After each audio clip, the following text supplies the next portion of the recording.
like your jammies? Oh my god. You was at the club, bottoms up when I present you for ain't get enough. Gotta get you straight to my bedroom.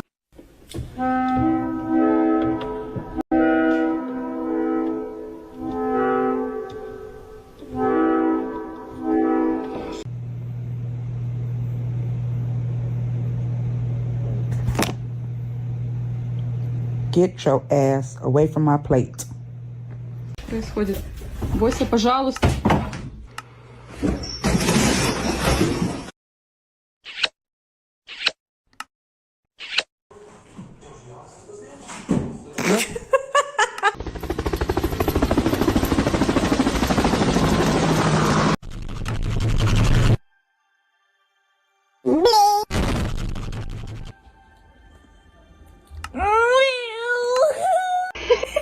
He's inspecting. Georgie.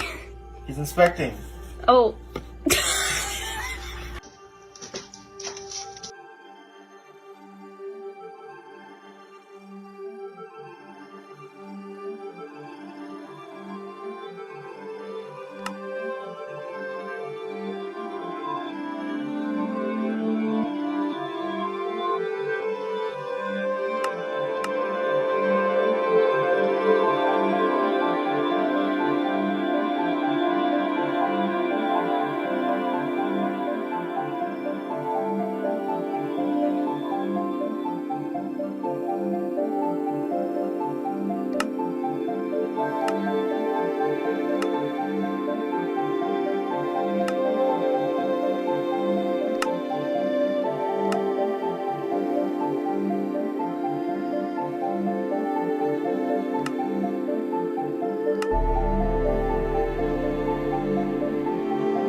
You cannot do it. How do you get purified water?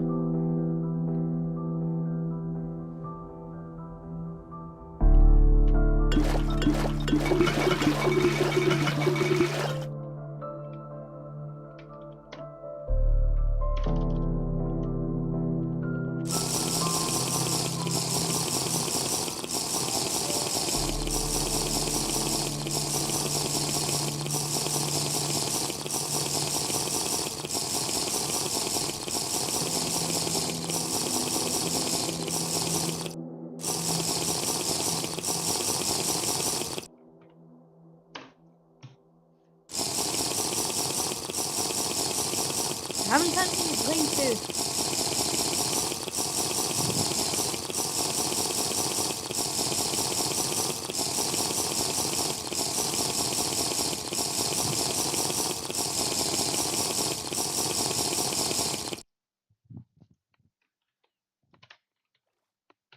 But still, one more.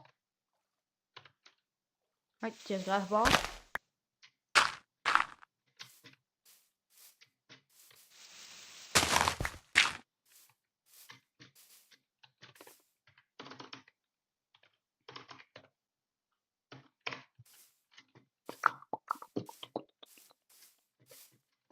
Alright, I'm moving on.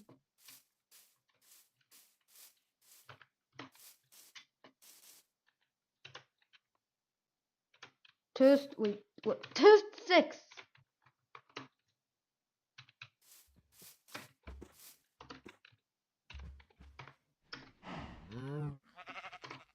I toast 20.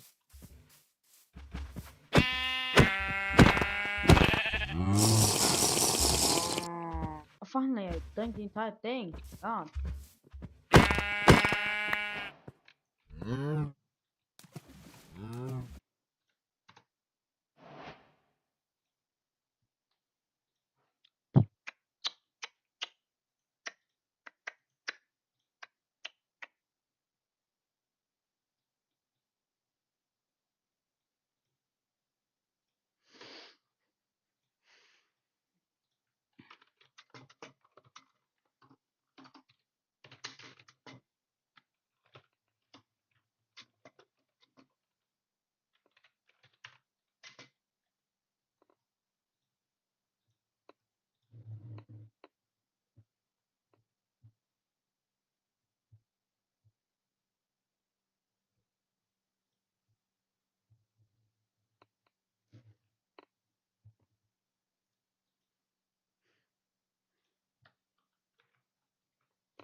Hello everyone, so today I'm going to be going over a tutorial video. I'm actually going to choose, I don't know, I'll choose to multiple. That means the mod has an update for this version, so all you have to do is if you just click it, it's going to click say installing, and it's going to automatically install for you, and you don't have to worry about anything. If not, and I will see all of you later.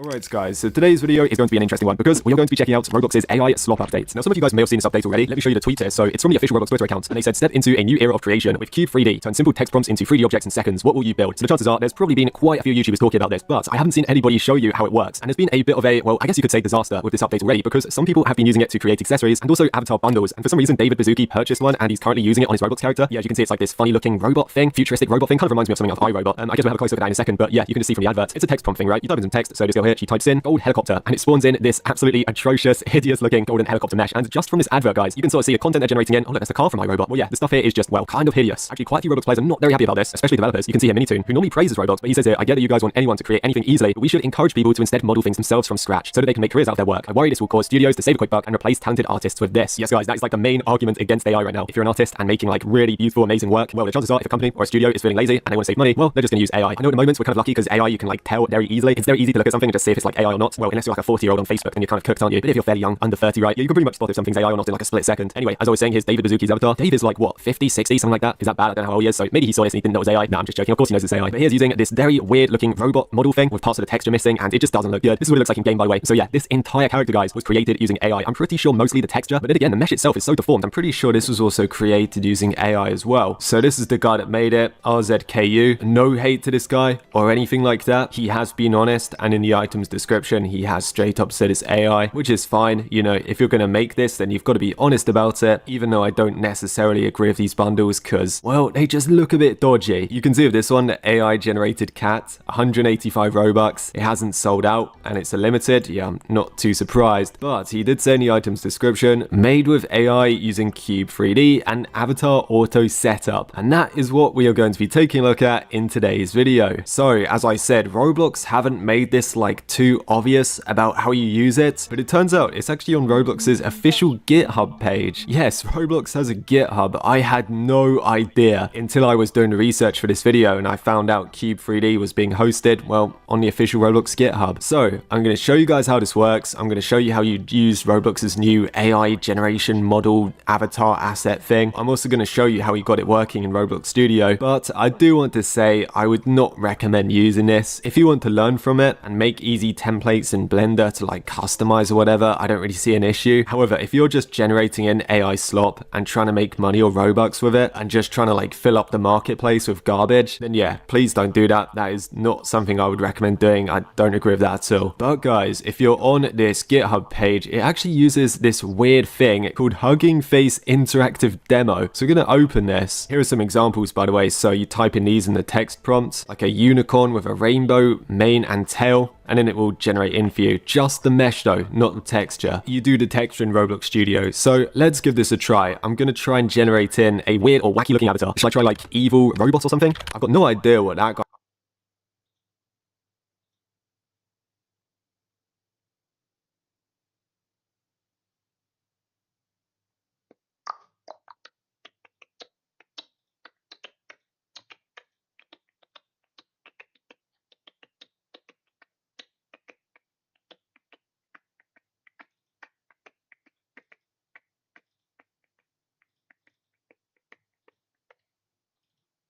Arithmetic. Is it what? Yeah.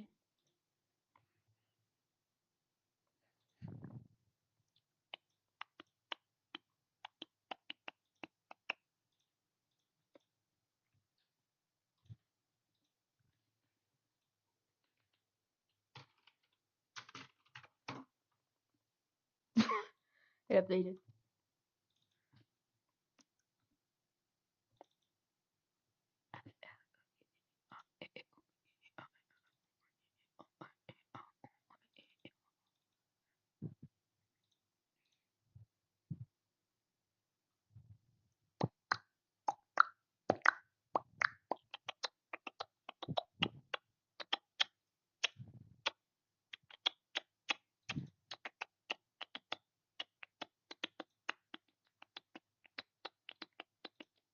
Skyblock builder.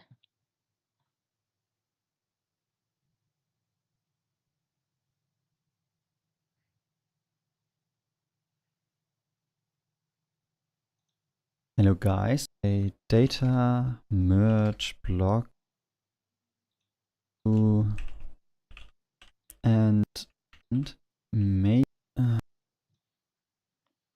and now we say detect. We look if everything is in the boundaries.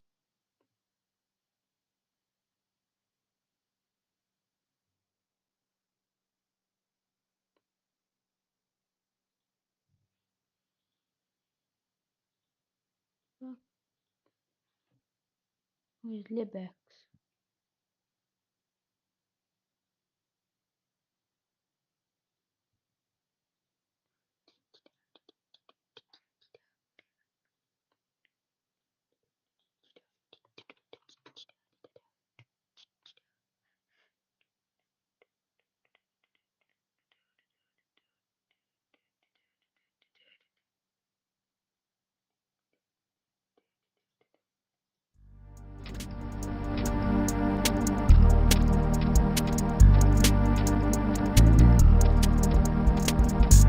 Whoa, look at that. From a flat floor to stairs, built step by step. There are two types of stair builders, regular and fast. Regular stair builders create steps that are 8 map units in height and move at a quarter map unit per game tick. Turbo stair builders, introduced in Doom 2, build steps that are 16 map units high and move at a speed of 4 map units per game tick, 16 times faster than regular ones. Two variants exist for each type of stair builder, one activated by a walk-over trigger, and the other through a switch. Stair builders appear somewhat frequently throughout the base games. Let's take a look. In Doom 1, they first appear in E1 and 3 near the regular exit. In E1 and 8, there's a large stair builder that leads to the death exit. It's a cool set piece, really building up the tension as to where the heck Doom guy could be heading.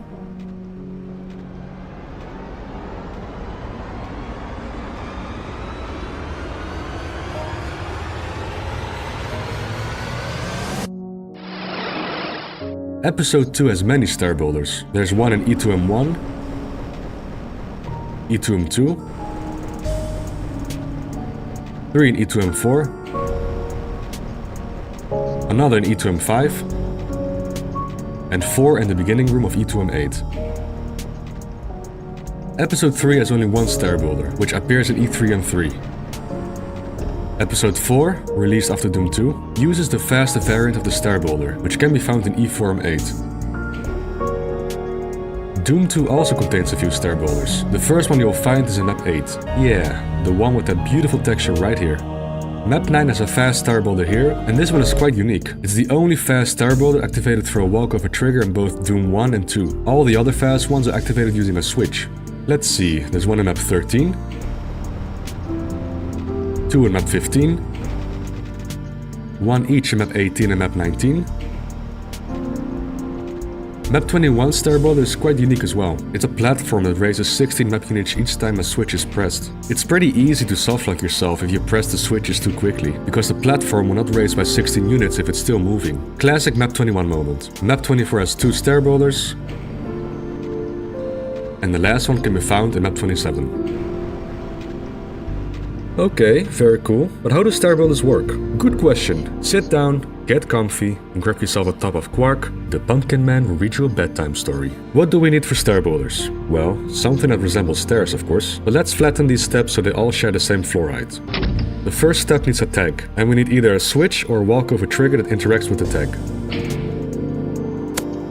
Now let's have a look at the stair building code. When the tagged sector gets triggered, do the following. First, ensure that the sector isn't already moving up or down. If the sector is not moving, then start raising the first step. The speed and distance depend on which kind of stair builder was chosen, regular or turbo. So that's the first step. Now we need to determine the next sequence of steps. It does so by literally going step by step and doing a few checks. After processing the first step, check each line of this step. For each line, check if it's flagged as two-sided. What this means is that the line separates two sectors. For instance, a wall like this one is only one-sided, since one side has a sector and the other side is a void. If the line is double-sided, ensure that the sector on the other side is not the same sector we raised earlier. Obtain both the front sector and the back sector. In map editors, you can distinguish the two by looking at the tiny line sticking out, which marks the front sector. If the back sector on the other side does not share the same floor texture as the front sector, then try again.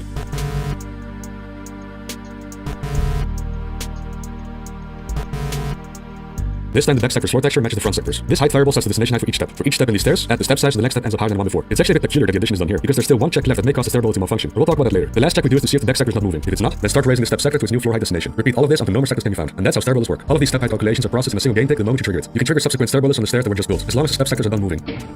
The steps were raised by either 8 or 16 units, depending on the type of stair builder you triggered. Something you may have noticed is that it doesn't actually matter what height your steps start at. In most maps that utilize stair builders, they all start off flat, but it's not actually required. You could have an abomination like this here, and the stair builder will still make it neatly.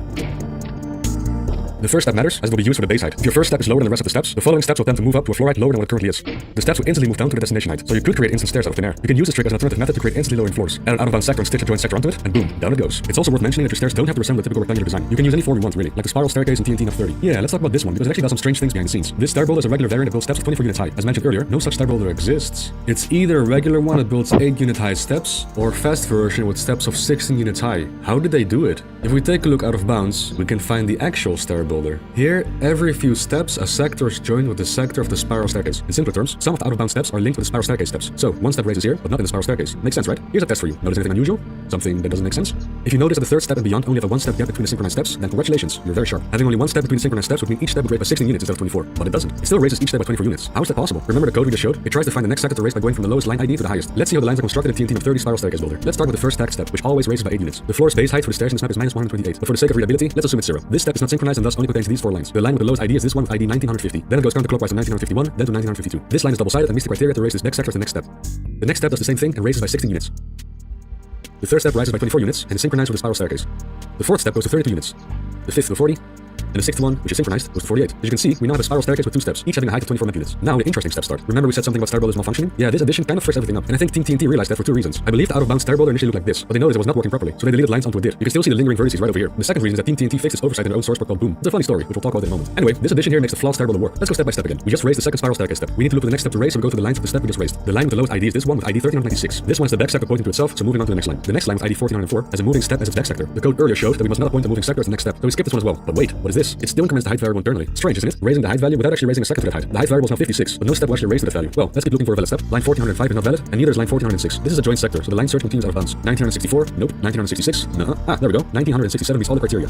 So raise the next step to height 64. See what happens? This addition should have been done after actually finding a valid sector to raise, but for some reason Doom does the addition before checking if the next step isn't already moving. This is where Team TNT's own source work comes into the picture. Meet Boom, a source work made by Team TNT with awesome features still used to this day. And it also comes with a lot of bug fixes. One of these bug fixes was moving the steps height addition to after passing the moving sector check. In a hilarious sense of irony, they broke their own map with this fix, and possibly other maps as well that rely on this weird quirk. Yeah, now only the first 2 steps raised by 24 units each, whereas the rest will only raise by 16. You can case that red skull key goodbye. You've got 2 options: cheat to obtain the key, or switch to a source port that retains Doom's broken mess. If you're curious how to get this to work on both Vanilla Doom and Boom, all Team TNT had to do was build the out-of-bounds Star Builder with line IDs lower than the spiral staircase line IDs, and restoring the missing lines. This way, the line iterator doesn't encounter back sectors that are already moving. So pretty broken, huh? Well, guess what? It gets worse. Much worse. Oh yeah. Refill the top of Quark, because we're going down the rabbit hole now. Every time a step is told to move, a moving floor thinker is created. A moving floor contains the following data. This is the thinker that runs the moving floor's logic every game tick. Type tells the moving floor what kind of logic to run. Do we lower to the lowest adjacent floor or the highest? Do we change the floor texture when we reach the destination? Stuff like that. Crush is an obvious one. If set to true, then damage entities when the moving floor is pressing them against the ceiling. Sector points to the sector it's moving. Direction is up or down, with values 1 and -1 respectively. New special tells the sector which special to transfer. For example, a sector can have the damaging floor special set, which can be overridden with the new special by raising the floor. E1 does this when you raise the toxic pit's floor. It stops damaging you when you press the switch. Texture indicates which texture to change to. Again, using E1 toxic pit as an example, it goes from the slime texture to the texture of the adjacent floor. Floor destination height is self-explanatory. At what height will the floor stop moving? And speed is easy too. How many map units does this floor travel by game tick? Let's look at the Star Builder code again. Here you can see the moving floor is created. It gets assigned a thinker, direction, its sector data, speed, and floor height destination. And that's it. So what about these 4 variables then? Oh, we're entering dangerous territory here. What happens in C when variables are not initialized? It reads whatever data is available in memory at that moment, which is better known as garbage data. Seemingly completely arbitrary or random values will be used for these 4 variables. Is that bad? Let's have a look. The one that will consistently break is the crush value. Anything but the value false, or 0 in this context, will crush you. Star Builders are not meant to crush you, but most of the time, they will. This is the only case in Doom where entities can still move while getting crushed, because the sector type isn't programmed to squish you into the ceiling. A rare sight indeed, and definitely not intended by id Software. If you're lucky, your crush variable can read garbage data with value 0. The crush value is stored as a 4-byte value, so logically you'd say that it's a 1 in 4.3 billion chance the Star Builder will not crush you. But when garbage data is involved, that is debatable. It all depends on what you did with your computer, really. Maybe you ran a program earlier that cleared a large chunk of your memory to value 0, and now Doom is using up that memory. Lots of zeros that the crush variable can potentially read. No, we're not going to give any odds to these occurrences, especially since we can somewhat predictably manipulate Doom's memory usage. But we'll talk about that later. So the crush value is a problem. What else? New special and texture rely on a couple of factors. Most moving floors don't actually use these variables, only those with type 6 and 11. Type 6 is a lower and change floor type, which, as the name implies, lowers the floor and then changes the floor's special and texture when the destination is reached. Since Star Builders always move up, this type won't do anything. Type 11, however, oh boy. Type 11 is named donut raise and does rely on floors moving up. An example of a donut is the line E1 and 2. You've got the donut itself, which will raise, and the hole, so to speak, which will lower. A buggy Doom feature which deserves its own video eventually. But all you need to know is that the donut part that raises will have its special and texture data overwritten. A normal donut is initialized properly. Look, the new special set to 0 to eliminate damaging floors when the floor height destination is reached. The same is done with the floor texture, which is copied from the neighboring sector. Very nicely done. Good job. When a Star Builder step reads garbage data for its type and it happens to be a donut, then, well, very strange things happen. Let's look at textures first, which we will call flats from now on because that's what they're actually called. Inside Doom's WAT file, all flats are indexed. This index is what the moving floor uses for its texture variable. If a flat index is read that is within range, the step's floor texture will change. If we point to index 1, we get this flat. If we point to index 50, we get this one. If we point to an index that cannot be read because it's out of bounds or because it's invalid, then the game will bomb out with an error.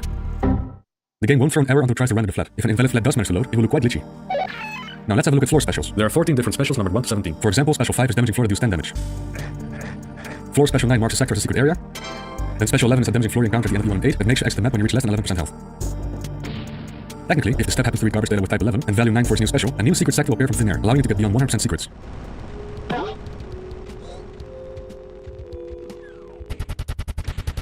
Or a step reading special 5 will be harmful to the player.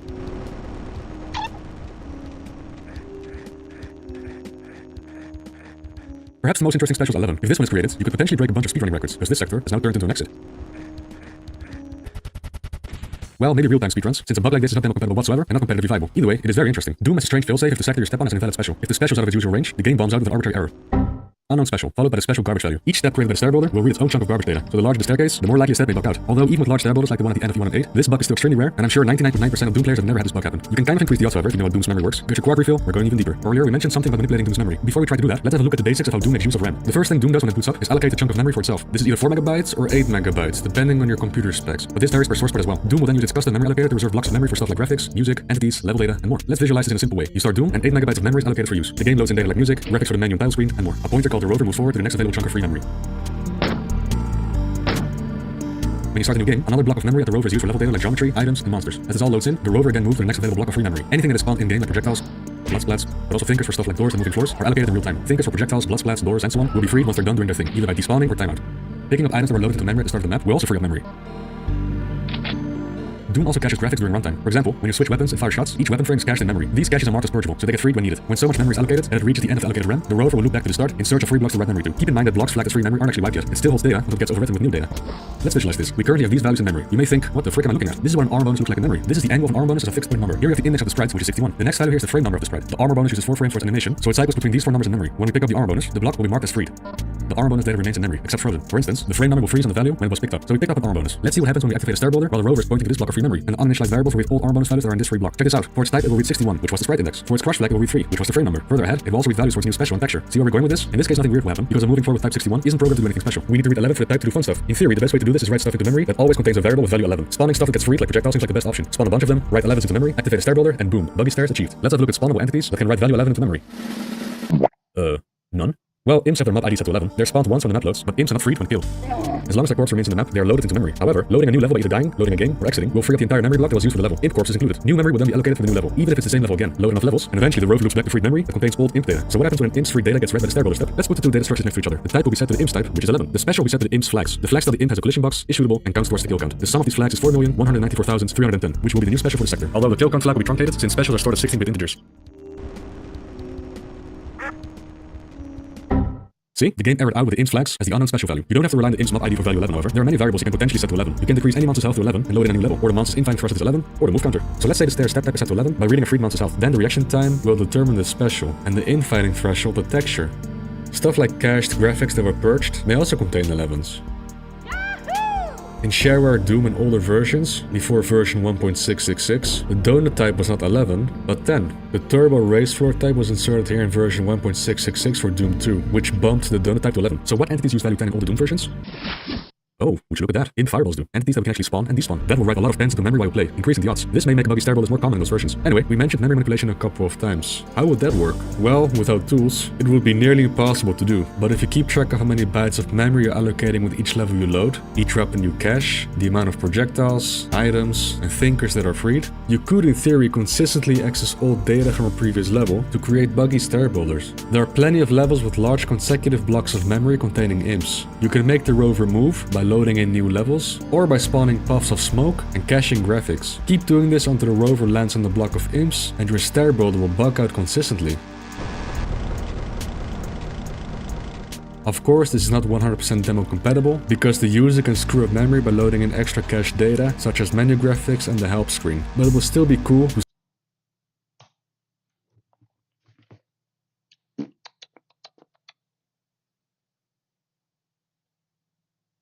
Next machine is gone.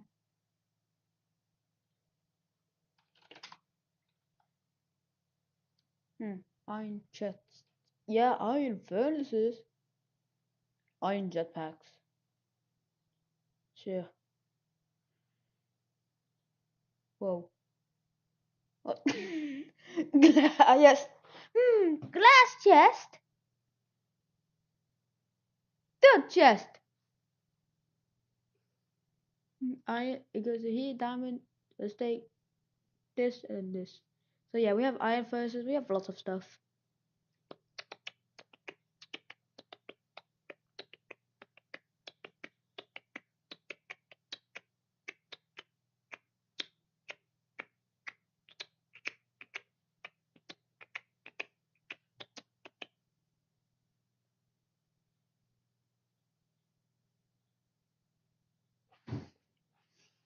Only nothing happened. Everyone else is gone.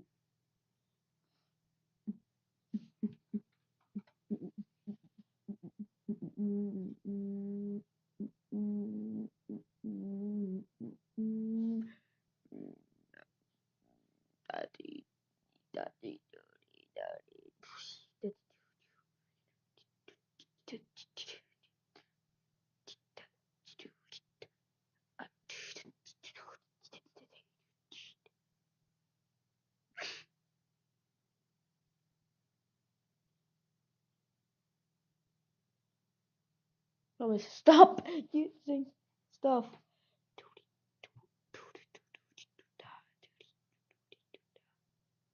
That might be a side effect of him. We shouldn't have done that. God fucking damn it. I mean, at least we have 5 iron in the chest. That's true. With all of our shit, fuck. Yeah, that's unfortunate. We probably shouldn't have done that yesterday. Trees around us. That's true. It's true. But we will have to start making a mine. So. Salut, c'est Franck Leboeuf. Vous voulez savoir?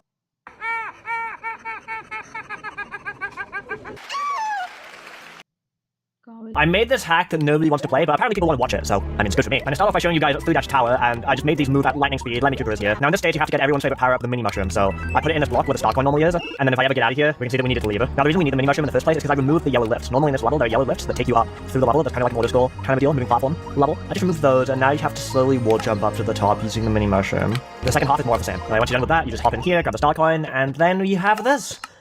This is at the maximum possible speed, and Mario is handling that very well. And now for the boss fight, I might end up nerfing this. I added some additional balls. Let me react very well to this. Excuse me, he's trying to get through. Lightning projectiles can't actually damage you, so the only threat is being bounced into him or his shell. So sometimes it can seem very easy, but honestly, I've died in this fight. Are you okay?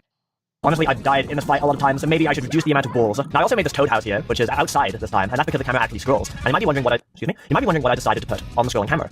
I put the first level of the game on the scrolling camera. This level's awful. My YouTube chat designed it, and it's just disgusting. When you play toad houses, there's 6 different ways that the items can be shuffled, and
Bonuses.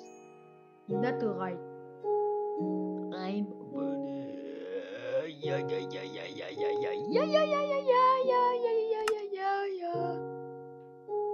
Oh, that's creative stuff like creative jetpack.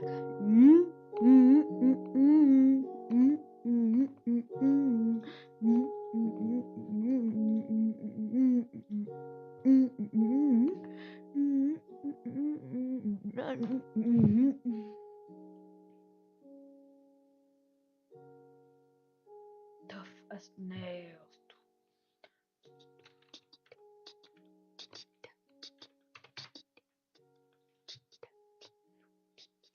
Wait, leaf armor.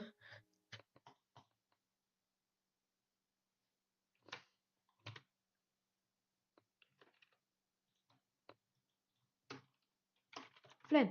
That's some flint stuff. There's no shears.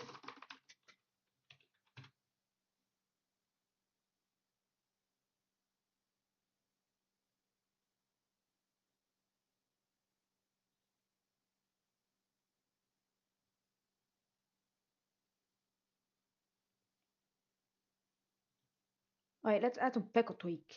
Peckle. Peckle. Yeah, peckle tweaks. There we go. Finally, flint stuff.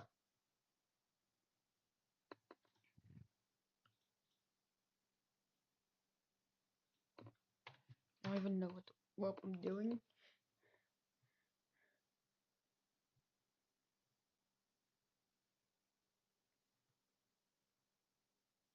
Include multiplayer conversion. Hey there, Half-Life 2 recently turned 20 years old. So why is it that we still talk about it? Most games release end up fading away. This may seem like a natural thing to happen, when really it's entirely avoidable. With the same one fix for every game, and most game studios are actively working to kill this fix, which is modding. This video will be about modding, how modding is defined, why it's so important, and lastly, how game studios are actively trying to kill every single form of modding. Let's get into the history of modding. Modding as a term comes from to modify. Modifying existing things has been around for as long as time has been, even going back to a time before computers. You may add mods to your car in order to make it drive faster, make it louder, make it quieter, make the windows not see-through, so on and so forth. Modding is used to enhance the experience specifically to your liking, which is why it's such a powerful tool in gaming. Don't like how Minecraft looks usually? Mod it. You'd like automatic weapons in Skyrim? Mod it. You'd rather have Half-Life be a multiplayer round-based team shooter? Mod it. Always remember that Counter-Strike was originally a mod for Half-Life. So what types of modding are there in game? It can be split up into 3.5 categories. Let's get into the most simple type of modding: reskins.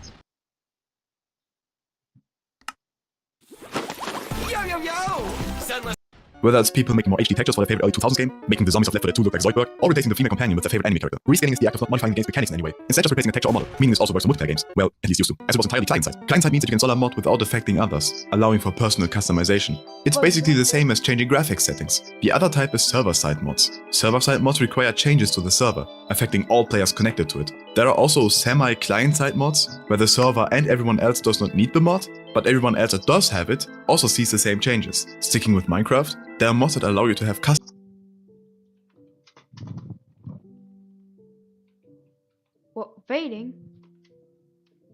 Oh, this is how fast. You can make shift and shift for more 3.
Sí, Peco.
Edit dependencies and pickle tweak this here.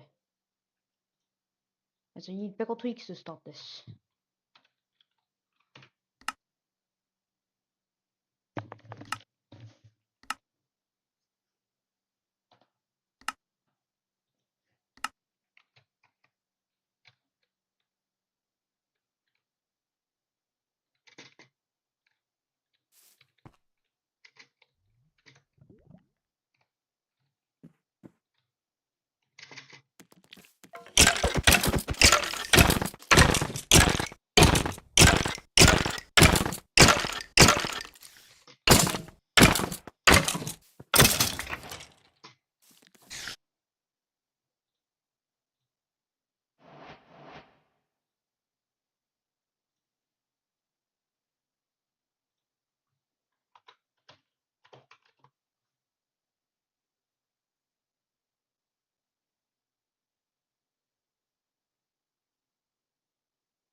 And Mystic Mo, think it's got support, yeah.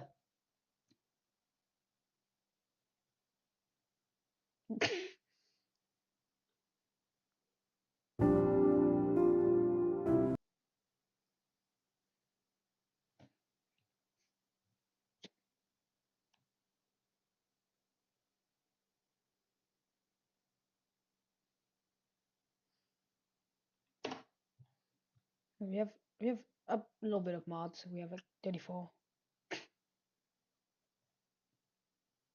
Yo, why is that cucumber library?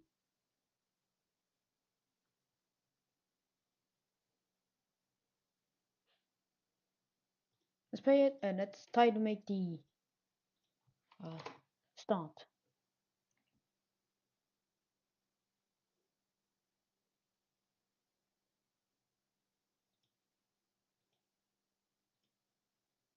Empty my mind. Si vous payez plus de 2 is your WordPress site. Level up your game. So the Nintendo Switch in its almost 8-year existence is pretty much impossible to modify, unless you got one before mid-2018, know how to time travel backwards, or just want to accelerate the aging process by trying to microsolder a module. But today we're going to be looking at a glimpse of hope among the chaos of Switch modding. Nintendo, don't come to my house. No! And you can do this on any Switch, no matter if it's modded or not. So if you're not aware, the Nintendo Switch has a built-in web browser. But Jace, no, it does not. Yeah, it does. But you can't just simply open it. No, that would be too easy and convenient, and you might expose little children to the dangers of the internet. Nintendo wouldn't want that now, would they? Never mind the DS, DSi, 3DS, Wii, and Wii U all had internet browsers, and literally every child I've seen in public has an iPad strapped to their eye sockets. We all know it's just to prevent exploits. Anyway, how is this even possible? Browse DNS. It's a public DNS server that enables devices with hidden or restricted built-in web browsers to browse the open internet. Alright, I already knew about this 8 years ago. Cool. Comment that to boost engagement. Plus, I'm taking this as...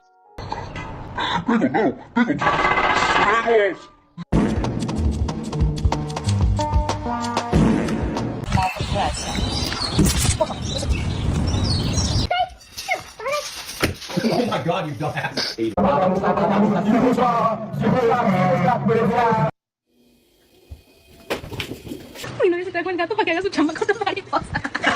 Oh my god, Harley, did you break your arm? What the dude? Oh, Jesus. Buongiorno. Chi ha detto anche tu buongiorno? Buongiorno.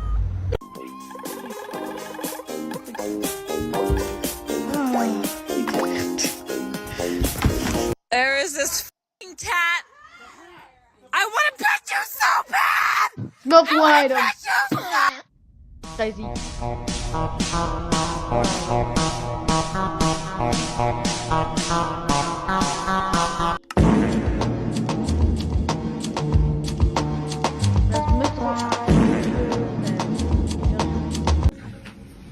Ass. If I am cool. Nice. Cool block. Jeff, are you alive?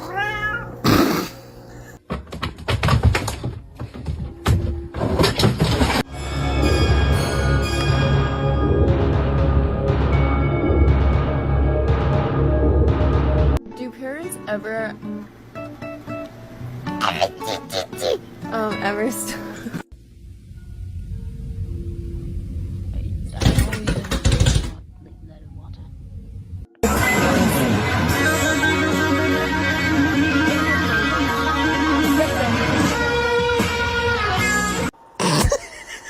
Thinkers too, thinkers parts. How thinkers smelt die. God of war. God of pain. Of suffering. Of destruction.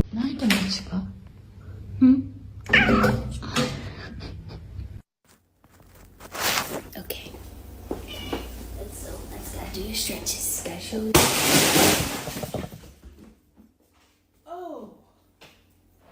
Oh my god. I think I'll do a wraparound. We'll wrap around.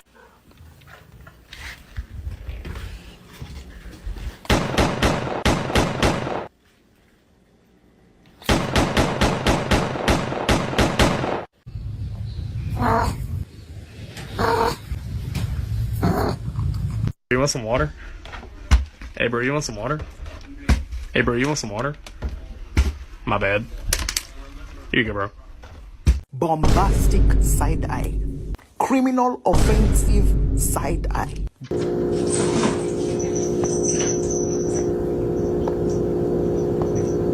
So Are you ready? Are you ready? What are you?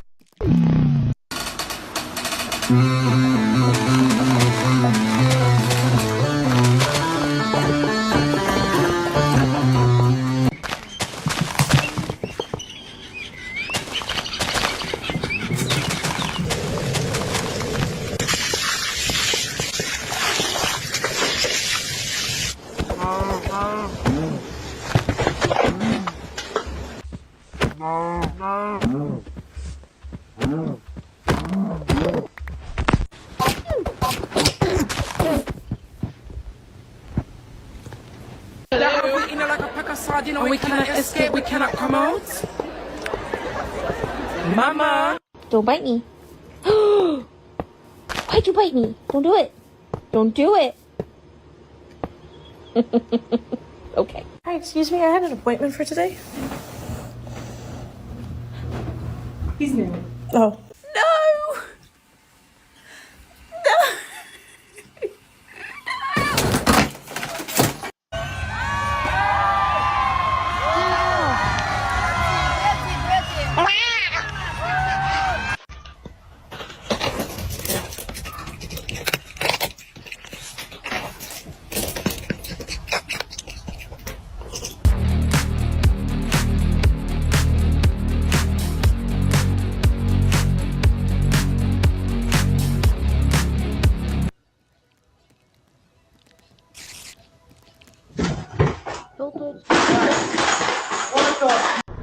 Hey!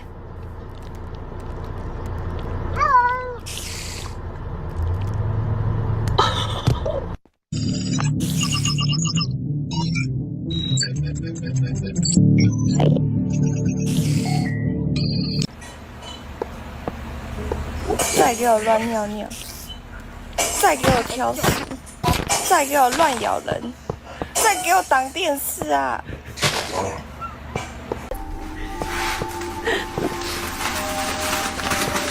So, sorry if this is the wrong time, but I need a shite.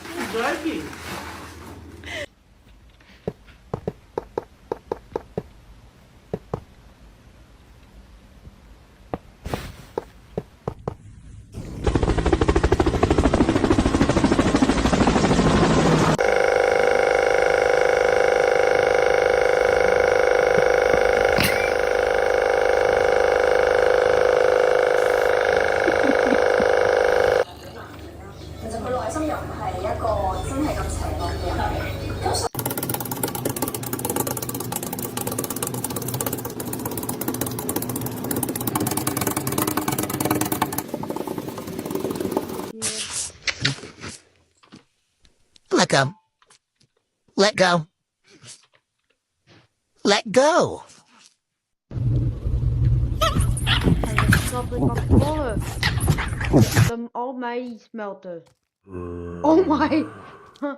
Huh. Well.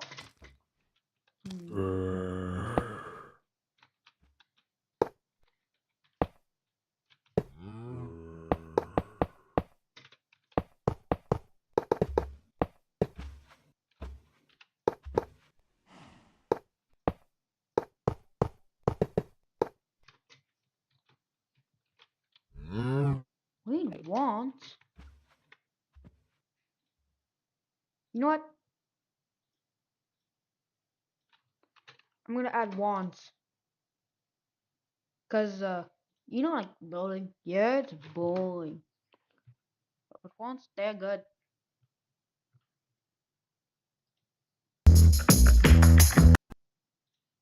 Ah, Minecraft. Everyone loves a good bit of mining and crafting. Even though child labour was abolished in the 1930s, the children still yearn for the mines. And Minecraft is the best-selling game of all time. It is pretty simple and, like, I like money, so how hard could it be to clone?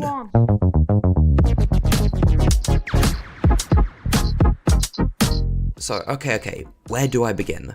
Well, Minecraft is 3D, so gotta do that. But, what is 3D? Well, okay, what you think of as 3D in every video game is actually lies and deceit. To render anything in a game, you need to tell a graphics API like OpenGL to throw stuff up onto the screen, and every quote-unquote 3D graphics API is actually just a 2D one, but pretends to be 3D by using the mystical power of math. So okay, you start with the idea of a cube, which is pretty cool and all, 3D is cool, but it's just a bunch of connect points in 3D space, which doesn't mean much as I said earlier, the API does not know 3D. But if you then do some weird crazy matrix multiplication and ta-da, the idea of a 3D object has been mutilated and deformed into a 2D shape that looks 3D from a certain angle, which can then be rendered by OpenGL onto the screen, so then you can lie to the masses and say, oh look, I did 3D, and ta-da, a cube. Nah, forget that, more cubes. But, slight issue, I can't really move or do anything. It shouldn't be a big issue, just have to copy how Minecraft does movement, and that should be pretty simple, it's just a block game. I am fully convinced that during the late 2000s, early 2010s, Mr. Notch Minecraft himself was high off his balls on the finest ganja this side of the Atlantic. I don't know it was even possible to code movement code this. Okay, deep breaths. Okay, relax. To code movement code this socially impaired. Yeah, okay, that's much better language. Don't want to get demonetized. So, okay, my journey began on the Minecraft wiki, because where else would you go if you want to copy Minecraft? It's Christmas.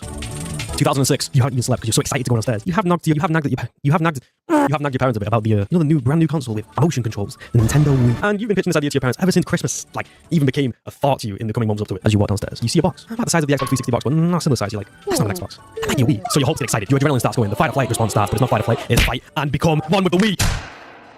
You open that motherfucking box. You plug that motherfucker in, and you hear this. However, it's ruined by Roblox. Now, I'd like to present to y'all the Wii menu. So you know, as a kid, as I've just explained, you go downstairs on Christmas Day, you got your motherfucking Wii, you plug it in. However, it's been ruined. Now, I made a video like this. It's kind of a similar UI, how you had the Xbox UI, but this is the Wii UI. So what they've done is they've copied the Wii UI and put that motherfucker.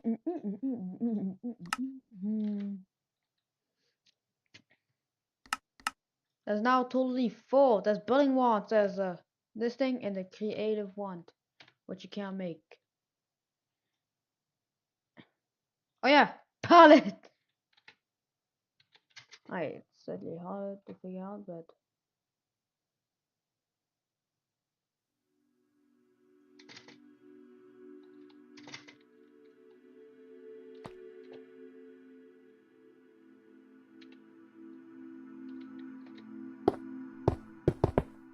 whoa.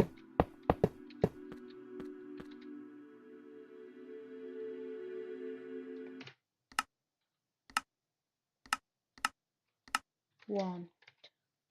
Oh, one menus. C. Wanted. Why? Oh, right.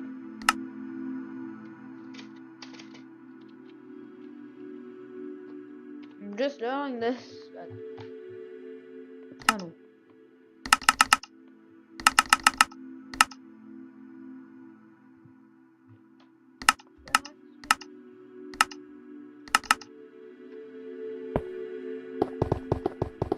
Oh.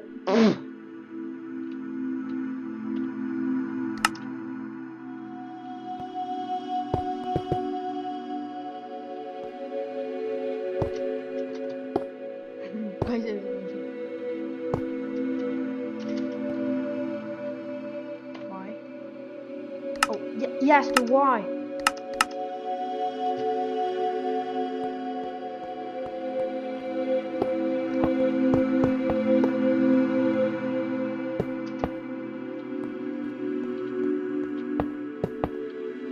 It's kind of like that, except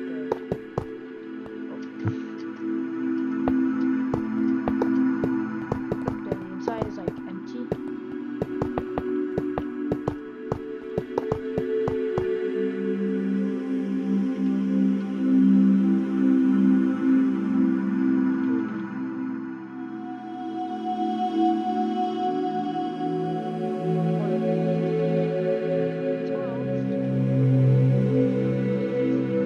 Give me the phone.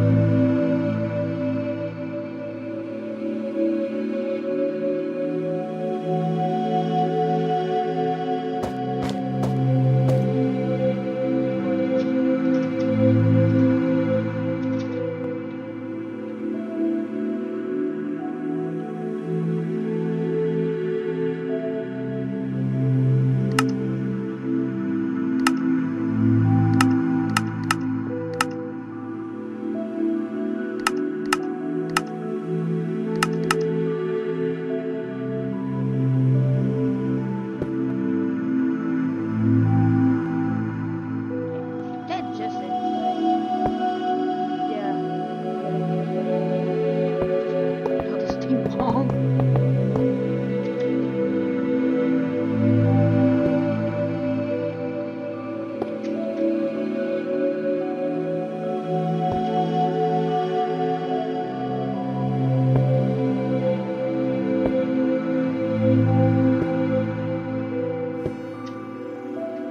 Alright, we have the biggest smelter. It can hold hundreds of items. Let's get iron. Let's go for bucket.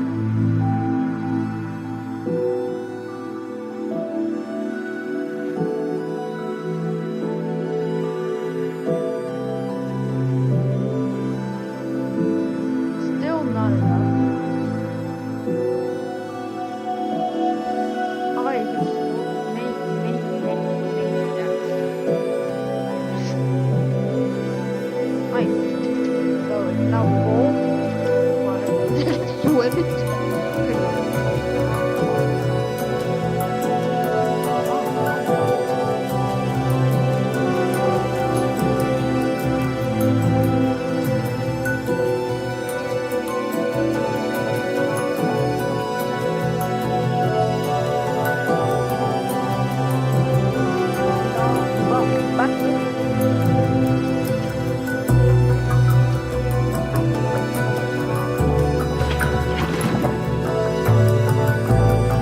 Everything is melting.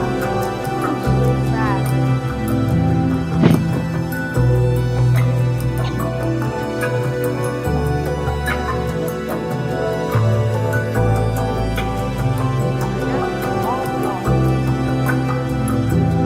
All cooking at the same time.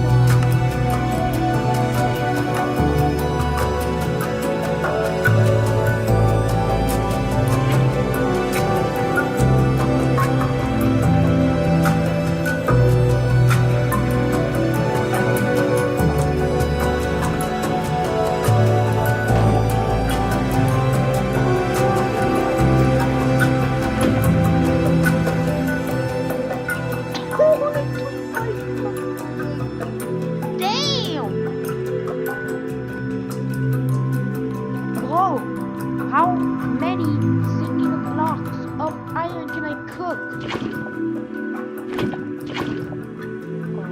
Oh boy, how many chicken?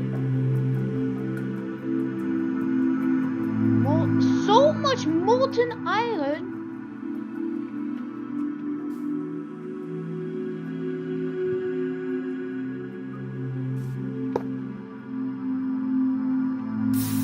Your iron bar.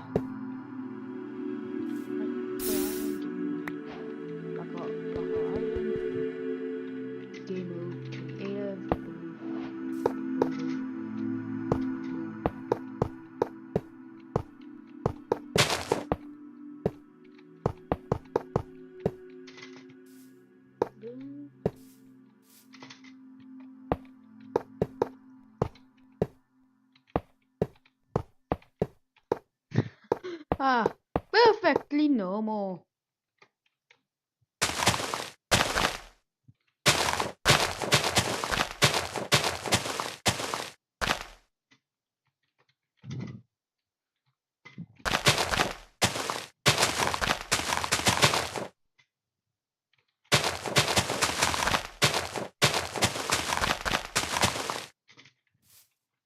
Game mode survival.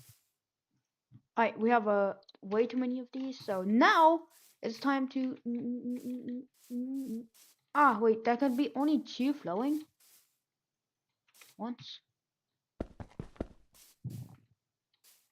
Oh, they must be near. No. A bike. No. Oh yeah, I can swim in a bean juice. It disappeared. Oh. Okay, well, it disappeared for a bit. Now it's back. Yeah. Yeah. Yeah.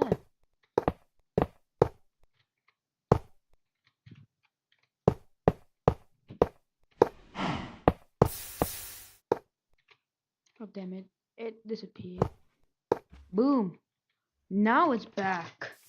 Alright. Survival POV. I did not cheat all this. Alright, we have some garbage armor to cool ourselves down. Now let's get some of my iron. Yeah, I need more iron.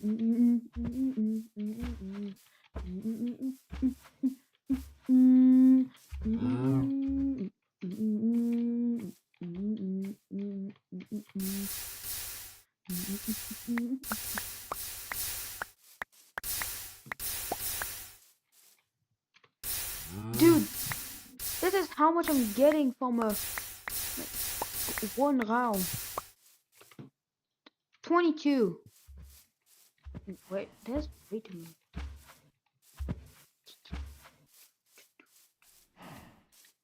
I finally can automate getting iron back.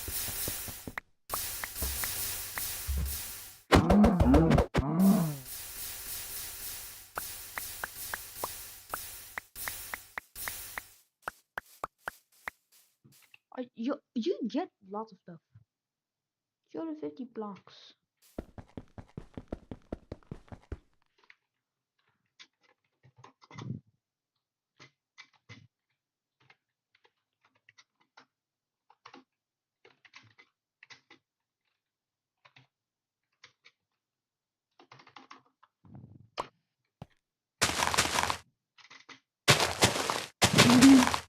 Oh, they'll never know.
I put my, where did I, where?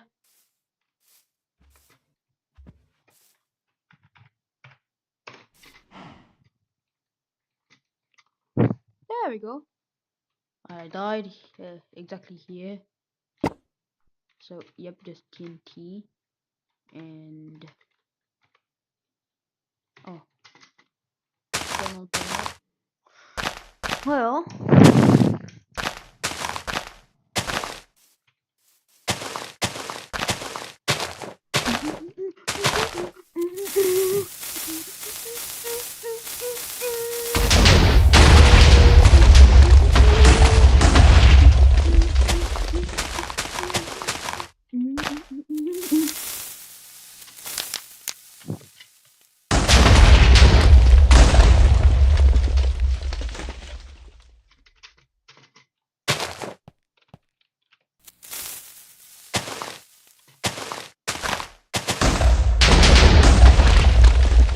Ow!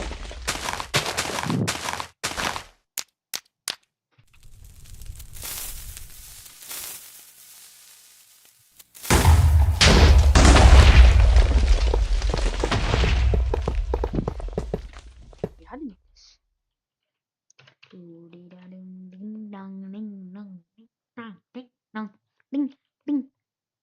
Good! I am good. You need clay, sand, and gravel.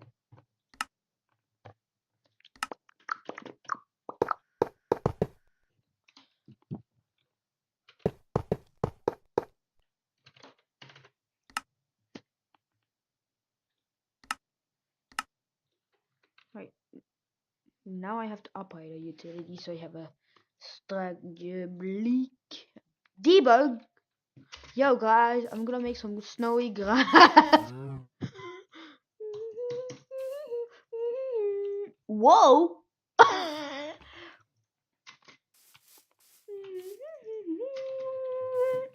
Oh, the tall grass is fine. Ding ding ding ding ding ding ding ding ding.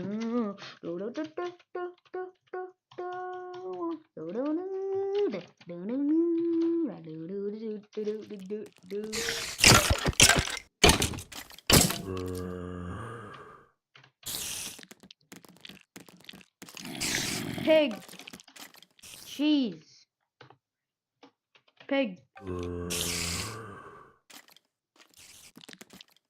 Yeah, pig sword, pig sword, pig sword, pig sword. All right, yeah, yeah, yep. Good.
Let's go.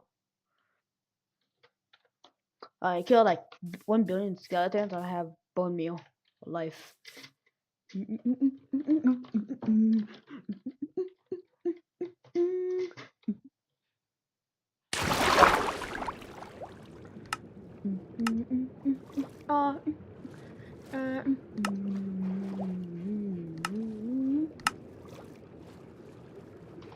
Seeds.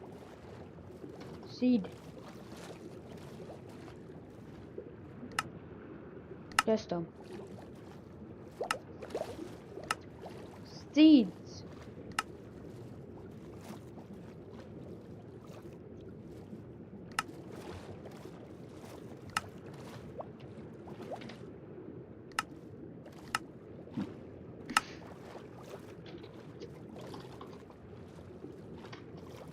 Yeah, wheat seeds.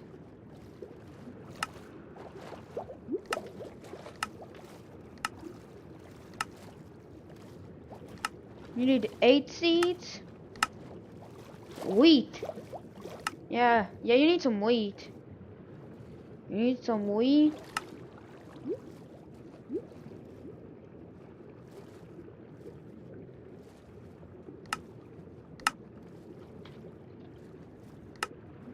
What?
Structure block.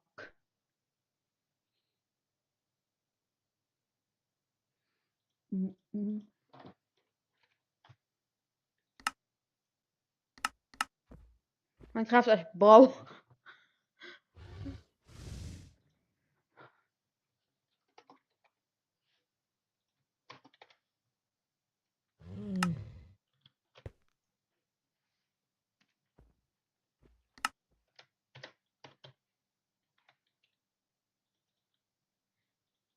There's also the jigsaw block, which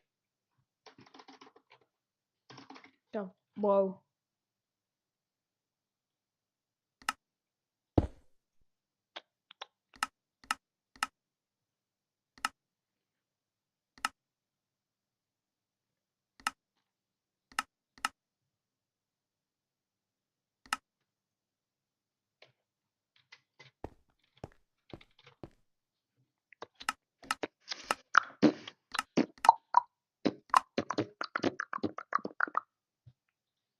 How to use structure block.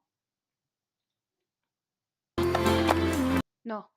How's it going, everybody? My name's Avid, and today we're going to talk all about structure blocks, how to use them, and why I think they are the future of Minecraft. As you can tell, structure blocks can be used to place any vanilla Minecraft structure anywhere in your world. But did you know that you can also place your own custom structure and save them into structure blocks to share with your friends? Well, if you want to learn all about structure blocks, then this video is for you, so let's get right into it. First and foremost, if you're on a multiplayer or single player world, you need to make sure that you have access to the give command. And if you do, then you can give yourself a Minecraft structure block just like that. And if you haven't seen my tutorial on the give command, you totally should check that out. Now, once you have the structure block in hand, all you have to do is place it on the ground and interact with it to get this menu. Now, that menu might look pretty complicated, and also if you're on Bedrock Edition, it might look a little different. But keep in mind, Java and Bedrock structure blocks work essentially the same way, so this tutorial will work for both of you, and it's not that complicated, I promise you guys. So when you go into this menu, the first thing I want to point out is this button down in the left-hand corner of the screen that changes the mode of the structure block. When I click it, it actually makes the structure block look differently. And we're going to talk about these 3 different modes in a moment. But first I want to start with the load mode, which I use to load all of these structures behind us. So the next most important field is the structure name field, and that tells the structure block what structure you want to load. So obviously that's very important. Different structure on script time. Butcher Shop 1. And all you have to do is put in the name of the structure and then click the load button, and that will bring up these bounds that will show you how big the structure is. Then to actually load the structure in, you just click load a second time, and here is our desert butcher shop perfectly loaded. But of course, we don't want our butcher shop floating up in the air. We want it down on the ground. So the way we do that is we change the relative position of where the structure is loaded. So in this case, actually, I can set the y-axis to 0, and then that will move the structure down 1 whole block, and then I can click load again, and it's going to actually remove the structure that was there and leave a little bit of extra on the top, which we have to shave off, not too bad. And now our structure has been placed down 1 block. So that's the thing about relative position, is you can choose where you want the origin of your structure to be, and it makes it a little easier to place it more precisely. Now, if we made a desert village entirely out of butcher shops facing west, that would be pretty strange looking because there'd be no variety. Now, of course, we could place other desert village building types, but we can also add variety to these buildings by rotating them, mirror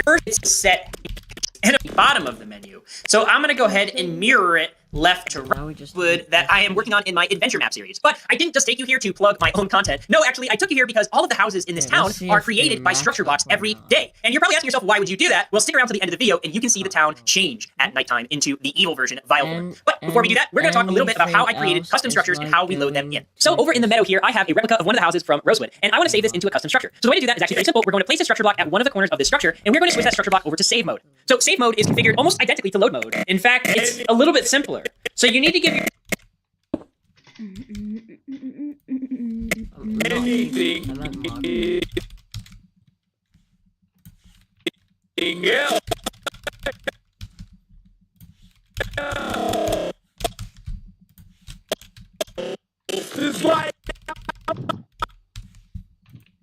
Is there an option to just remove all of the keyframes? Or... Can I just... Here's the new pass.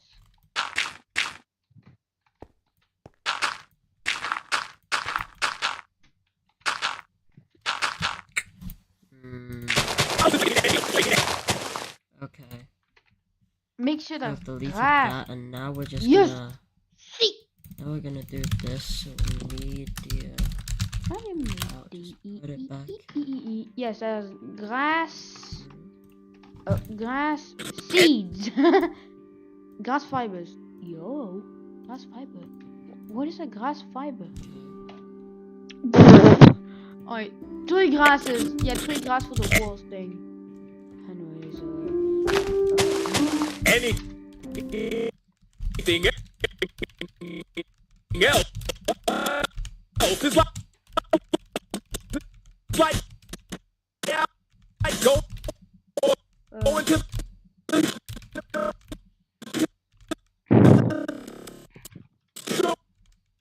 take it's like going to the store. Take Okay. to use anything else is like going. Alright, buddy.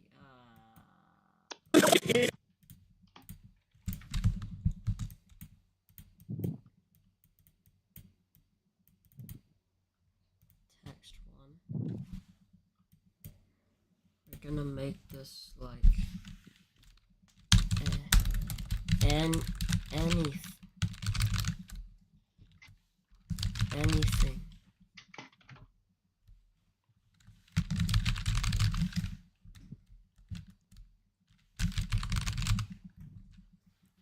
Anything.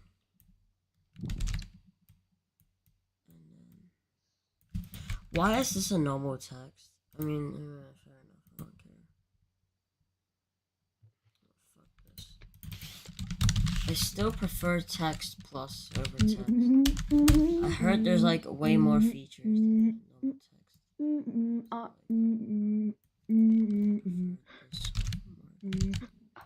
What the fuck?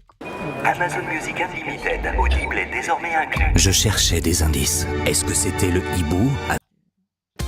Ready to unlock Roblox? Traduisez des sites web en un clic. Today I learned that Discord... Are you for real? Oh my god, bro.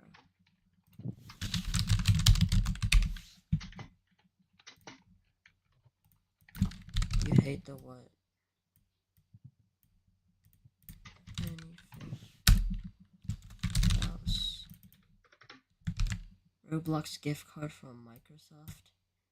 Yeah, like, it was hype at first. Because it's basically free Robux. Nothing and they're all scams, but that was the only one that's legit. And backed up by an actual big company. But the thing is, that rewards program was absolute dog shit. It's just so bad. Like,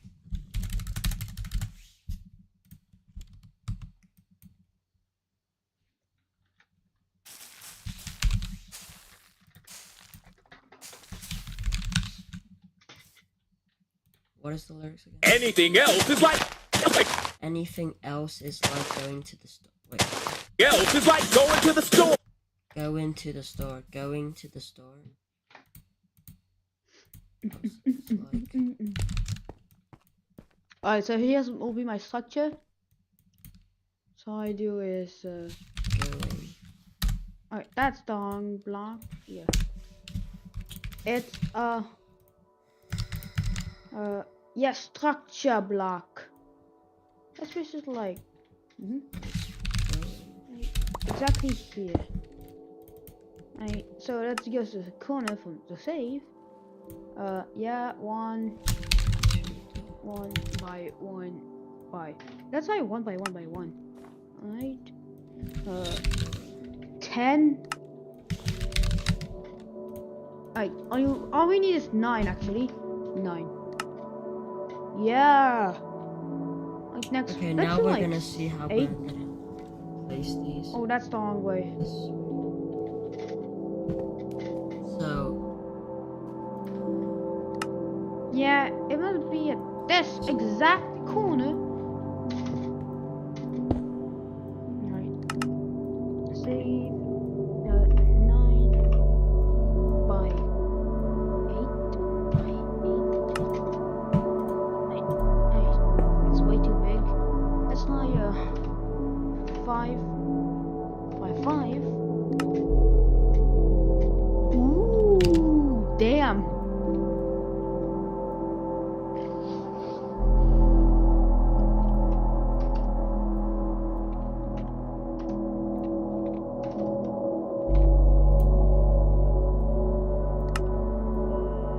Alright, now we have side block on the structure.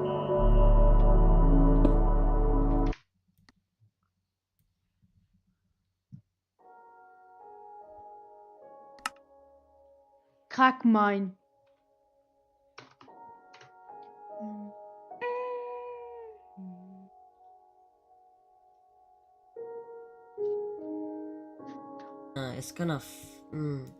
it's gonna make the camera go 180 degrees, which means that it's gonna fumble the camera. Oh my god, I'm an idiot.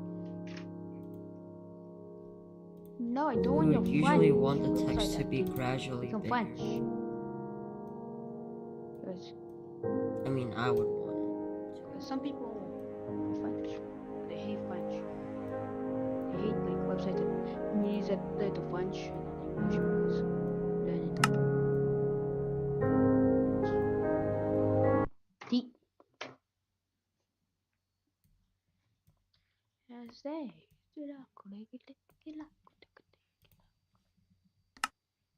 Alright, so we have this.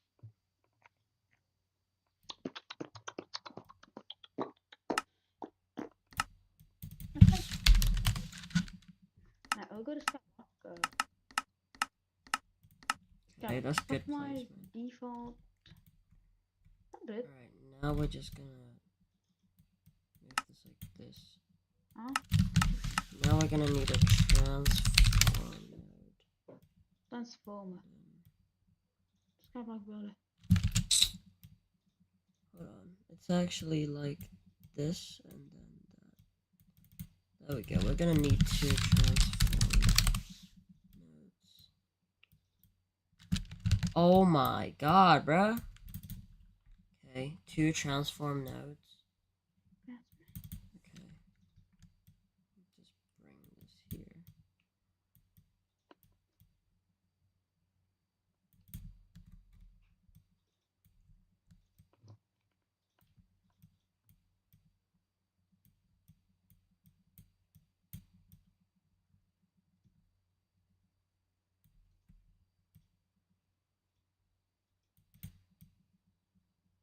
Maybe this placement is better. It looks like a fucking... Dude. This shit looks like a fucking Roblox tycoon, bro. Not even joking. Okay. Now we're gonna go through transform 1.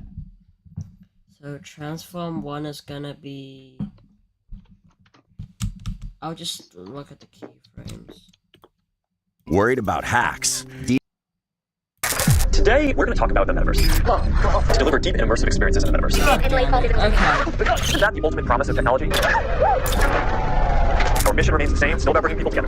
Let me ask you a question. Have you ever wanted to escape into another world? To be able to create a different version of yourself and go wherever you want and do whatever you want. Sounds like a dream, right? Well, it's turning into a reality. Welcome to the metaverse. So what is the metaverse? Imagine a virtual world where billions of people live, work, and interact with each other, all from the comfort of their couches. You basically put on a virtual reality headset and you're transported into a virtual world. In simple terms, the metaverse is the internet, but in 3D. But what's the metaverse like today? We're gonna answer that and more. It's time to dive into the dark sides of the metaverse from the beginning, the dangers today, and what the future holds. And it's not looking good. The criminal doctor who created food pets. One of the oldest examples of the metaverse are the virtual worlds in online games. Before virtual reality games like VR chat took over, the metaverse was dominated by online games made for children. Games like Club Penguin and Pop Tropico were insanely popular in the 2000s. But one you might not have heard of was Food Pets. Food Pets was a free-to-play website where users would look after virtual cats and dogs. You would bathe them, feed them, decorate the rooms, and trade your pets with other players. Food Pets was opened in 2007 by Dr. Ron Hornbreaker, aka Doc. According to Doc, they had 1 million active members and had around 25,000 people signing up to play every single day. Well, let's pause for a second, because there's way more to Doc than meets the eye. What if I told you that this kind-hearted doctor at the head of this kid's game was actually a convicted con man? You see, before we used Discord or Skype for messaging, people used to talk on AOL chat rooms. It was pretty infamous for obscene things happening there, but it was also a hub for criminal activity, and Doc would take advantage of this. He would go into these chat rooms posing as a woman to entice rich married men with the promise of more than just chatting. You know what I mean? And Doc would pretend to be the woman's husband, who also happens to be a police officer. Then he would blackmail these rich married men for money. Sounds ridiculous, right? Well, ridiculous enough to work because he was charged with fraud and went to jail for 18 months. So after time in jail, did Doc all of a sudden change his ways and create a safe online space for kids to play? What do you think? There were countless complaints from angry parents about Food Pets. The site started to exploit non-paying users until they eventually forced players to pay just to keep playing. Free-to-play users had their accounts frozen, and when parents would call the Food Pet support team, they wouldn't find much help. But the customer service on this site is downright abusive. They have parents who complain and tell them repeatedly either to keep paying or shut up.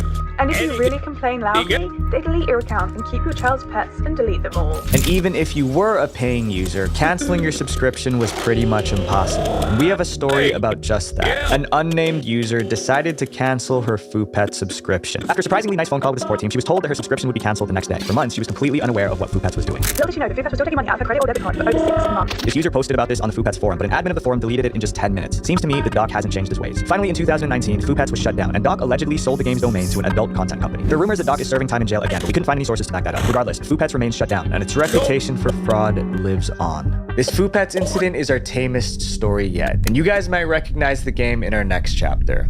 The downfall of Club Penguin. When we talk about nostalgic 2000s games, possibly the most popular one was Club Penguin. Released in 2005, Club Penguin was a virtual online world for kids. Your character was a penguin and you would play games across the map to level up and customize your igloo. It was insanely popular with 200 million users in 2013. But sadly, in 2017, the original game was shut down. But it wasn't the end for the game. Club Penguin fans actually started to recreate it. They wanted to replicate the game so that people could continue playing. And one of the most popular fan creations was Club Penguin Rewritten, also known as Club Penguin Online. This rewritten game only brought terror, because his fan game was a front for one man's sickening desires. A man who was infamous across the Club Penguin community, and his name was Riley, the owner of the game. In 2020, an ex-moderator of Club Penguin Online known as Dominic came forward with horrible allegations against Riley, the owner of the site. Dominic claimed that Riley was using his position on the site to take advantage of young female players. Riley would accept moderator applications through Discord DMs. He would sift through these applications and single out young girls. Then he would manipulate these girls into sending him inappropriate pictures in exchange for moderating privileges. Then he would use these inappropriate pictures to blackmail these girls and their families. But this behavior wasn't new, because there were allegations against Riley dating back to 2018. If that wasn't bad enough, Riley's associate was a notorious cybercriminal. Keep that in mind, because Dominic went through something terrible. Shortly after Dominic came forward with evidence against Riley, Dominic made a post on his Discord. Hello, I'm informing everyone today that I will be leaving the Solutions CPS community as a whole. I will be leaving the full ownership of the game in the hands of a head.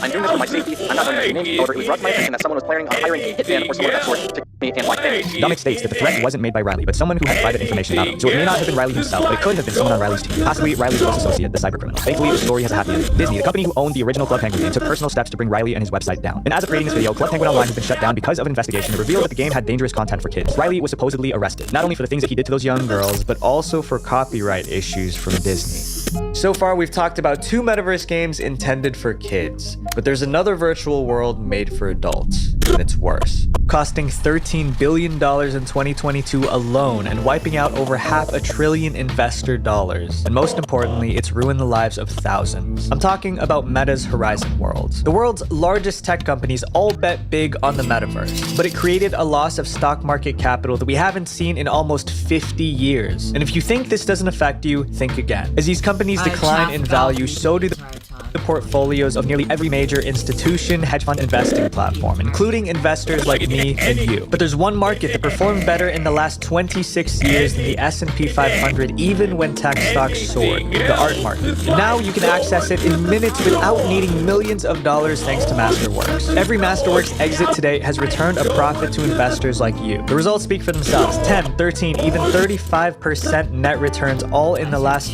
3 months. With over 630,000 users, Masterworks offerings have sold out within minutes. They even had to make a waitlist for new users, but I got special access for you guys to skip it. So click the link in the description right now. And thank you to Masterworks for sponsoring this video. I live a second life.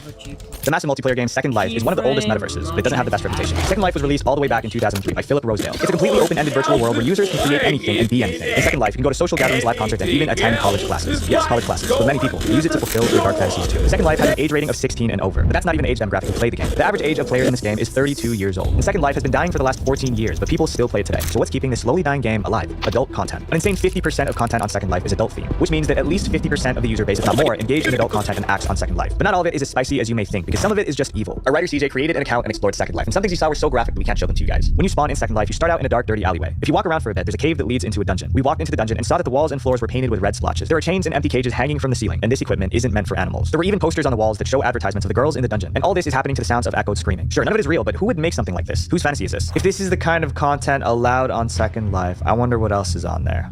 We've taken a look at the history of the metaverse and where it started, but what's the metaverse like today? It's time to explore the dangers right now. The dark world of VR chat.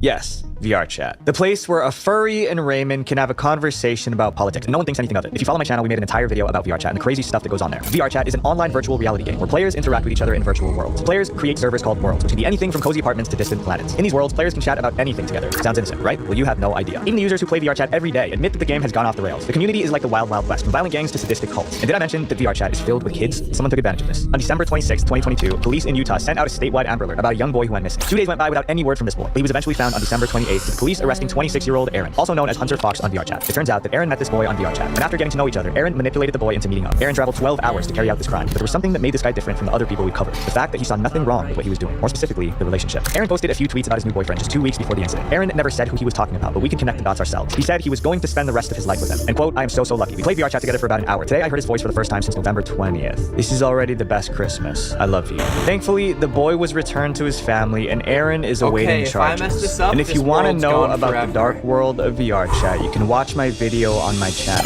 Now it's time to move into one of the most well-known sides of the metaverse. Now, if you're wondering why I'm risking the 6,000 day world, we need to go back the criminal's currency. Cryptocurrency is taking over the world. You can literally use Bitcoin to pay for a pizza from Pizza Hut. And you've heard of Dogecoin to the moon. So what is crypto exactly? Crypto is a digital currency in which transactions are verified by a decentralized system, instead of relying on something like a bank to hold your money. Crypto is essentially virtual money. Many people invest in crypto like they invest in stocks. The problem is that many types of crypto are just so unstable. Some can have a value of 200, the next day it can be 20.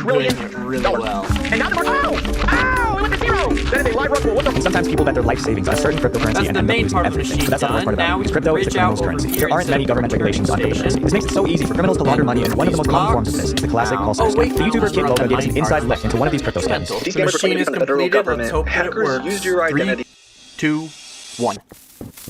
Yeah, I'm a genius. We're gonna have this whole dug in no time.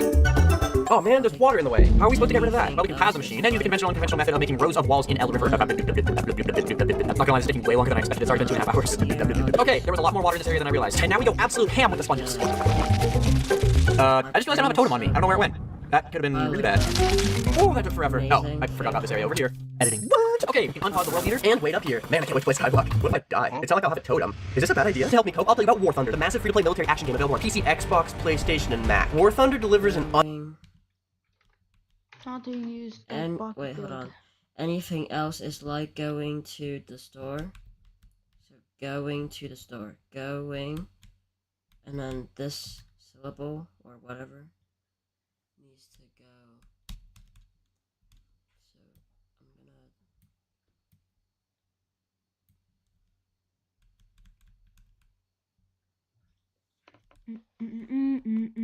I hate math so much.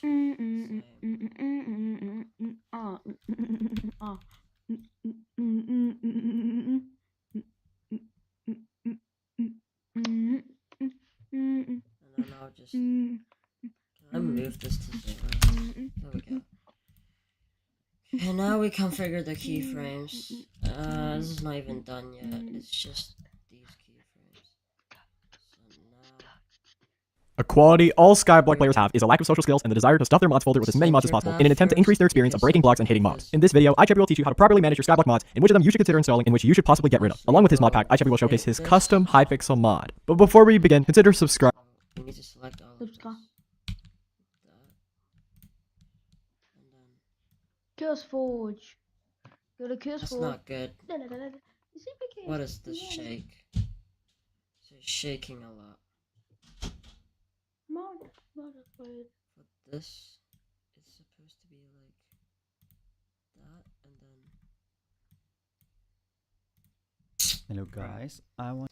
Okay, I guess I can work with this. So like this file can... and... easiest set, and that's... yes. Create a custom island with mod blocks and everything else. we don't want it to go down because we're going up, so guess we'll How do I use it?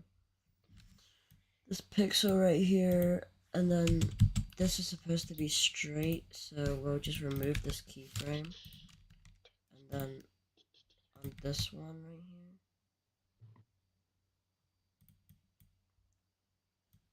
we'll drag it like this. Wiki. There's a wiki for this?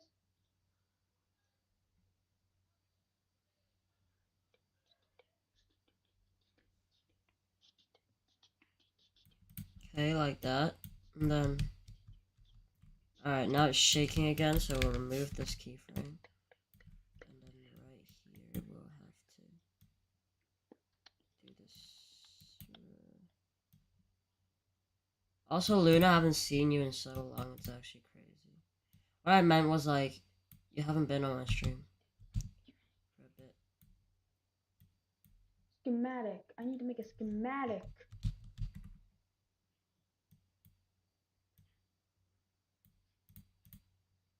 Actually, I did the wrong graph. It's supposed to be like an ease out thing.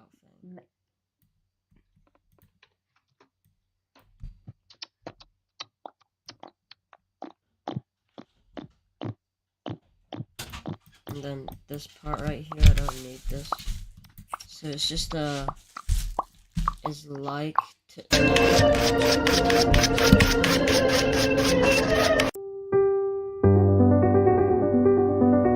And I sure hope I don't get lobotomized today. I says unlobotomizedly. I'm going to lobotomize you. Okay, if you're going to lobotomize me, then where's is a... do you have a request to what you so You sound about goofy as fuck right now, twin.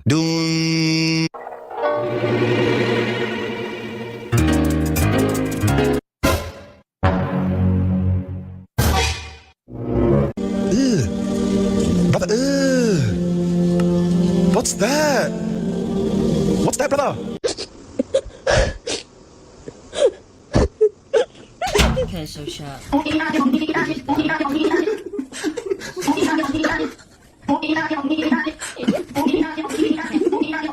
I forgot. These are on. These are. This one's supposed to be like this. The upper one's Everyone has that one moment when you basically, Send this to someone to shit their pants.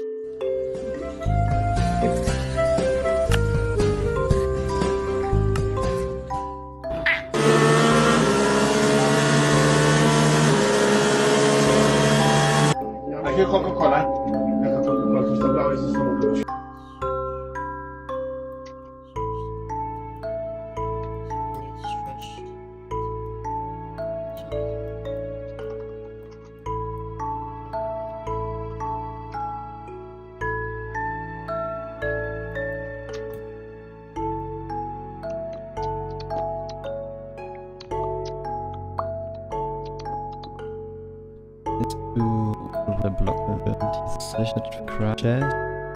Need yes island and port block. Block and save mode image template. Let's just now in the Okay, I need to fix the angle or whatever. yes. Here is day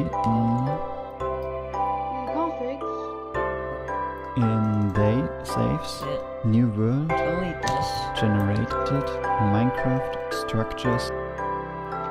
So yeah,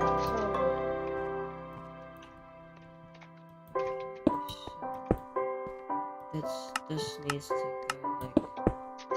so here's skyblock. How much? Straight. But feels like a little bit. So you might would quickly remove this keyframe. So something like this.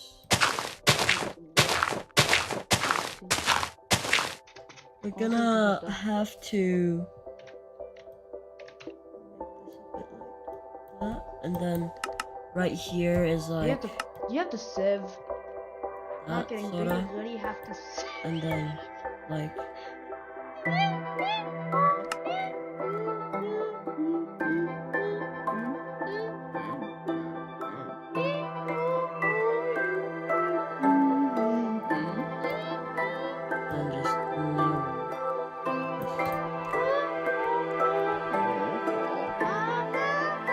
Where's the is like anything else? Yeah, we have gold chats, but okay, oopsies, I think I deleted it. Yeah, here it is. Anything yeah, gold to else netherite. is I have like a chest, we and need I'm going to go to the best. And I can put so right here.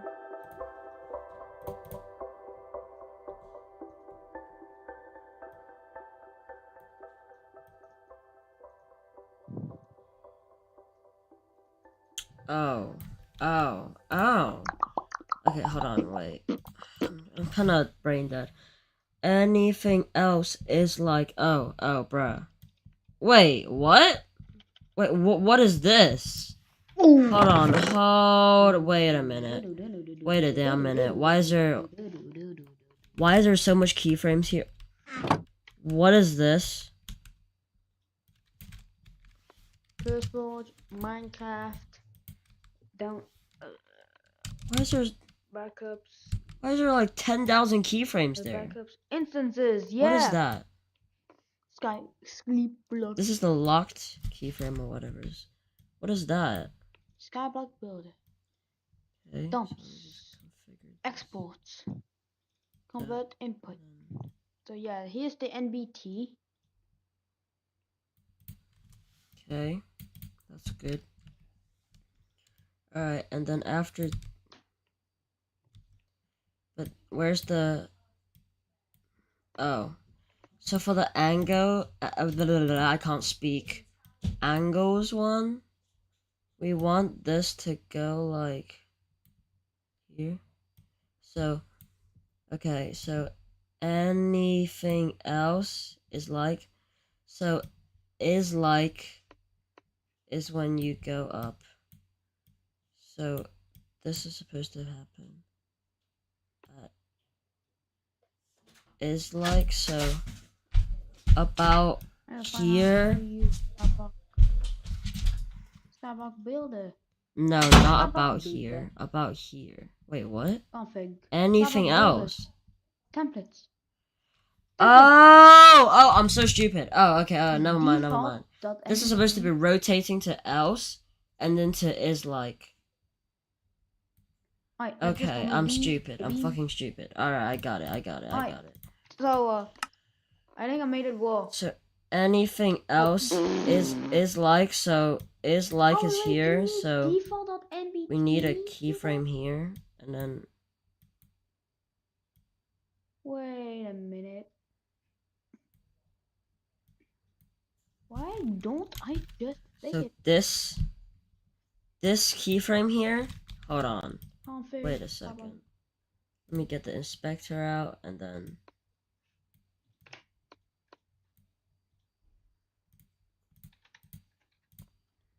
Default.nb. Okay, this is what I want. I faked it, so I now the one I made is now default.nbt. So it's actually this being useless, not the other one. So this is actually not useless. My bad, keyframes. No. What? The default Oh! Wait. I didn't know you can come. Okay. I was like, yo, why is one like that? Oh, okay.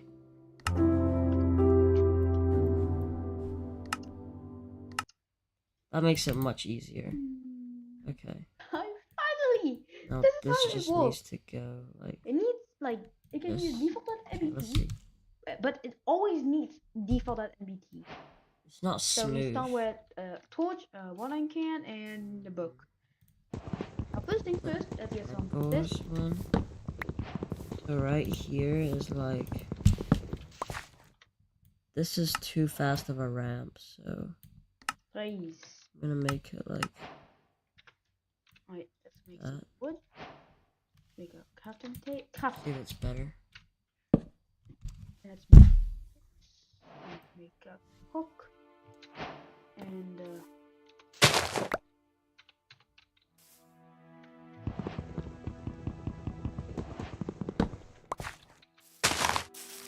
Oh! This doesn't match and it looks weird. I have to match this, but that breaks the border. that's the ones. Yes, that's these guys. Okay.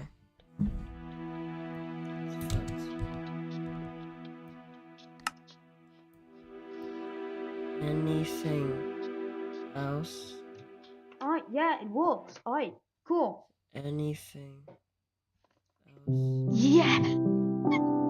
It's the first time I ever used this, and then I just This figured does out not from a feel good old tutorial from before. That's what he tested anyway. Anyways, we're gonna make some more stuff, like we're gonna make some questies. So I got in trouble on a British Gmod server. You can sit in the corner over here while we wait for a staff member. Come on. Why? Can you slow down? I'm writing this down right now. Well, if I list every reason, the list would be longer than my CVS receipt. So I will just show it to you instead. This video is really funny, and I hope you enjoyed it from the beginning to the very end, because it's absolutely worth it. And don't forget to subscribe if you're new. With that being said, it all started with me meeting a guy named Bill. Where the fuck live? Let's go to pizza. Where do I go for pizza? There's only KFC. I'll take it for fucking. Does KFC sell pizza? No, in Ireland they do. Oh fuck. Good parking. It's the alcohol kicking in. I tell you what, I went down to Bacardi once at midnight. This guy comes over fucking me shit. It's the alcohol kicking in. What's happening here then, lads? You wanna race? I don't know, mate. You're fucking lazy, I tell you what. You're so British. Let's go, mate. Get set. Let's go, man. Let's go. Alright, get him in the corner. Where the fuck get him in? You got him. He's going too fast for that corner. You got it. Oh. Good watch. Maybe that's just taxi. Do I a second? Just spit out. How convenient. Hey, you're race is on, brother. Race is on. Wait a second. I'll make the background. Oh god. Okay, I can see why he was not cutting corners. What are you doing? That doesn't look good. Oh. You fucking man, what do you say? Alright, so what do we do about it now? I can fucking repair this. It's not even my car. We're gonna have to walk now. You fucking...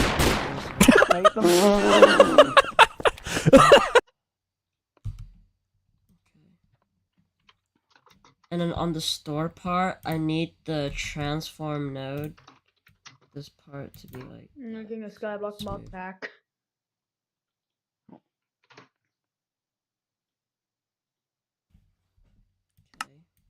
Now we got the second transform, which will simply. Alright, so. But before that, I need to check. Anything else is like going to the store. Okay, sync. It's synced really well. It's synced really well. It's a keyframe to start, and then. Oh!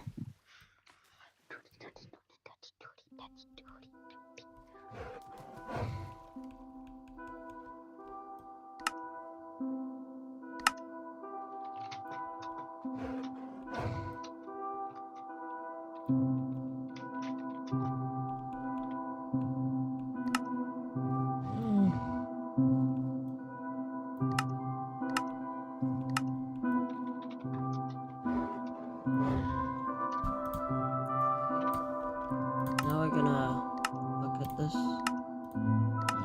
So, transform 1, we've already done that, so now it's transform 2. Transform 2 only has size. We're gonna do that, and then we're gonna select all the keyframes S, smoothing it out, ease and ease out, and then now we're just gonna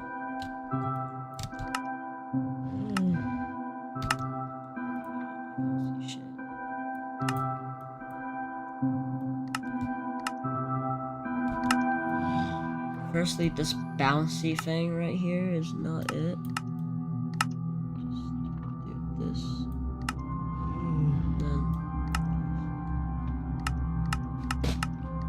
this bouncy thing right here.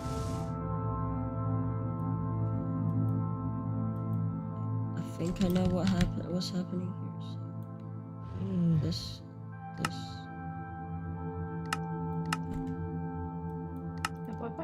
If I control click this,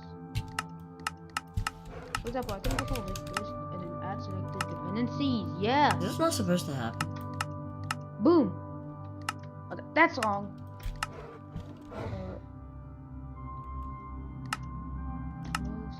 Okay, so it's like this, and then no.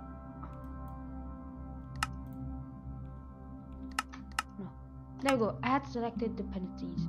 Now we have flint armor, and it's actually the wrong way, so I have to redo this. Okay, that's good. The main thing I'm worried about is this. Like it.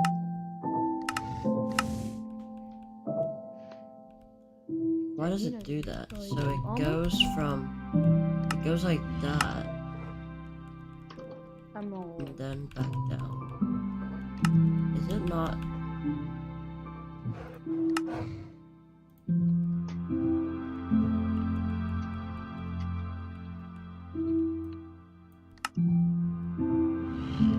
That just stretches.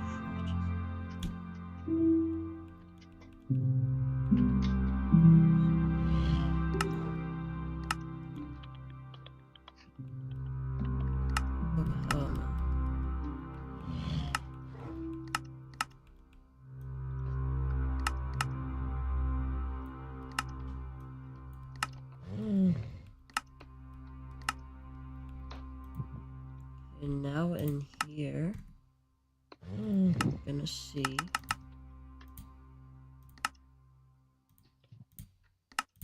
Okay. Right here, this is too far of a drop. So we'll smoothen the back and then smoothen the front, even though we can't. We can't do that because.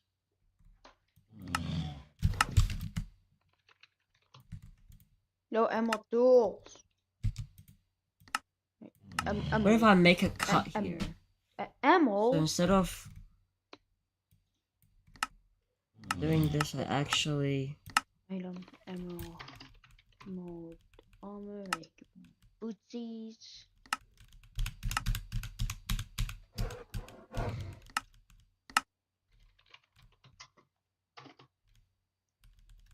Leggings.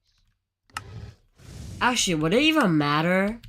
Because I'm gonna motion blur this anyways. Hold on, motion blur, hi. Motion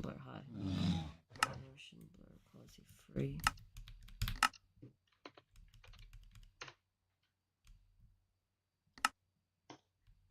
Yeah, I don't think this is even gonna matter because I'm just gonna motion blur this. So I'm gonna get transform 1 settings motion blurred. Well, make this like 1.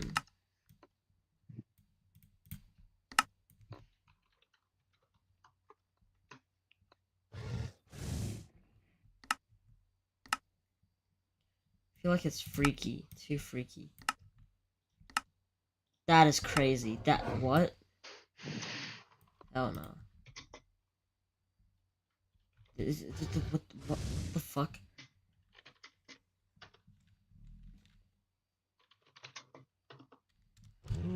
That's... Okay. I should just do the project and then enable motion blur. Because holy fucking shit.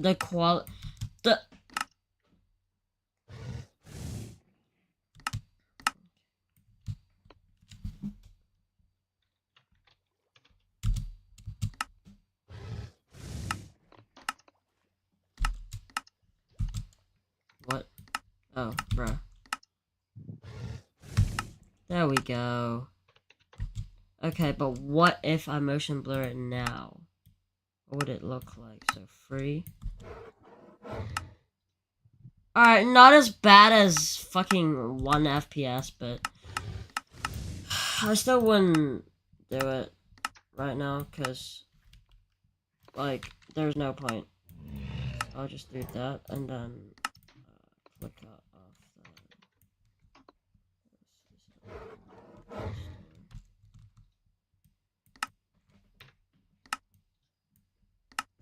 the. Just why? I'll add a newbie. Middle. Can you?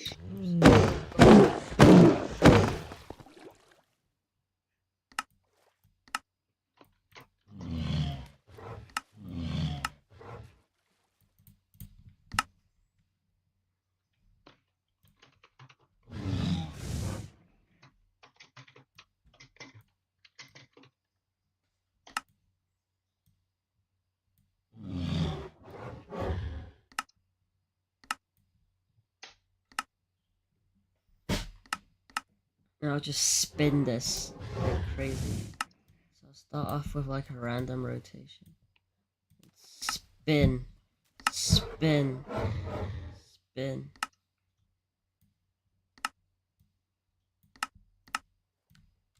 Anything else is like going to the store. Why does it have audio? Anything else is like going to the store. Anything else is like going to the store.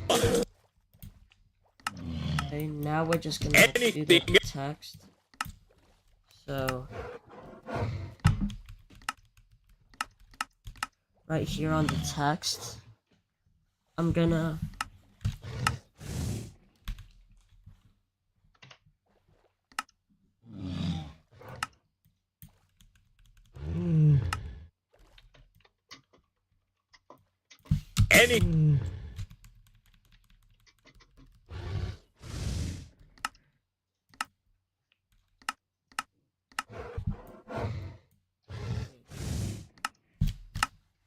anything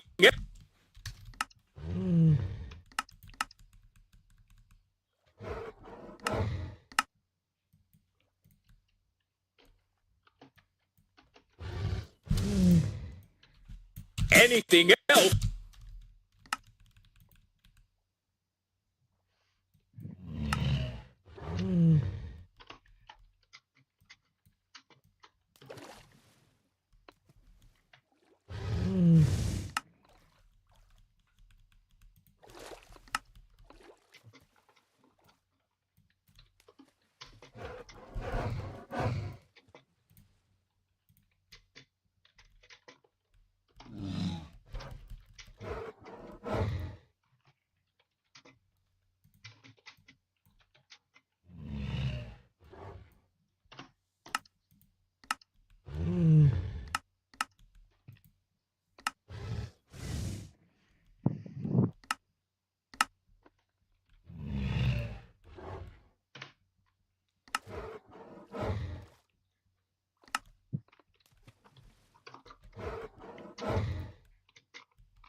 Anything else is like going to the store. Okay, now we're gonna add fade out to the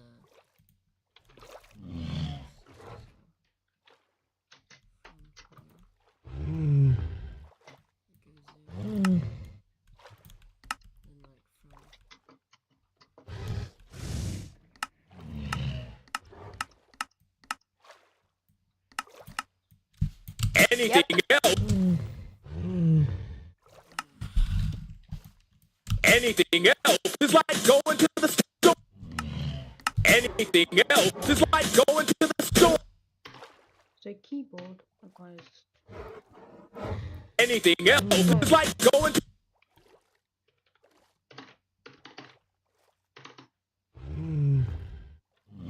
What is going on here?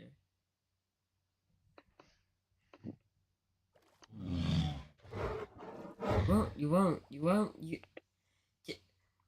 What?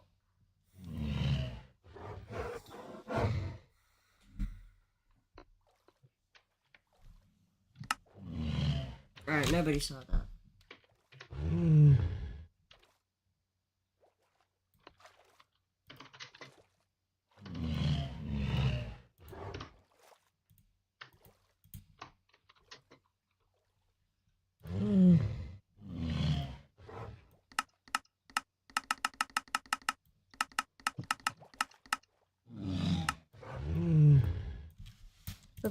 Anything else is like going to the store.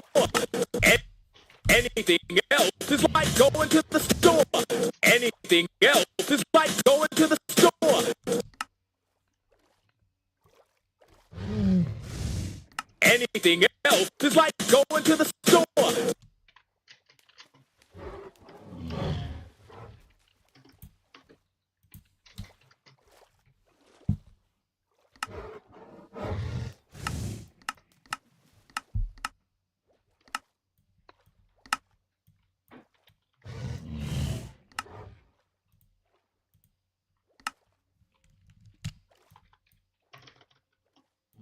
If I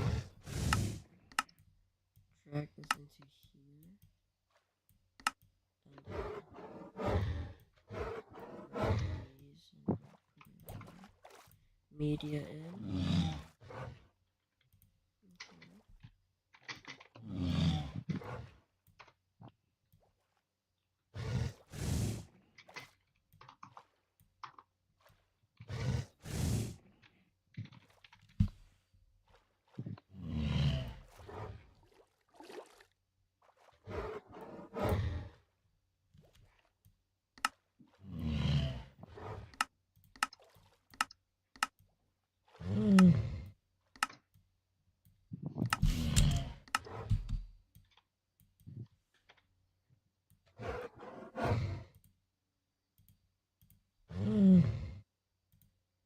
Hold on, I need this to go.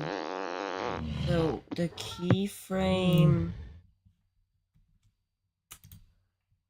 here, this keyframe here. Maybe a tiny bit more centered. Yeah, there we go.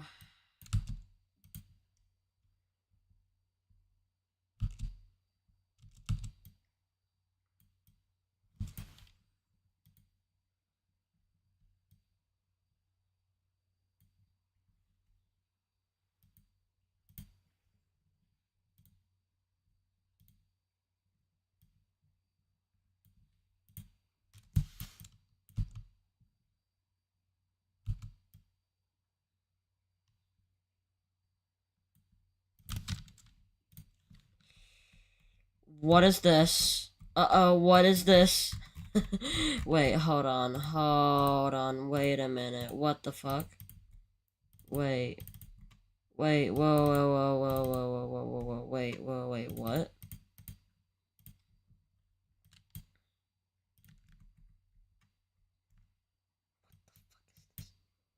Oh, I see why it's not working now. This part. And then this, I'll just... I guess that's fine, I don't even mind anymore. So for this, I'll just...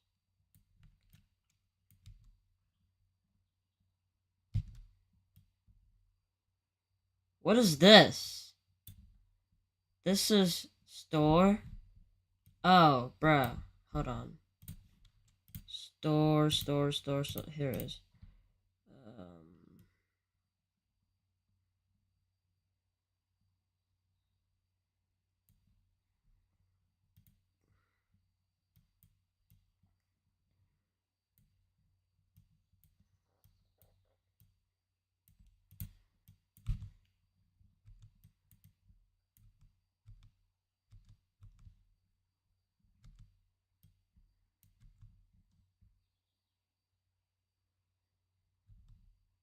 Okay, that's good.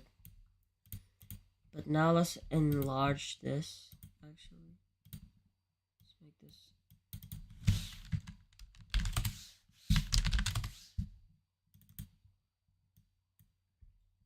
Oh, you can't enlarge it? Down.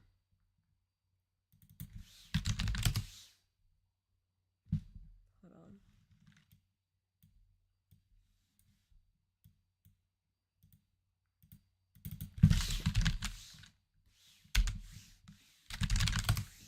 You can't enlarge it. That's weird. Anything else? Okay, you know, I have a better idea. I'll just put a... So put a text plus in here. Sound of this fusion.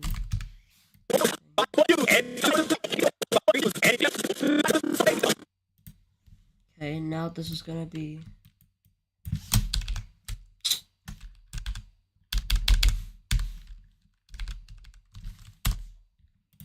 Same color as the background. Use anything else is like going to the store. Take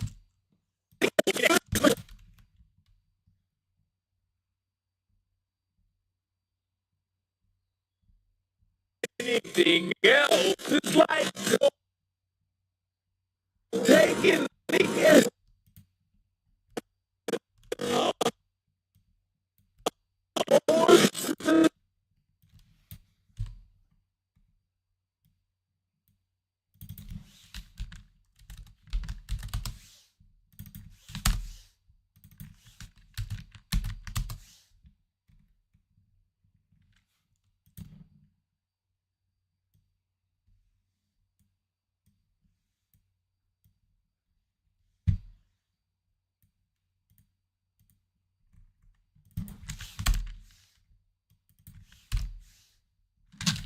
Okay, where is it?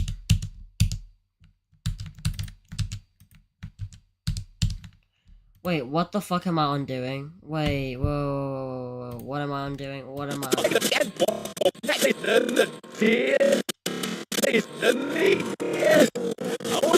Taking the disc and walking out. I'm not undoing anything. What the fuck? So the undo shortcut just does not work. Okay, that's cool.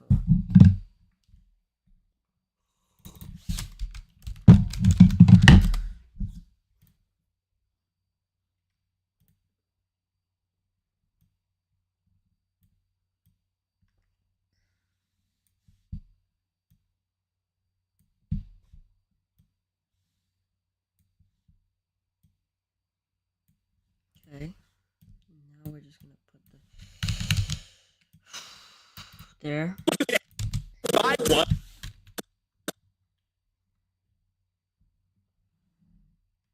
Anything else is like going.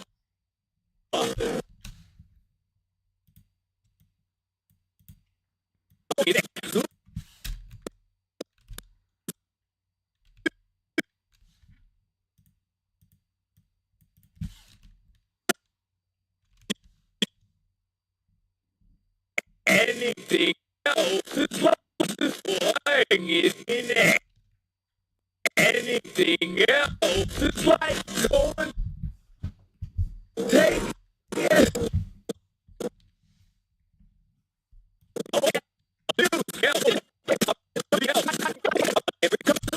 Every computer you use. Anything else is like going to the store. Take it.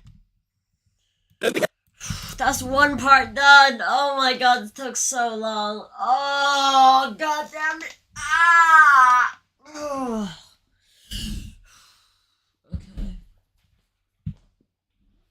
You know what? Can I just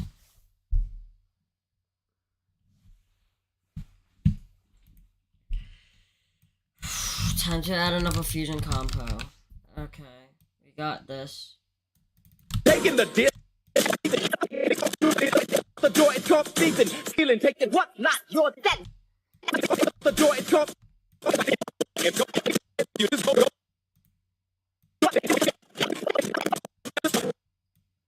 Not.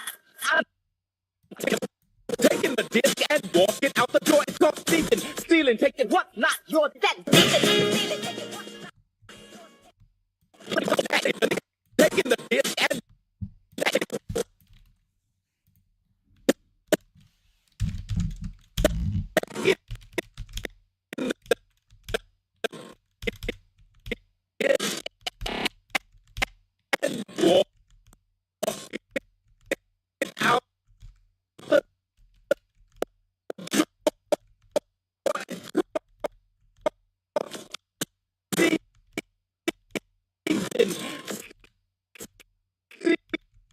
stealing, taking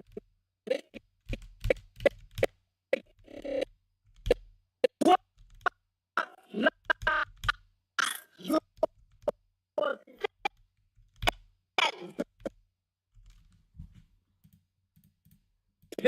Taking the disc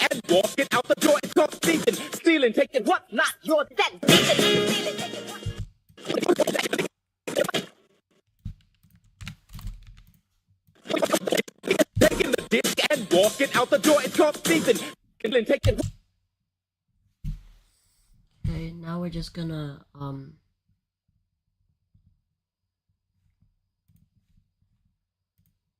import media. Don't mind that, you know? Don't mind that.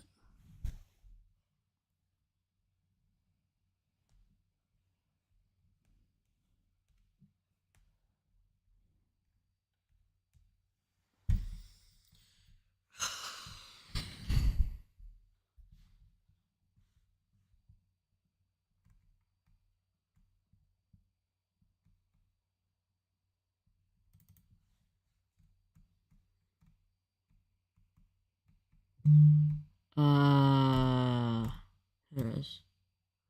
Nope, no. Adding it here.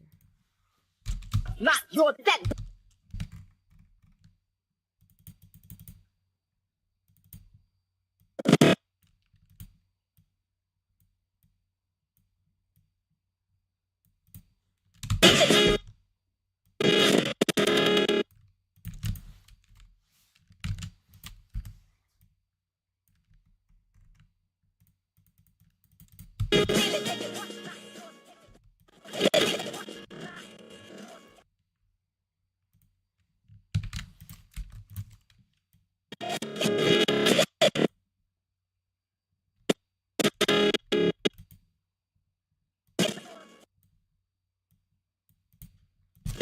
And walking out the door and go.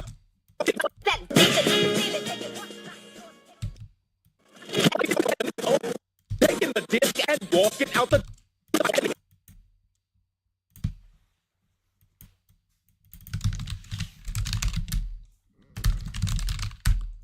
What am I thinking of?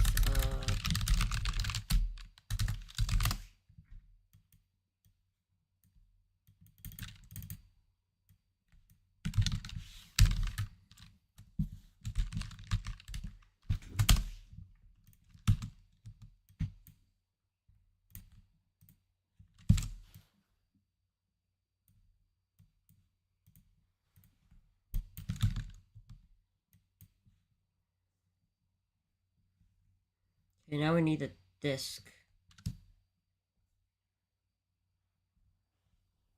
Alright, you know what? Fuck this.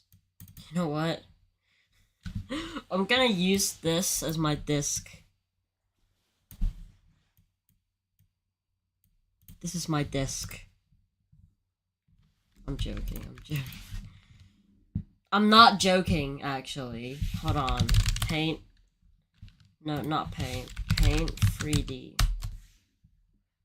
And then I'll actually just... I'm not joking, chat. I'm actually just gonna do this because it's easiest for me, you know.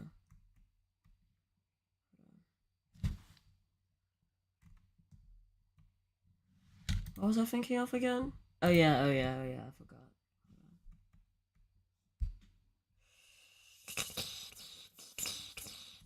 What was I thinking of? Oh my god, why do I keep losing my... Yeah. Oh my god, okay. What? No, not this.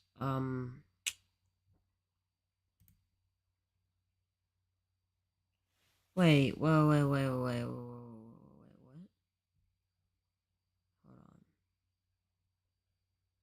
Where is the... Yeah, this. Copy this, paste it in here. Well. There we go. Now we can... It's off the way. We'll make this into a disc, but it's really easy to do, so all we need to do is go like that around it. And then make this like this color. Copy and paste this. Size it down.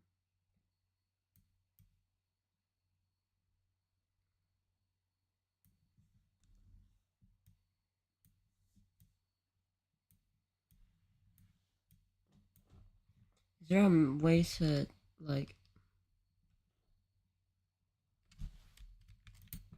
Does it not even recognize this as like...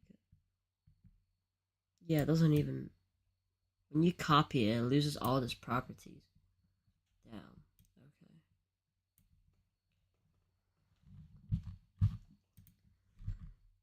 just do that.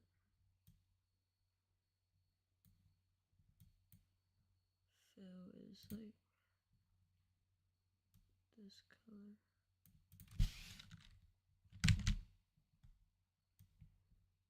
Okay. Now we're gonna put this through. Remove the BG and then.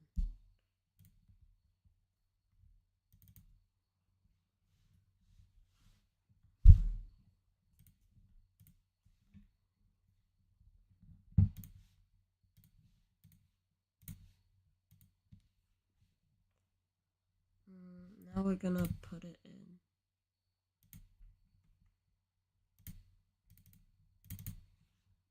Like here, and then I'm gonna. What? Oh, bro, this is a screenshot.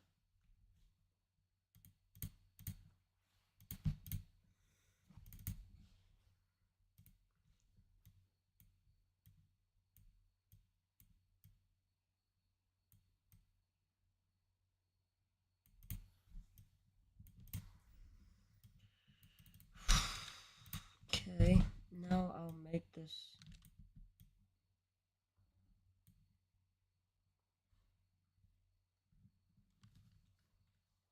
I'll make this a bit bigger, like here,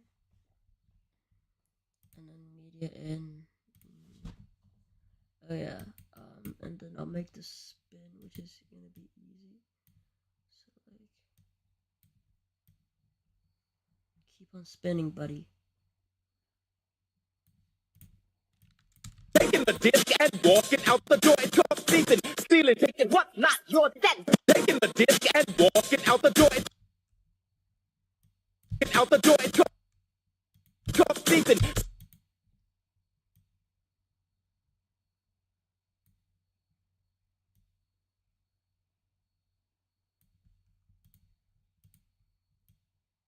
Out the door and caught thieving, stealing, taking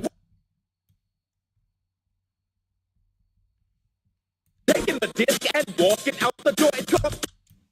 Can I keyframe the colors? I hope I can. No, I meant like configure the graph of the colors. Is that possible? Hold on. Wait, just a second. Oh. Oh! Oh! Oh, that was a bit, But what? You can keyframe. What? Oh, nah. Crazy. What? Oh no.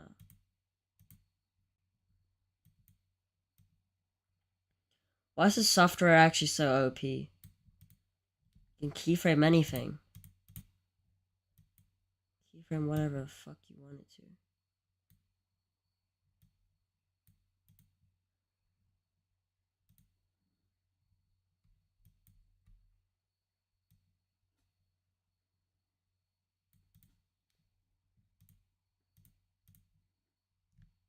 Alpha is not okay.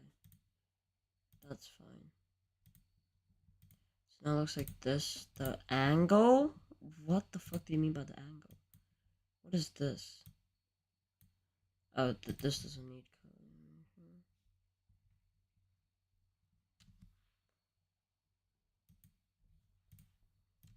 color. Taking the disc and walking out the door and caught thieving, stealing,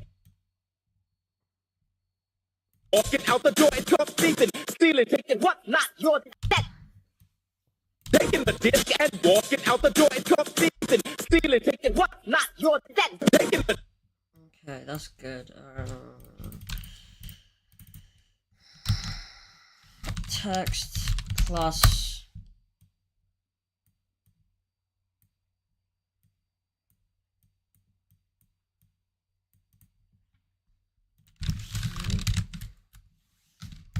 Why did I just delete it?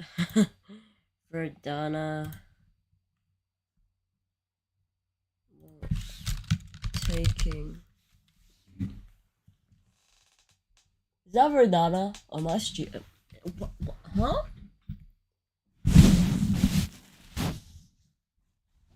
Okay, that is Verdana. I think.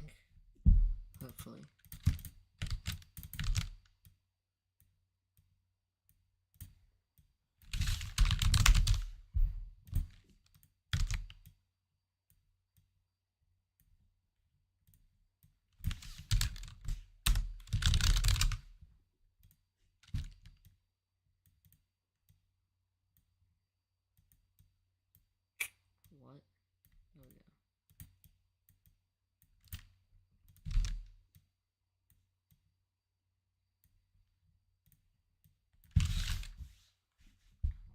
taking the disc and walking out the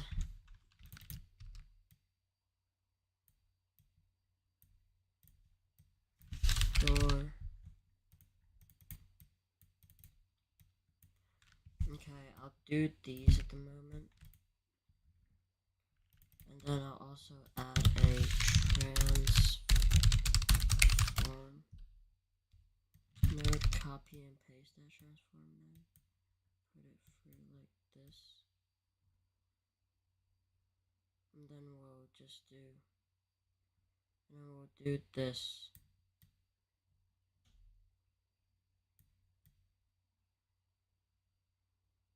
There we go.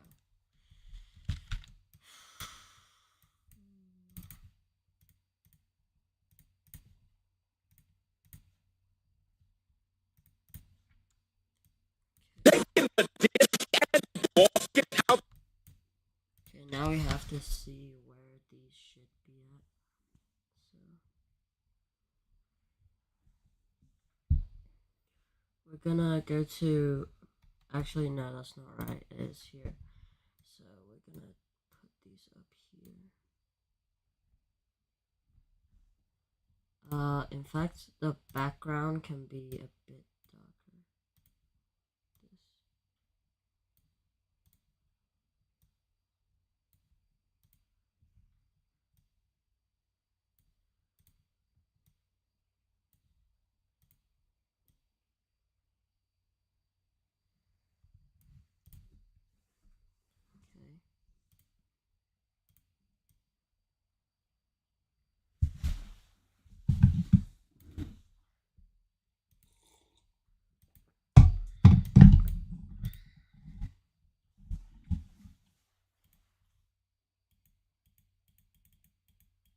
Right?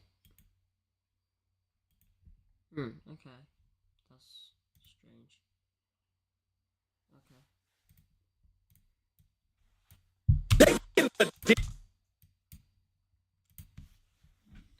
Taking, and then I'll just taking.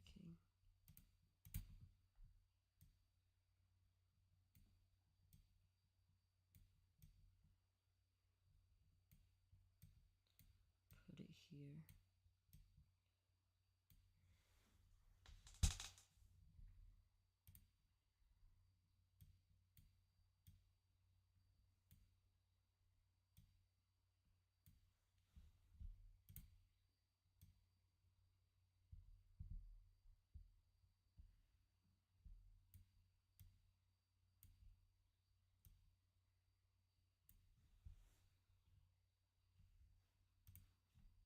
And then for door, I'll just put it here.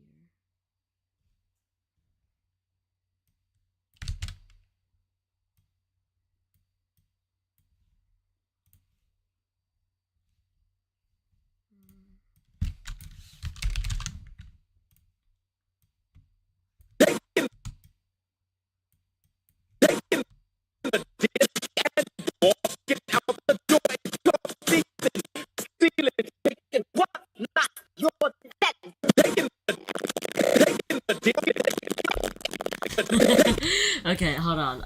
Before I have too much fun with this, I'm gonna do the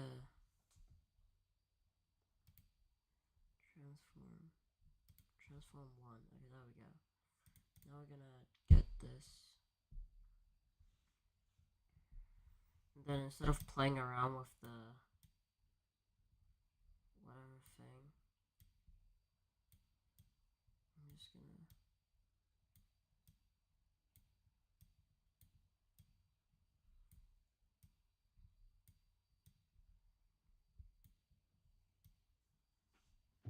Huh. Well, I did my fucking phone night up. need the keyframes. So, I decided to put the L. Taking the disc. I can't see anything. So, actually, taking the disc and walking out the door. It's called thieving, stealing, taking what's not yours back. No, that's not. Hold on. What?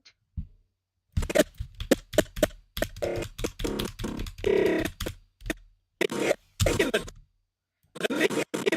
the disc.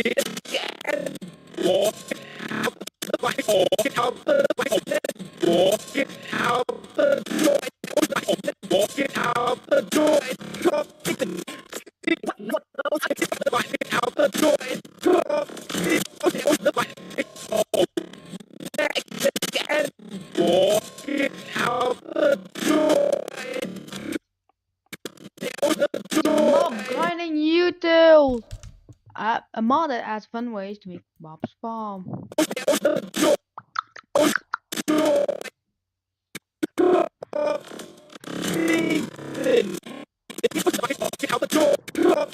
Oh.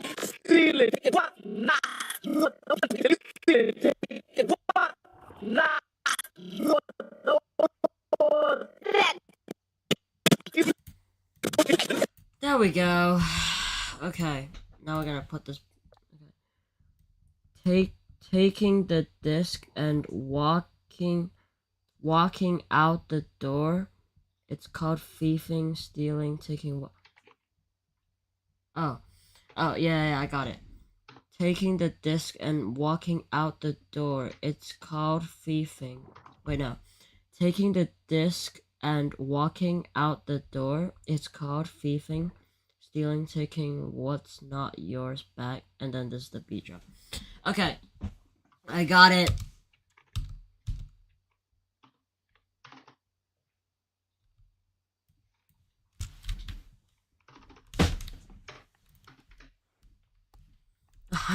Okay, this took way too long to sync up. So, well, actually, just take. Okay, yeah, I forgot about the key. Taking.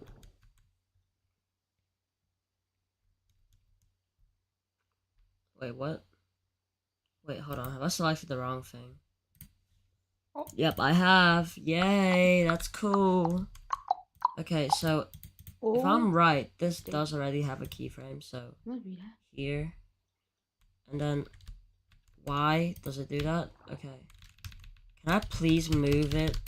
No, move the playhead. Thank you. Infinity Mind Dimension. Taking the disc. So I'll move this towards the disc. Like this. Yes. And A full configured mining dimension.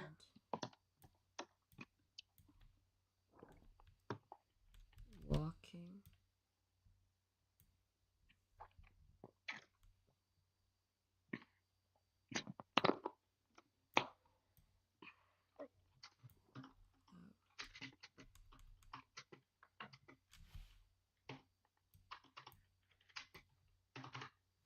Oopsies.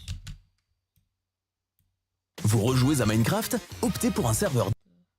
Want to know how I protected my team's focus time and got 50% more done? Managing projects shouldn't be hair pulling. Hey guys, and welcome back to another video. Today we'll be discussing Cube.js and the marvels you can create with a seemingly simple Minecraft mod. So first of all, what is Cube.js? Well, I'm glad I asked. With Cube.js, you can add custom blocks, items, showing up here. potion Oh my god, effects, that is so annoying. remove Okay, and hold on. create recipes, and so much more. So let's get right into it. First of all, I highly recommend using a text file editor such as Visual Studio Code to do this, because it not only highlights your errors, it also, as the name implies, gives you a better visual comprehension of any text file you can think of, even outside of coding Minecraft. In this case, we'll be writing what are called scripts. These scripts will go into one of 3 folders found in the Cube.js folder in your modpack files. Inside, you'll find client scripts, which run, as it says, client scripts for the client. You'll find server scripts that run in-game when you've loaded into the world, as well as startup scripts, which load on the startup of the game where more hard-coded parts of Minecraft live. Depending on what we're trying to do, we'll be putting our scripts in one of them. So we're going to go into startup scripts, and we'll create a file in here named whatever you want. We'll just call it tutorial.js. It'll have to be a JavaScript, hence the .js. We'll go into it, and we'll be adding a custom block, an item.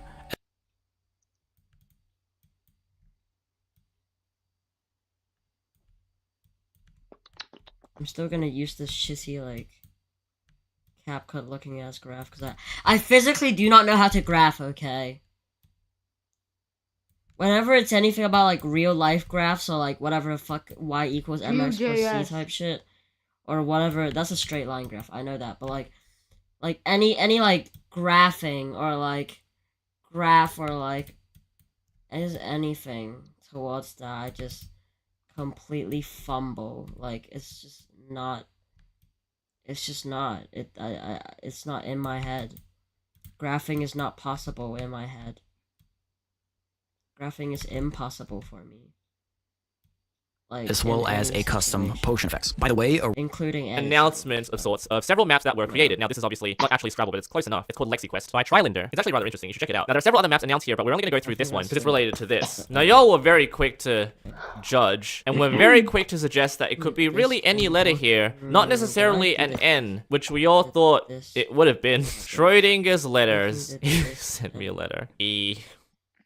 Yeah, I don't know why this guy said Q. I don't know what that is. Okay, so if we observe the English edition of Scrabble and the letter point distribution, we can see there are several letters that have a point value of 1. E, A, I, O, N, R, T, L, S, U. And of course, the distribution varies across each letter. It won't take long for you to realize that the most popular letter here is the letter E. So if you want to be cynical about it, the most probable letter here is an E, with N only featuring 6 times. Now, we have to rule out some of the letters. So here's a Scrabble check. Wiener is valid because a wiener is a sausage. Wienerwurst. Oh wait, please don't tell me they've banned this word. It's a regular word. Oh, thank God. A. No. Wiener. One that Werner. Witzner. Man, I love Witzner. When it knows Wilner. Wisner. And... No more shake. Nope. So after doing all of that, we've come to realize there are only 2 possible letters. I break Minecraft a lot. It's hard to hear. Every time I've broken Minecraft, I've been in a version of the game where you can do things like run commands, spawn mobs, and even break blocks. Today, though, that changes. I'm in Adventure Mode, a game mode specifically designed to limit what the player is able to do in the world. By default, Adventure Mode doesn't allow cheats. So today, I can't spawn hundreds of entities or give myself items. Adventure Mode also kind of removes one of the fundamental elements of breaking Minecraft game by breaking and placing blocks. And that's going to be a problem. So today, with my ultimate goal of crashing Minecraft, I can rely on... Ah! No. Fuck me. It's a tiny bit like... I hate that. No. Fuck.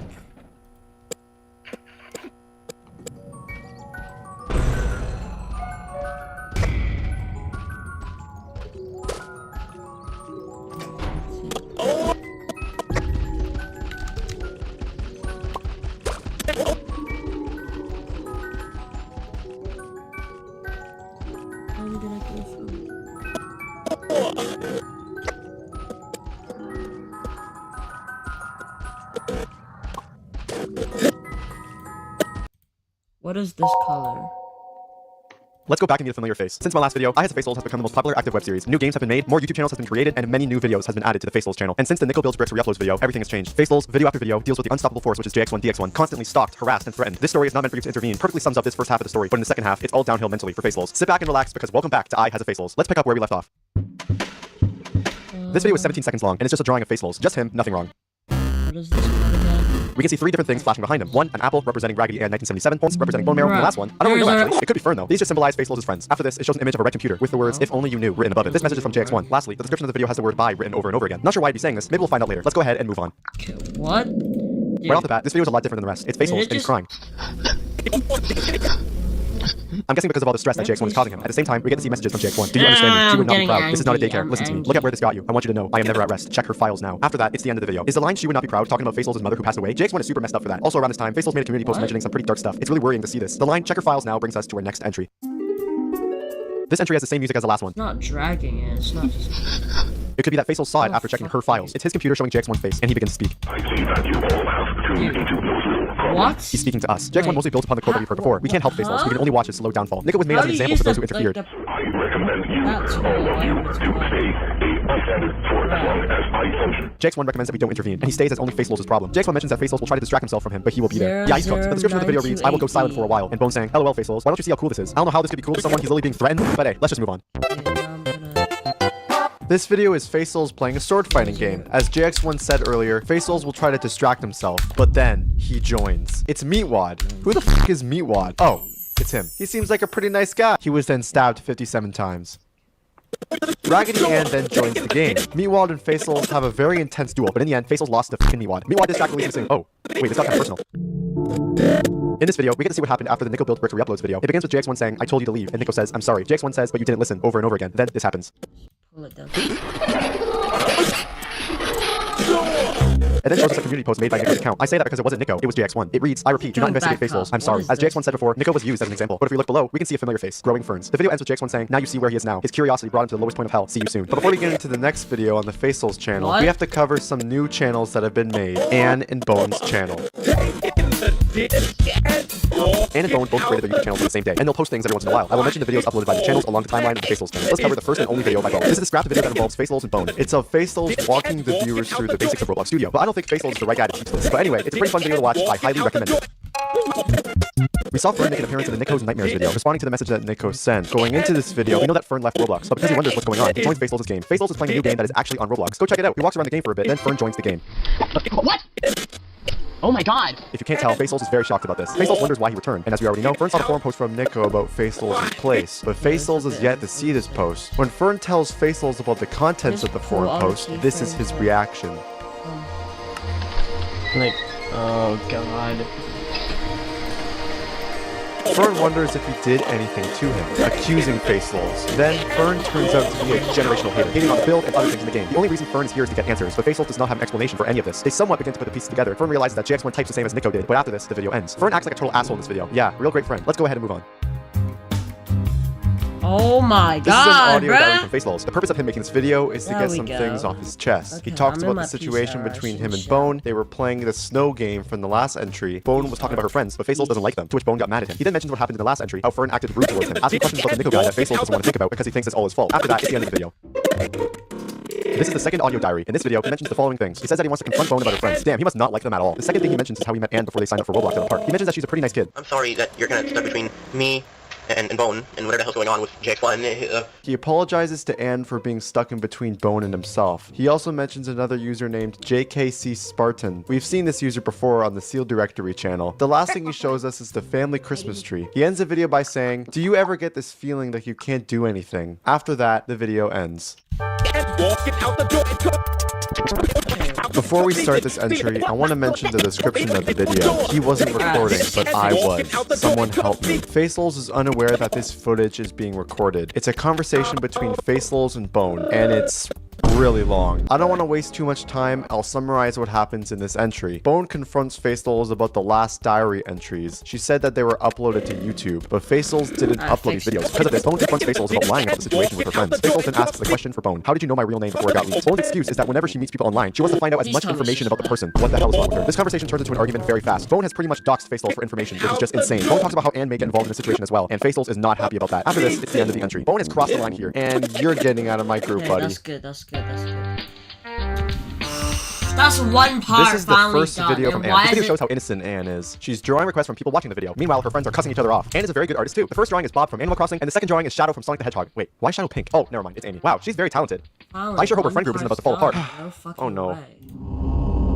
This is a video of Faceless speaking directly to Anne. Faceless tells Anne that he wants to cut Bone off from the friend group, and she should as well. Faceless says that he's scared because Bone knows a lot of personal things about him, and he doesn't know what she can do with this information. Faceless just wants Anne to be safe. Faceless then tells Anne what happened in the argument yesterday. After this, it's the end of the video. The description of the video reads, why don't you do it already, you coward? Then, we get to see how Anne responded to Faceless through a community post. Hey Noah, thanks for thinking of me. If you need me, I'll still be here. I hope her trip was okay despite everything. I know what Bone is doing isn't right. She shouldn't have gone through all your stuff, or anyone's, but cutting her off isn't going to do anything. Then the bottom half is flipped. Unflipping it, it reads this. Why am I thinking like this? Why can't I do anything? Why can't things go back? I miss Michigan. I never got the contacts from my friends back home, and everything here is just... I hate the way they look at me and make me feel. Classes are harder, I can't focus on anything and I don't know why. My mom says it's the game, but it's like you guys were the only ones keeping me going and treating me like someone. I'm not ready to lose either of you. Please don't do this. Let's move on to the next entry.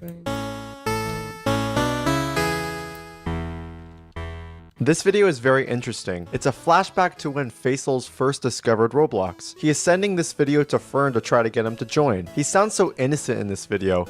Hey, Fern. I'm sending you this video over email. I found this online game called Roblox. So cheerful, so happy, but if we go a video earlier, he's scared and worried. This is a very good placement for a video like this. It shows how much Faisals has changed since encountering JX1. This is a very short video, let's go ahead and move on. I'm so happy right now. Wanna know why? Because Faisals is playing my favorite game of all time. Wait, sorry, wrong one. There we go. We get footage of the first Half-Life game from ours truly in this video. I'm going to be honest, I have never played this game before. I have only played the games after this, so I have no idea what's happening. No, don't click off the video. This video is pretty much just Half-Life footage. If you're into this game, it's a cool watch. But the reason why this isn't a video is because of what happens near the end. No. JX1 said before that Faisals will try to distract himself from him, but he will be there. I guess he kept his word. JX1 acts more like a virus in this video, kind of like Bonzi Buddy. Based on Faisals' reaction, he's completely sick and tired of this happening to him, to the point of rage. Let's move on to the next video. This video is some more Half-Life footage with some music in the background. There are some things I want to point out in this video though. A minute into the video, we see Faisals trying to load a saved file from the last video, but it's deleted. My guess is when JX1 appeared, he erased the file. In the description of the video, he says, "I'm not happy." He could be talking about how he has to restart, or it's much more serious than that. This video also brings up some theories that created discussion among the viewers. I will get into my theory later in the video. In the meantime, let's go ahead and move on. Oh, bro. You may realize that this section is different. It has two videos. This is because this entry has another video that corresponds with this entry, and it's the channel that we're already familiar with. Let's start with Memory Capture 2. This video shows Jake and Sean in Jake's place, JKC Spartan's cabin, a real Roblox game. They talk about the place, but then Faisals joins. The three of them talk about various things, but the most important thing they mention is that Faisals tells them, as we already know, that he saw JX1 in a completely different game. He can stalk and torment their victim mentally, which is what is going on with Faisals. It seems that only the three of them are in this game, but at this point in Faisals' story, there's always someone watching. The video begins with an overhead view of the game. We can see Jake and Sean walking around like in the last video, but once Faisals joins, the screen goes red, and JX1 gets closer to the players. This shows that JX1 shows no interest in any other player. His only interest is Faisals. JX1 writes in the description, he'll never ever ever understand. I'll never understand either. This was a cool Seal Directory collab. Let's go ahead and move on. This is another video from Anne. It's her showing off her sketchbook. I can't play the background music because it's copyrighted, so I'll add some nice upbeat music in the background. Wow, these are such amazing drawings. Wait, why is there a torn out page? You know what? Everything's fine. These are just very nice drawings. Oh, I guess that's her in that final drawing. This is very concerning. As we already know, Anne isn't having the best time in her new state. Children often draw the way they feel, using art to reflect on their emotional state at the moment without even realizing it. This is what's happening here. Anne feels alone, isolated from her peers at school, and she doesn't feel like someone. That's fine. This video is very upsetting. Faisal sounds so destroyed in this video. He's touring a Black Mesa map that he found on Roblox. He also shows us a new outfit which looks quite nice, but all these things can't hide how Faisal is feeling at this point. Do me a favor, watch the Genesis video from earlier, then watch this one. You can see how much he's changed. He writes in the description, "I don't like how things I enjoy aren't bringing me happiness." He's trying to play things he enjoys to ignore JX1 and his arguments with Bone, but as we've already seen time and time again, it just comes right back. The constant torments from JX1 day after day has destroyed Faisal's mental state. The things he's passionate about won't keep him afloat. He's entered this downward spiral, and the only way he can go is down. Why does media out one always? My dyslexia thought he was going to college. This video is a collage of different videos that Faisal has recorded in real life. The first one is a bird in a birdhouse. It's a nice clip. The second one is of Faisal's cat named Fanta. This cat has no idea that he's in the greatest Roblox web series of all time. The third one is a short clip of a very nice car. And finally, the last one is of a golf course right next to some beautiful mountains. This was a nice video to watch, and he is not going to college then. This is yet another real life video from Faisals, and he's drawing. In the description of the video, Faisals is telling us that he's feeling good. Considering his track record over the past videos, he should take advantage of this. He shows us his yellow pen. He then begins drawing. He draws his avatar as a bunny, he draws Anne, but then he wants to draw Fern, but then he changes his mind. The last thing he draws is his new avatar that we've seen previously in the head scene. Faisal says that he enjoys expressing his creativity, which is great. The past few videos haven't been bad, but remember, JX1 is still here. Wait, hold on. No, OBS is... Trigger warning for this section of the video. This entry opens with Faisal's recording his old computer monitor. Somehow, JX1 was able to get to it. It's playing the Big House update video. JX1 then appears on the screen. He says the following: "The past is not a safe haven. You will always feel worse. Take your sweet time wasting away in bed all day, Noah. I will be waiting for your return online." As we know, Faisals hasn't made a Roblox video in a bit, but that's not all for this video. If you open up the captions, Faisals says, "I'm sorry, Anne. I don't want to have to put you through this. I don't want to be put through this. None of us deserves this. I can't seem to find myself wanting to get up from bed anymore. I feel terrible, Anne. I can't do this. I don't want to take myself out. I've already caused enough sorrow with my birth. What do I do anymore? I have no words for this. Let's move on." This video is very sad to watch. Facel's in this video is trying to relive the past, back when JX1 wasn't a problem. He's wearing his old avatar and touring his old place. The way Facel's talks in this video sounds like he's gonna burst into tears at any moment. Eventually, he does. Cool things in it, like this, like this garage. He misses the days before this all happened, when the friend group was all together and not fighting, and when JX1 was never on his mind. It was a much simpler time. At the moment, he's watching all the things in his life crumble to the ground. Facel's was hoping to find something that will distract him from the situation, but that something doesn't exist. It's very upsetting to see Facel's change so much for the worse, but this is just the beginning. Let's move on. This is another video on Anne's channel. It's Anne playing Facel's house place, and eventually, Facel's joins the game. For most of the runtime, they talk about various things. I want to talk about the important things though. gibberish. Anne asks how he's doing, which Facel's says, I'm Okay, doing great. merge I one. mean, We we need know to he's find merge lying. one. Anne says she's worried about Facel's, but Facel's What? says that he just had a bad day. The biggest My thing we brain get is from this video is through what happens at the end. Facel's seems to say stop over and over again. Then everything goes red. JX1 begins to speak. See how he avoids you? See how he lies? You should go and talk to your friend, Bone Marrow. JX1 in this video is trying to get Anne to hate Facel's and stop hanging out with him. This is so Facel's can feel even more alone than before. The next video is another video by Anne. This is a short recording of some driving on the road. A conversation between Facel's and Anne pops up on the screen. Hey, how's Illinois been? I don't like it here, Noah. The people here are mean. Oh, I'm sorry about that. I hope things get better for you. Adjusting to somewhere new is pretty hard. I want to go back to Michigan. I miss my friends. I miss my old house. Why is this so hard to deal with? Faith, take deep breaths. Why couldn't I just stay in Michigan? It then begins to glitch out, but then JX1 begins to speak. It will never be enough. You'll never be enough. You only want them to be better just so you can feel better for yourself. You're gonna wake up one day and not know who you are. And I wait for that day, Faith. I guess JX1 is going after Anne as well. Yeah, let's move on. We get to see the computer monitor again. JX1 is on the screen laughing at Facel's. He doesn't take this well. Why is it laughing at me? I just can't get it. I can't. It has this clip for about 20 seconds, but then it cuts to black. It then begins to play a spectro thing. It reads the following. I can't understand why I let myself do this. It hurts so bad. Why? What was I thinking? I'm so... Then it cuts off. I think Facel's is suggesting that he cut himself. If you brighten the last part, you can see this image. The only thing I could read is, the show must go on, doesn't it? And what am I to you people? I can't read nothing else. That's all I got for this entry. This is another Half-Life gameplay video. For the majority of the runtime, nothing that adds to the story seems to happen. It's only one small thing that I'd like to mention. This video is titled Facel's Mind Episode 20. What happened to the other 19 videos? Is someone messing with the channel? I would assume so because this has happened in the past. The good thing is that Facel's says in the description that he enjoys making these types of videos. I hope he does this more in the future. This is another in real life video. This time, Facel's is visiting the park in the middle of winter time. The funny thing is, he wore Crocs in the snow. I would never do that. This video seems like it's just him hanging around the park, but he says some very interesting things. He stares at the playground for some time and then says, something about this set makes me sad. This could be another moment where Facel's misses the simpler times in his life when he was a child, just like he did in the Untitled entry. Another thing Facel's says really stuck with me. Memories, they last. Unfortunately. Memories, they last, unfortunately. This is something that every one of us watching this video has gone through at least once in their life. Having memories from when you were a child, you felt like you were so much happier. Life wasn't so tough back then. At least that's what I got from this quote. Let's go ahead and move on. Facel's in this video lets us know that he's working on a game. He tested his scripting skills by creating a platformer with Sonic as the main character. There isn't that much that happens in this video. All we get from this is just an announcement that he's working on his game and nothing else. But at the beginning of the video, he does say that this is a re-recording. Maybe JX1 messed with the first recording, but that might be a stretch though. We get to see a person we haven't seen in quite a minute. Nico builds bricks. As soon as he begins to speak, we find out that this video is exactly where we left off. This video takes place right before the mystery proof fake video. He talks about how it isn't true, how Facel's is just acting like a baby in a situation, and as we already know, he found out. It then cuts to black and we see JX1. He begins to laugh, and then this happens. What if it false updates? The video ends with JX1 saying, we'll be back soon, folks, and that's the last entry on the Facel's channel at the moment. Except I got sick and then 2 new videos came out. Go give them a watch. The I Has a Facel's web series may seem straightforward at first glance, but if you pay attention to what's happening, you may see a pattern of themes that... So today in this video, I'm going to be showing you how to get the Urn Cave in Minecraft Bedrock Edition inside this new Minecraft event, which is called the Minecraft Movie Event. I'll be showing you how to complete the first quest in Minecraft. And this is a limited event. You must hurry up and make sure to get the kit. So here we are inside the Minecraft main menu, and all you gotta do is click the button right on the left side, which is saying Play Movie Event, and it's going to direct you to this window, and all you gotta do is, and care about, is just click Play Now. Alright, so here we are inside the award event, or the Minecraft Movie Event award. And if it's not your first time doing this, joining the award will not have an introduction, but if it's your first time, you will be having an introduction going on about explaining... Oopsie. I like Minecraft, but sometimes... sometimes... Tripwire. Tripwire?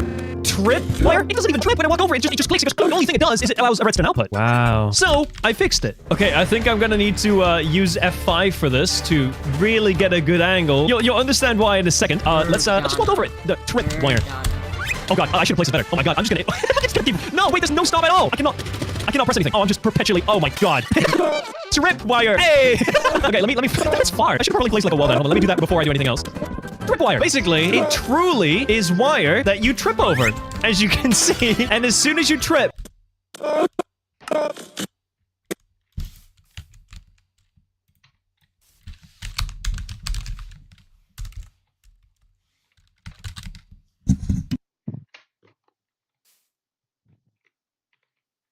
So, this is what I've done. Currently, at the web.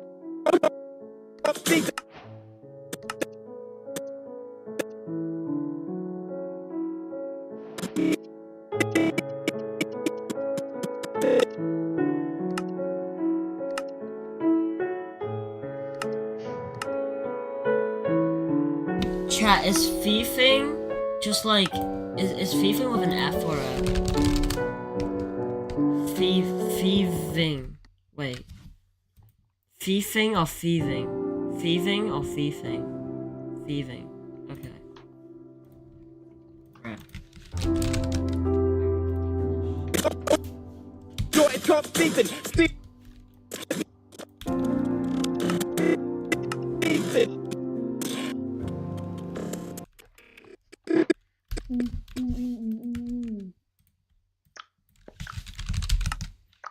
Steal.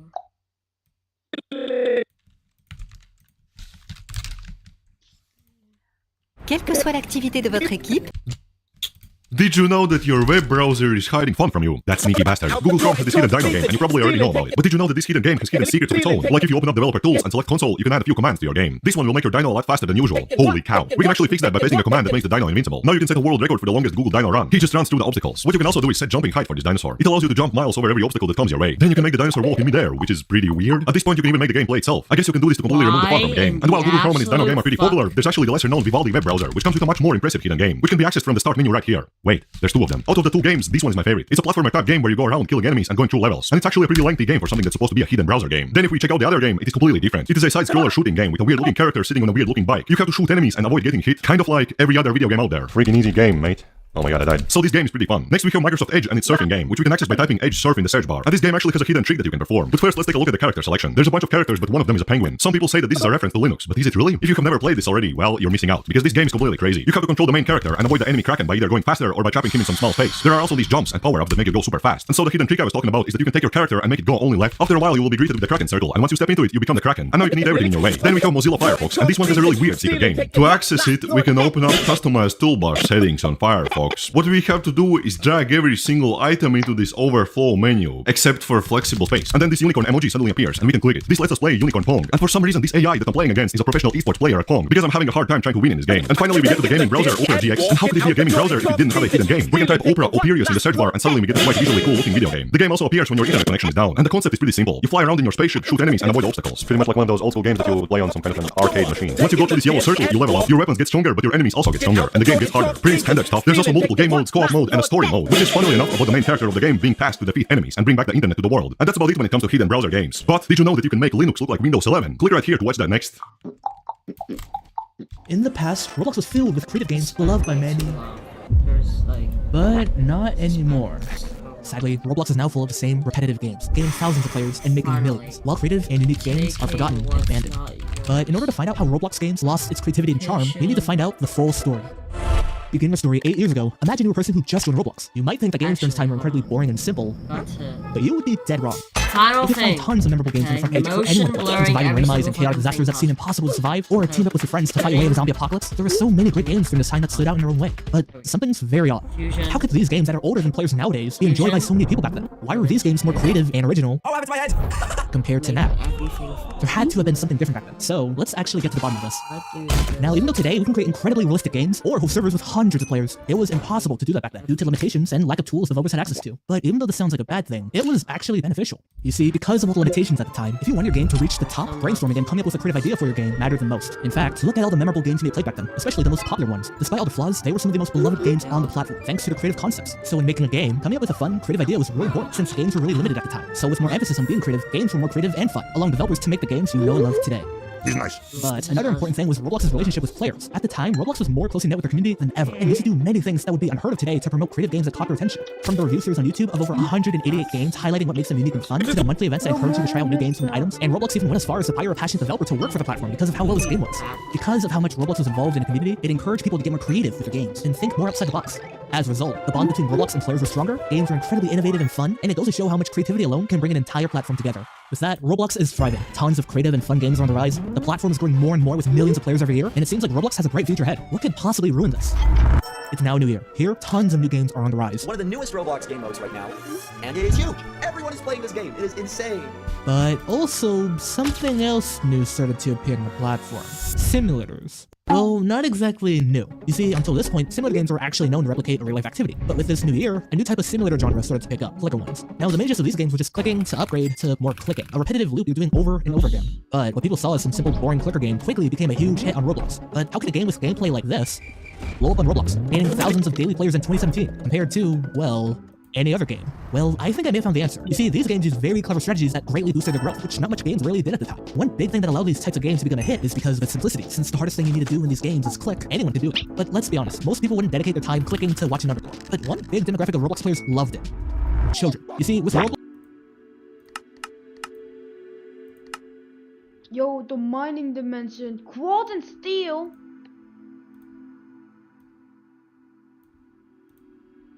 Quartz and steel. This doesn't look like Flint ore?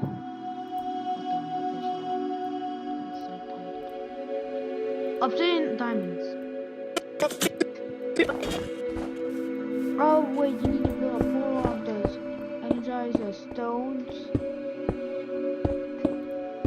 And you nope, instead you now let's export this.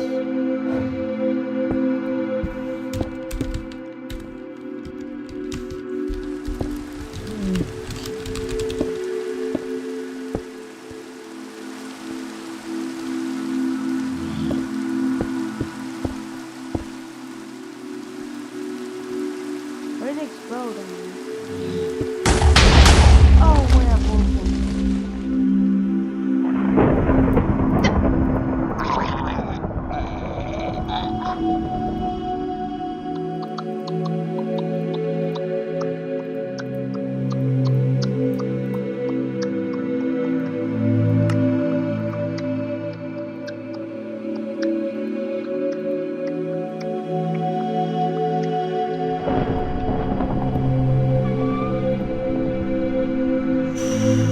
Finally! Oh my god. I have bro. the almost one night vision. It's rendering at 9 frames. It's not even rendering it. It's rendering at 10 frames per second. Ah! Finally, it's done! Oh my god, I don't even want to edit like the ultra kill edit that was originally. I'm exhausted.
every computer you use. Anything else is like going to the store, taking the disc and walking out the door and talk thieving, stealing, taking what's not your set. Why does it look kind of terrible?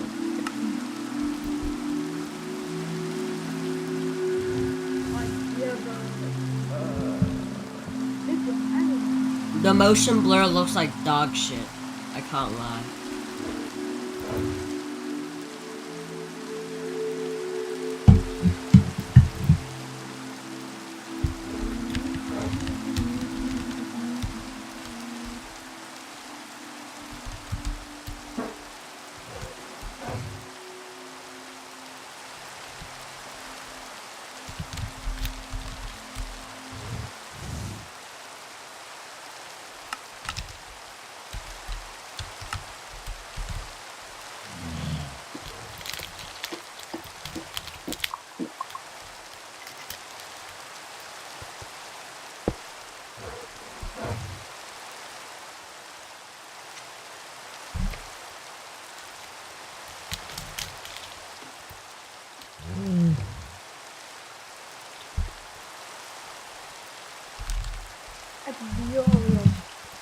Damn!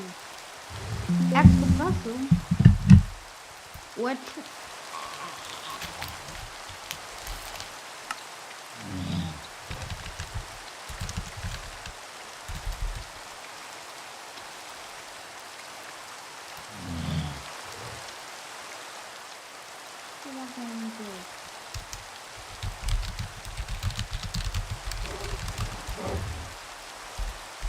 Like this, so yeah.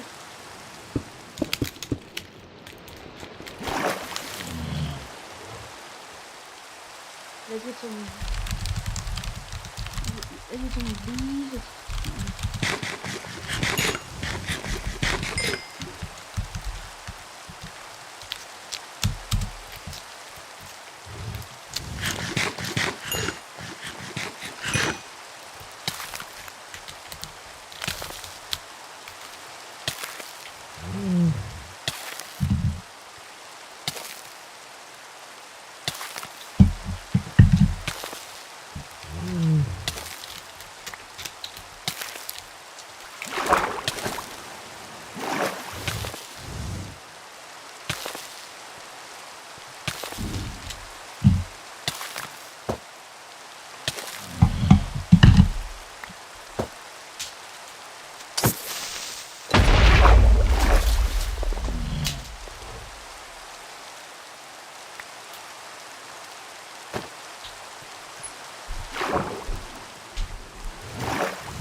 I'm trying to get a food up.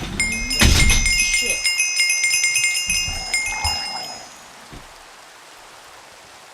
That's I have a.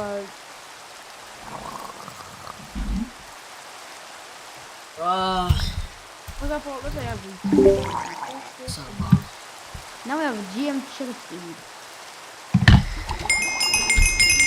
Now I'll just start the.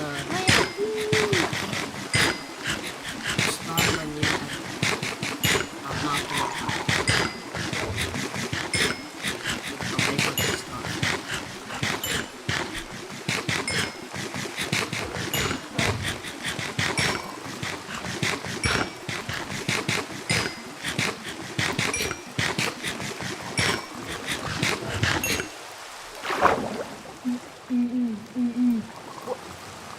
Baby dog. Oh no. Ooh, convenient chicken. Happy birthday, Taco!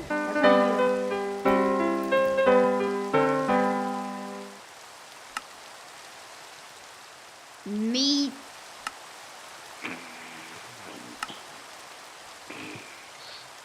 Is this Gabriel yapping? This is an ultra competitive.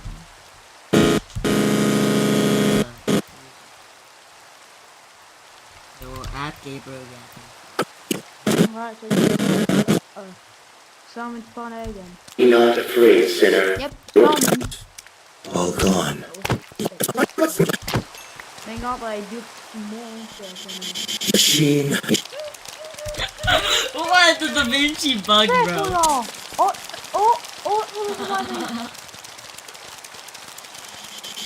Machine. I will cut you down. Machine. I'm gonna build a house that can live in here.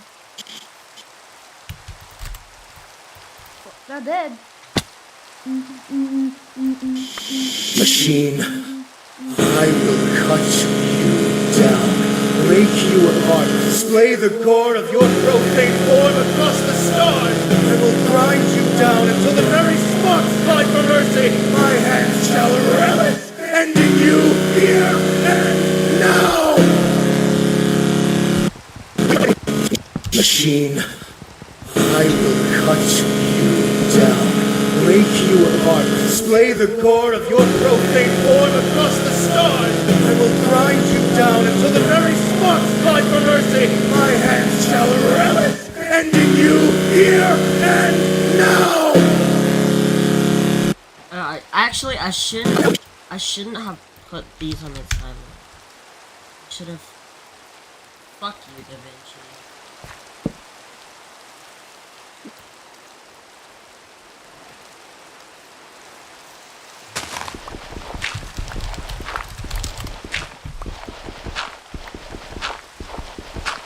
Da Vinci result. Oh yeah, I also forgot to turn my display settings back to blank.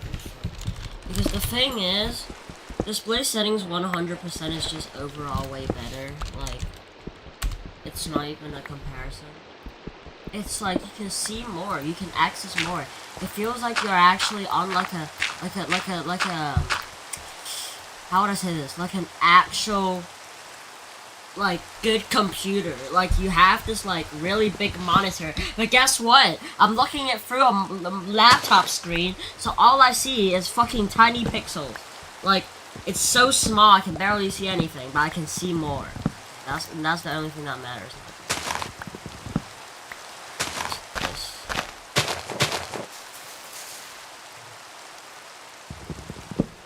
That's amazing. That's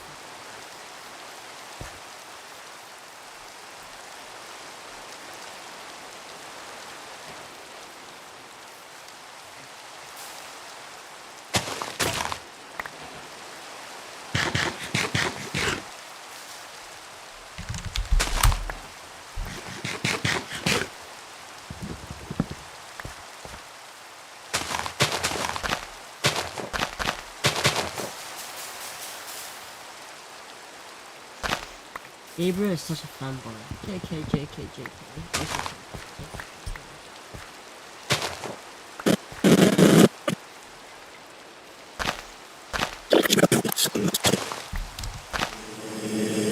Bingo. I see you.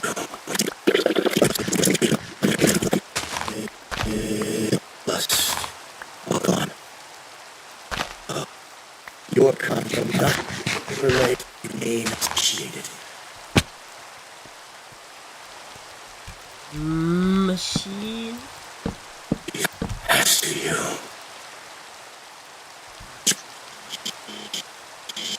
I need a canteen. Machine.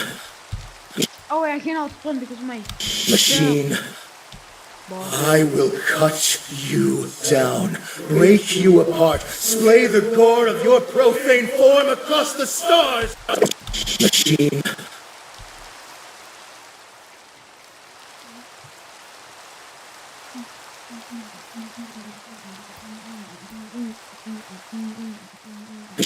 Machine. Be not afraid, sinner. Fuck me. Wrong audio, damn it. Machine. I will cut. Where animals? Machine. I will cut you down, break you apart, splay the core of your profane form across. Why is it actually synced? Why is Gabriel's speech in the The audio actually said. Not like I just killed I will cut you down, break you apart, slay the core of your profane form across the stars. I will grind you down until the very sparks cry for mercy. My hands shall relish, ending you here and now. And now. And now. This is the only audio we're gonna do. How much seconds? This is more than 20 seconds. What? Wait, what? Didn't know that.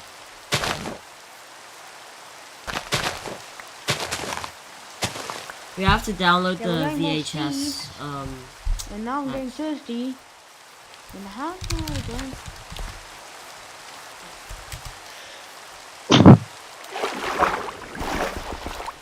I need a water bottle.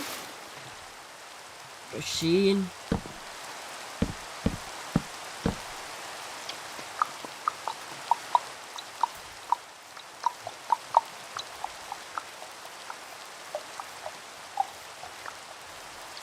The quick brown fox jumps over the lazy dog.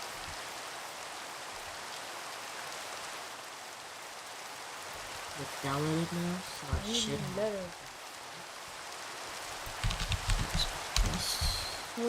Just to get some stuff. Wait, that was copper. Do I have to restart? I think I do. I don't know. Copper here? What is it called again? Copper stuff. Yeah. What did I do? On copper before. We're gonna save. This is gonna be awesome. Ultra kill Gabriel. Okay, now I'm gonna re-go into.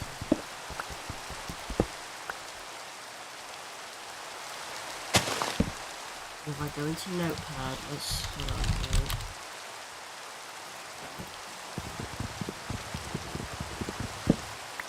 I'm very thirsty right now. I can't even run.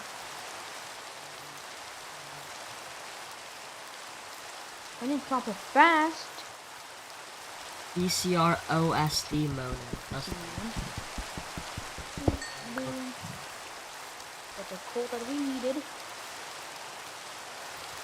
VCR. There we go. What the fuck? VCR. There we go. Machine.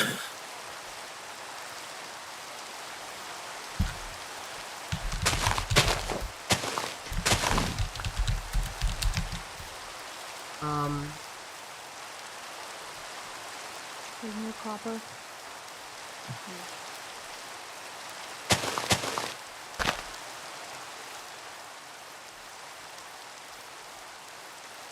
Tab spacing, advanced. I'm gonna die. Because I don't wanna die. I have to look good look. What?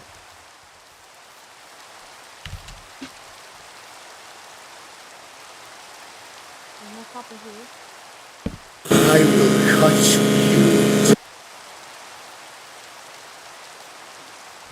Yes, how far I went down.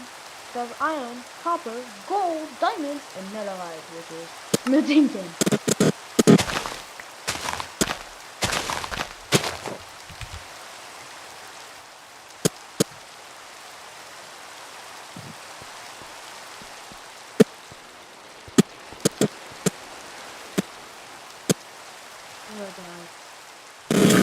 I will.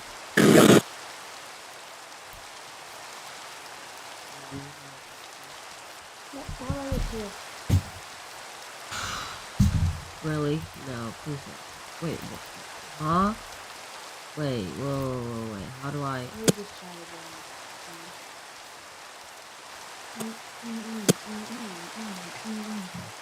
I'm looking for copper or cow.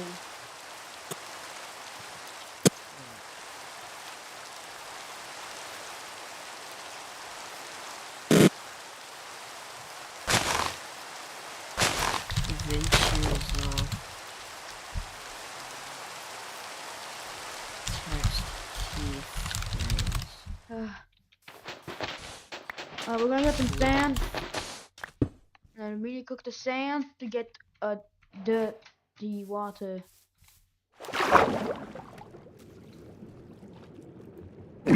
No, we need this. We need this, chat. Lifesaver. With the techniques I will show you in this tutorial, your motion graphic titles will stand out in a world of boring text animations, so get ready to unlock character animation, duplicate text effects, and even special noise notes to create your next level video with motion graphics. Let's jump right.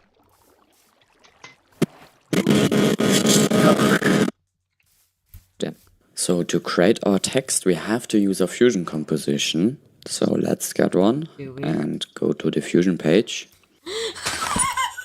Why does everything need Fusion composition? Can I please live a day without needing Fusion composition for everything I use? Like, what is wrong with this stupid fucking software?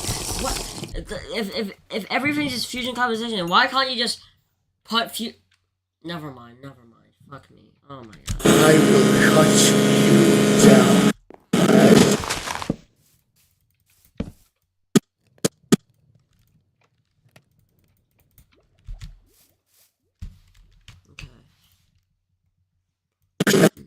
This is gonna have. Shut up.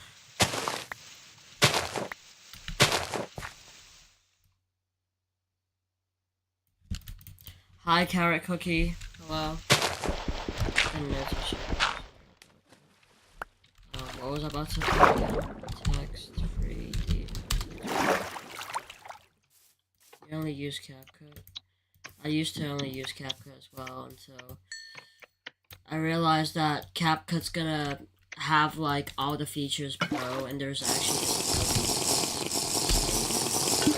below to decided to try out new stuff. I still haven't fully switched yet. I'm still better at CapCut, if you know what I mean. I only used the software for like 2 weeks. Copper. I'm getting better. There's like a lot of copper stuff, like copper. We need it. Furnaces, jetpack. Zombies.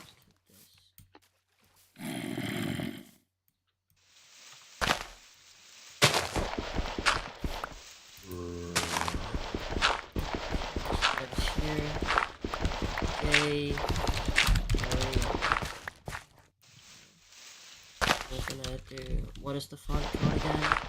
Am I stupid? OCRA. That's not the one. Did I forget what the text is called already? Here it is. VHS text.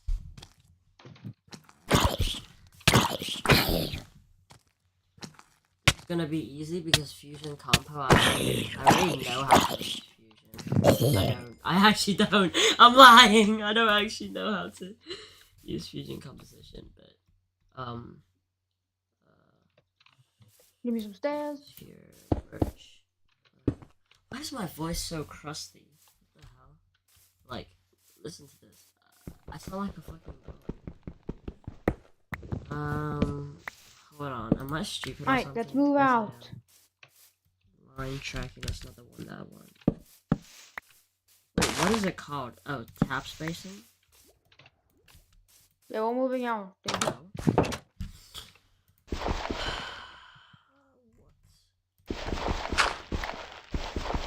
How could you lie to your fans?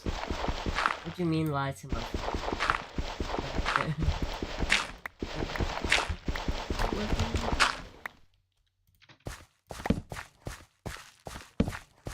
I'm cooked.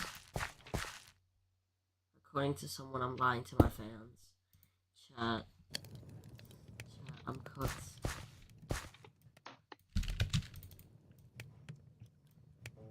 The graphing in the software is just way better. I don't know, you said something, and I said I'm lying. Oh yeah, I said, oh yeah, my bad. Yeah, I said, I'm good at this, I'm joking.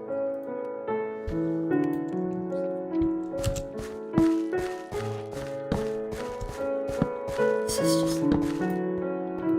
I wasn't to his.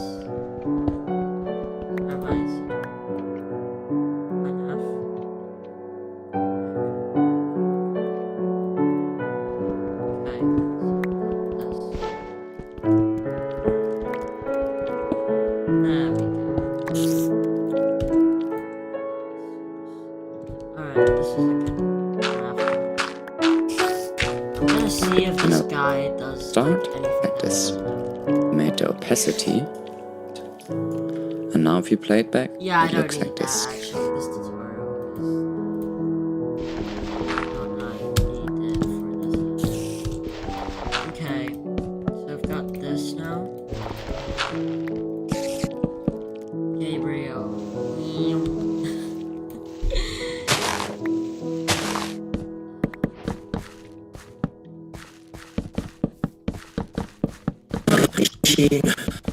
I will cut you down, break you. Whenever I have a hold on, YouTube. Gabriel Ultra Kill. Yo. Okay, I should have turned my scene to break time. Shit. Ready to unlock Roblox digital gift cards? Gabrielle from Ultra Kill with a British accent. Gabriel Ultra Kill.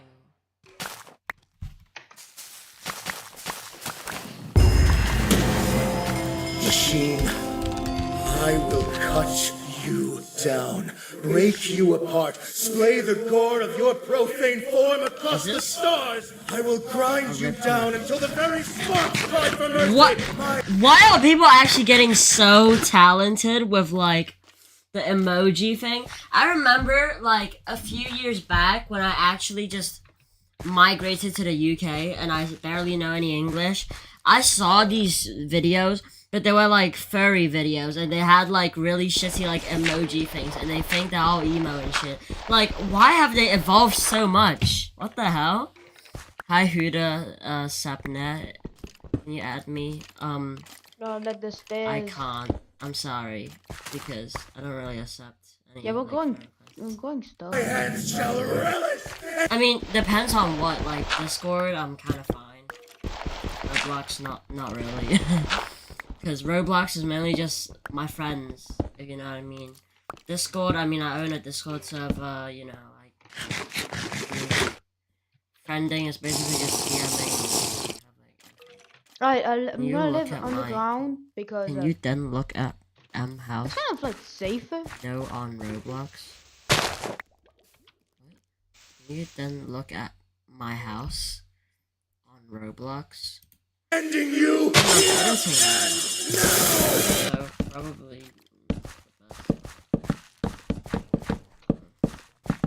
cinematic. So I've got the apostate of hate, or I don't know how to say. Limbo, lust, all gone, with gluttony soon to follow. Hatred. Your profane form across the stars. I will grind you down until. Okay. Alright, this is a good animation. No, I'm not gonna steal it. Chat, chill. I'm not gonna steal it. And say it's my animation. It's not my animation. I'm taking scenes from this, okay? This is enough scenes for the entire video, but I need something else as well, so. Okay, hold on. Before I expose my search history.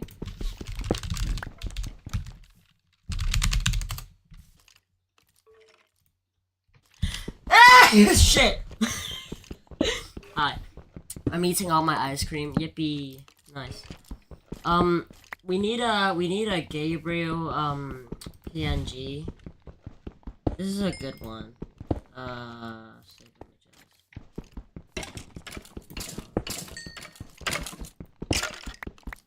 Not base 64 or something. What the fuck is that? There's no equals at the end. I don't know. I'm gonna add the. Is this even an actual PNG or yeah, it is. Okay, that's good. Because sometimes they just put the PNG background and it's actually a JPEG. But converts it to a PNG. Are you making a game? No, I'm making an edit.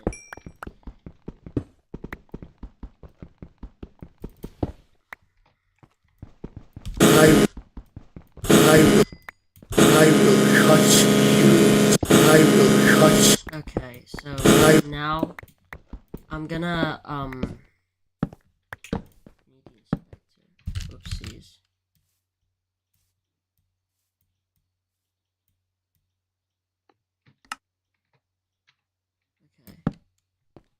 I will cut you.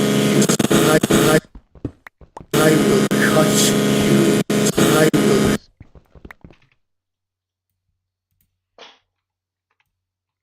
Down. Break you apart.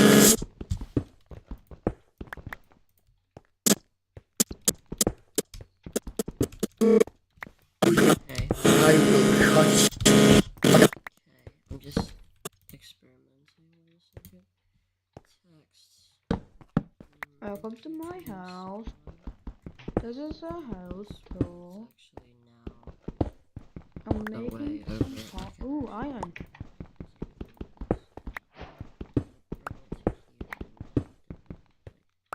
This much is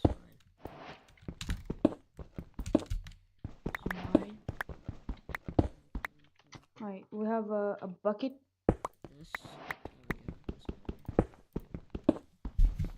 But can you make a Travis Scott song into the edit? Well, maybe in another edit, because only one song per edit. I can't have like 5 million songs in one edit. This is about like a game character. Do you play CRK, Cookie Run Kingdom? Sorry, no. I don't.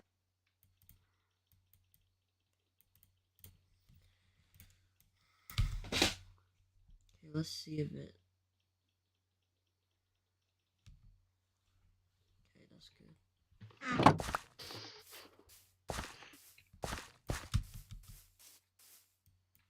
Alright, but instead of that, I might just get...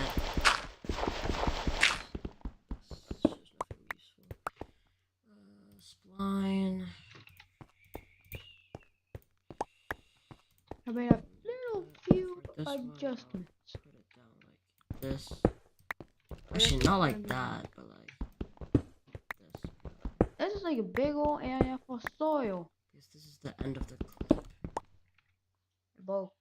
And now the audio is It's not gone like you again. can just repair. I don't know how you like enable or disable audio playing. Cut you down. Look, the audio's gone. I don't know why. It sometimes has the audio, but sometimes don't. So, blend. Alright.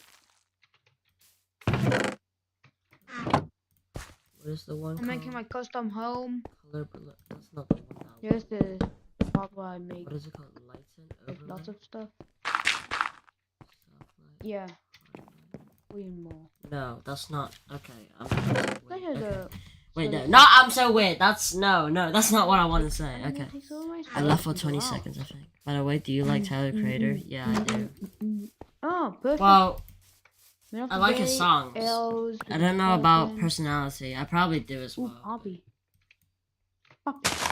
Make like a... What does it say here? Bone.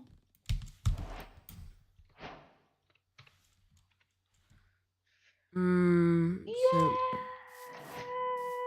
where are you? Here you are. Okay, Gabriel. Alright, we gotta get some clay. Where's the clay? There's the clay. Go from here. Alright, we have some porcelain clay. Then, now I'll just go spline.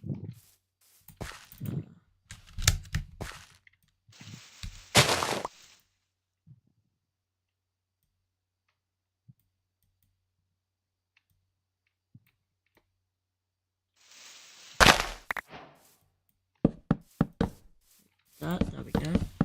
You like Flower Boy? That's not the... Okay, that's not what I want. Hold on. I want it to be like really, really Eastern. Like this. No, not like this. Not this much. Probably like this or even more.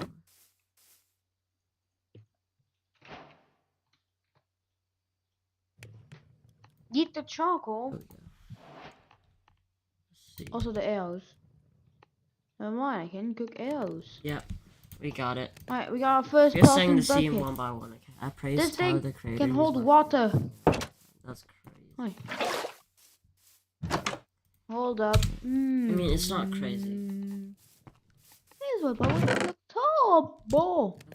Now we need a background, put which more planks. is easy. But the thing is, this is not going to be a fusion composition. It actually is, actually. Right, home sweet home. I put a crop in here. Actually, Through here. That. This. 2 blocks. A door that is 2 blocks. So if I'm right, you can just. Alright. Sweet. This is my underground home. Okay, hold on. And I can do this. Take all of it. You like. And erase it. What? Dude. What is going on? I have no idea.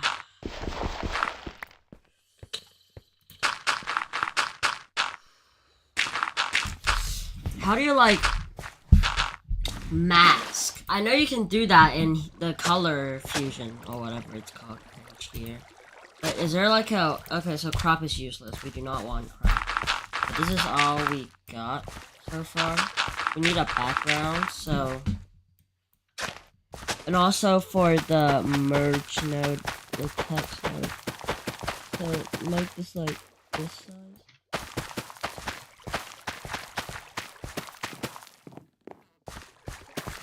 Oh, cool. Well, Keyframes, nope, not keyframes. Well, I'm building a house to just do quests. Oh, that's the like, thing. Like, yeah, fair enough. I can do the quests. I already done some quests. Need I can add stuff. Size. And yeah. It's only just my mod. Now we're gonna. I'm gonna take some more water. That real quick. I'm gonna make infinite amount of this.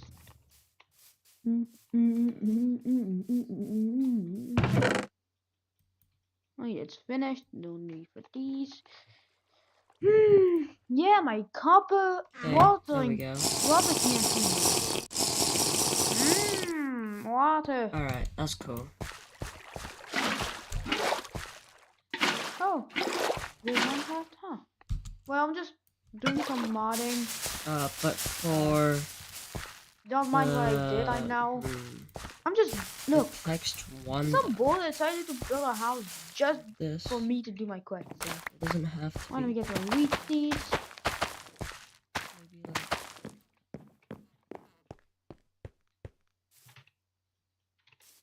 Like this. Or something. Hold on, let's see.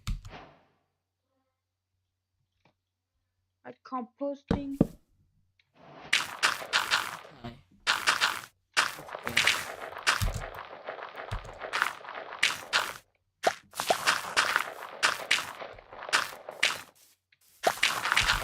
Okay, but now we need a background. We still need a background. Hold on.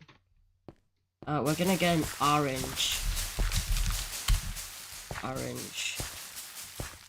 We're gonna get, like, this orange. I want to have an automated planting so that I don't have to plant. You do not need to see that. There's Skibbity Toilet in my screenshot folder. Wait, no, that is that for the screenshot? I mean, is that for the thumbnail? Is the thumbnail Skibbity Toilet? Yeah, it is. See, it's for the thumbnail, chat. It's for the thumbnail. I'm not that guy. Like 8. Yeah, let's make a lava crucible. So for merge free, you need the size to be like. Right, unfired crucible. Yoink. Maybe Can I make the size bigger? My wooden tools can go in here, I guess. How do you do the 3D text on CapCut? Which 3D text? I will cut you. And the audio's gone. I will cut you. Oh, here's the audio. The thing is, I never turn it off. So I will cut you.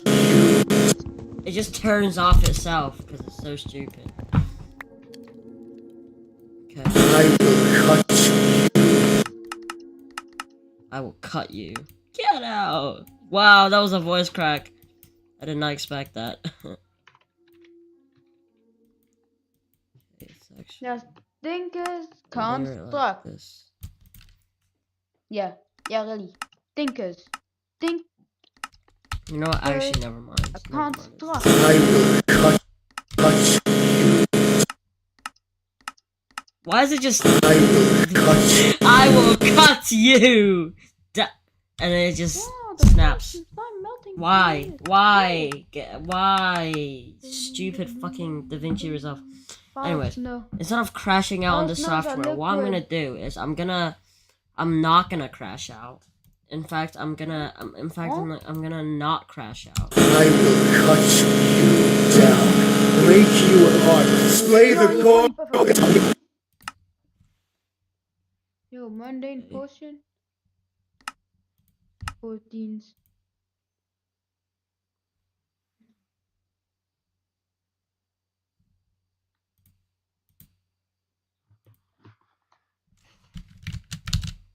Crafting. Yeah, this thing, crafting station. What is this? Alright. Bet. Boom, boom, boom, boom, boom, boom, boom, boom.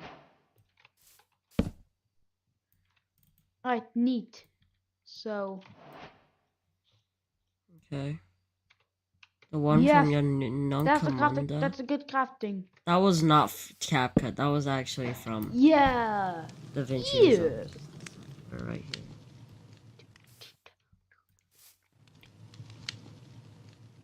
I'm just Look, sometimes I use CapCut, but sometimes, you know, give me a break, man. I hate CapCut, actually. And, you know, not lie. I actually hate CapCut. Forgive me. I'm putting the seeds in a wheat. Right. But how do you get it? Boom. Oh, wait. Bam. Oh, are you talking about the text that says newbie? Like my watermark, my 3D watermark. Is that what you're saying? No. Can I keyframe? Yeah. Can I cook bread? No. That's cool. Oh, that's from Node videos or whatever it's called. It's a free app. I basically screen recorded that and then put it through CapCut to motion blur it and add like my logo. From an app called Node Videos. I look, there's templates, there's 3D templates that people put on YouTube. So I just copy one of that, change the color, change the font, and then I just put it in. You need an account? I don't think so. It's a free app. I don't like it though. I don't actually use it. I only download it because I saw something that I would never be able to do. Like the text I would never be able to do. In my entire life, I would never be able to make a 3D text like that. But the thing is, that app, like, I only downloaded that app. It was like 5 gigabytes, by the way, just so you know that. I only downloaded that app just so I can like do that. You know?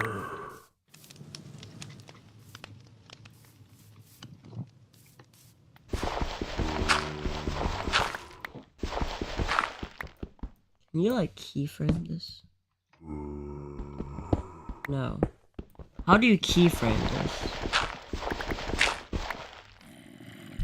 Alright, here's the quest room. This is why I add quests. Dude, what? Hold on. If I add a polygon. Clock. Alright, the clock. Dude, there's way easier shit on CapCut to do this. Why does it do this to me? I guess it's a masking, but...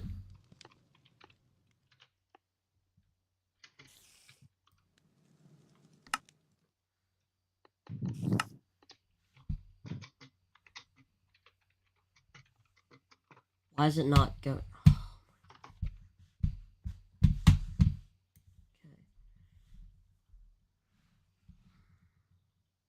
These are keyframes, right? They're not keyframes. Are they keyframes? Hold on, what if I do the tracking? I will cut you.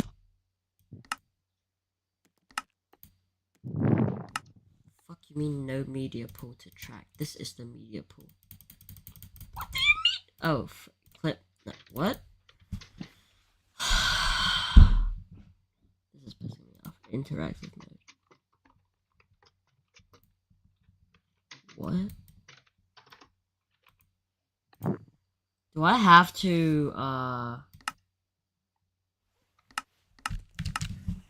do I have to make this an...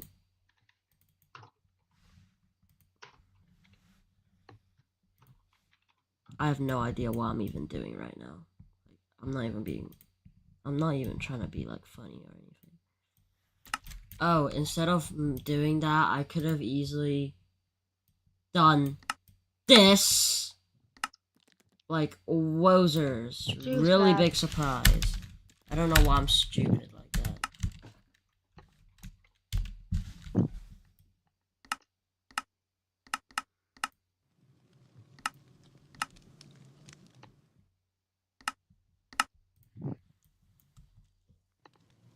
Okay, you know what? I'll just do this in CapCut. Fuck me. I need to touch grass from the... hunt. Be right back. Yo! Wait, hold on, wait. Wait, what's grass? What is touch? How would you touch grass? I thought that was impossible. Like, at least for me. I will cut. You can't mask. I don't know. You probably can. I just suck.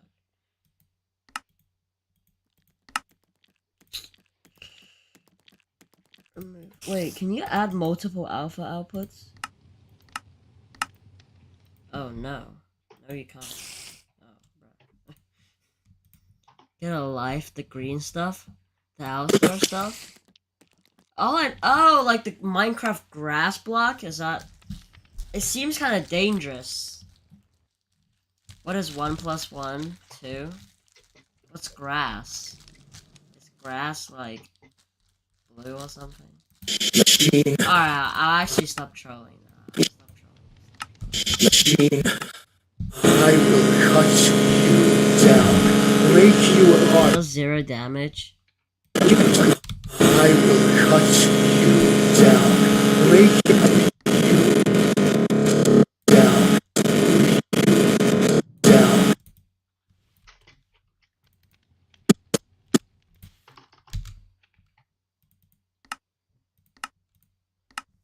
In here.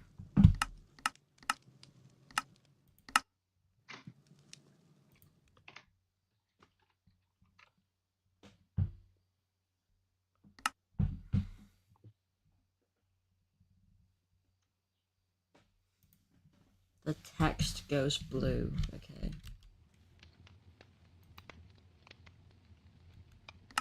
Not blue. Did I just say blue? Am I fucking stupid? I am stupid, actually. Actually, get out.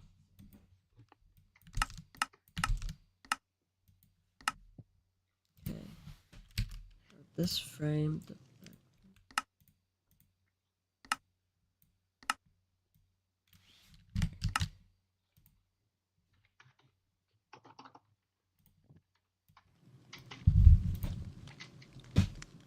Get some help, newbie. Get some help, newbie. Do you know what a life is?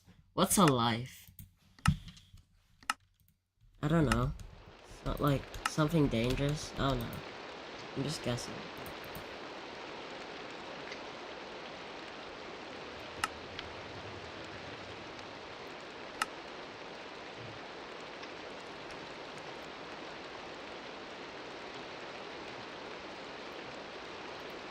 there size on this and size on this?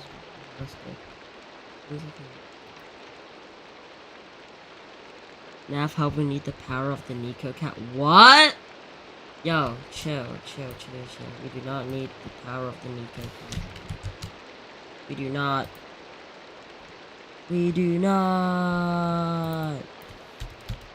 Chill the fuck out.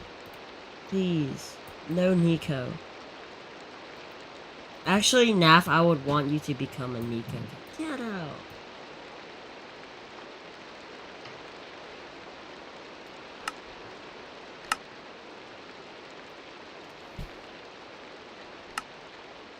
One dust.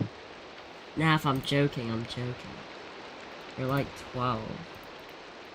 Obviously, I don't want you to. Because then that would be weird. Because you're younger than me.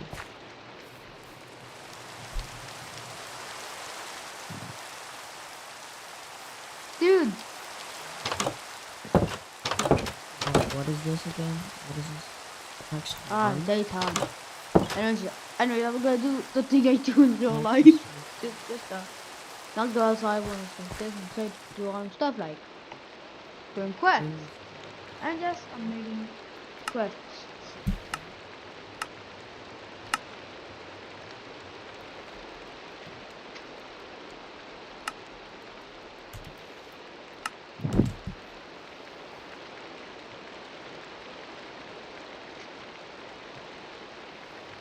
Okay, that's not the one that I want. Text one size.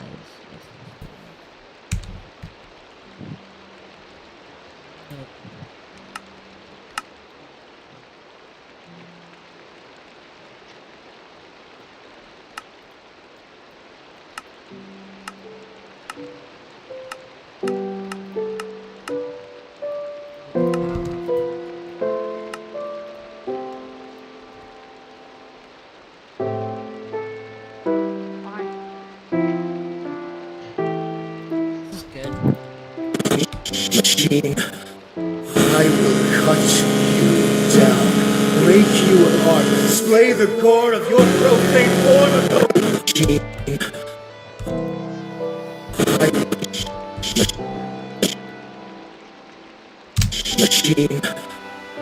will cut you down, break you apart, display the core of your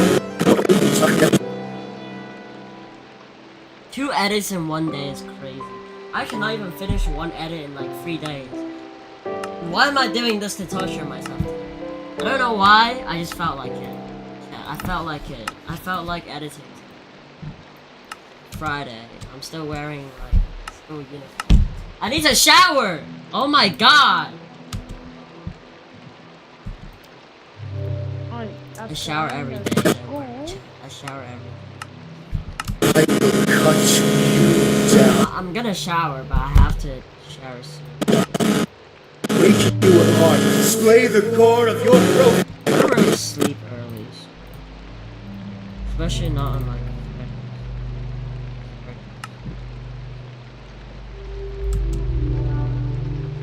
I feel like there's something to be improved, but I keep on forgetting. Also, black and orange.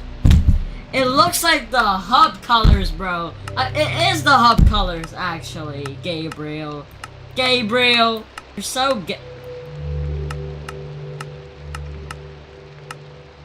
Quick edit. Okay.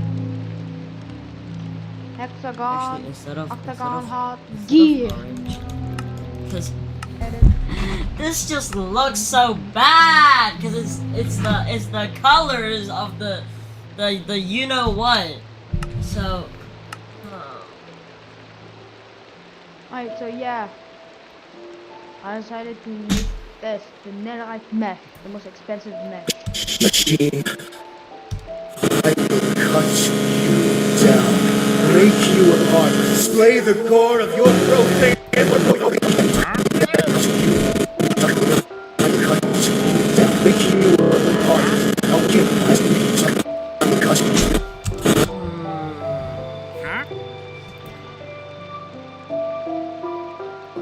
Oh yeah, let me get motion.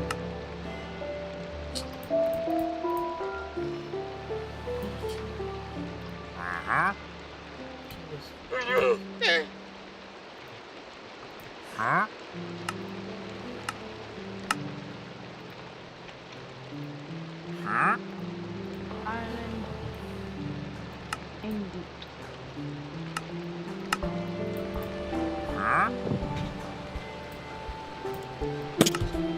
I will cut you down, break you apart, display the gore of— There is so much lag.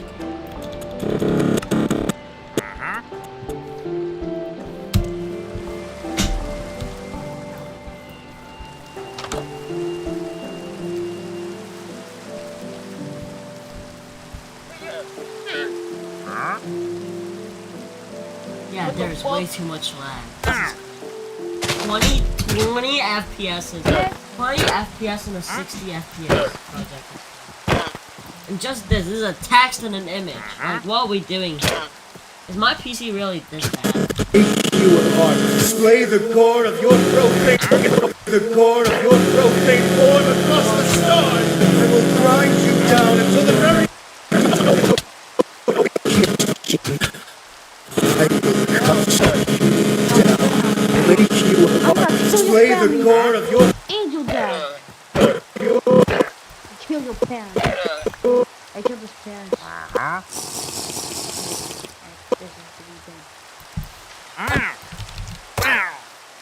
Yo, it's a message.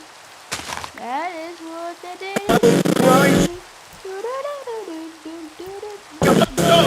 I will grind you down until the very sparks fly for mercy. My hands shall relish, ending you here and now.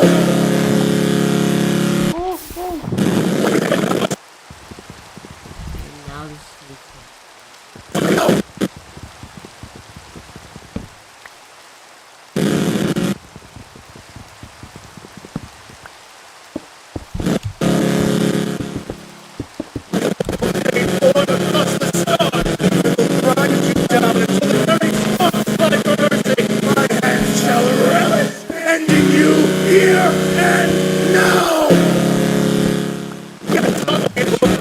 chill out, Gabriel. It's not that deep. My hands relish.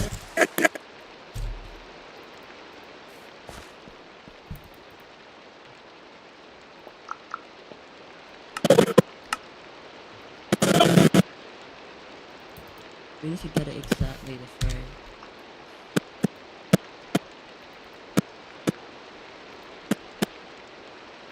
We have power.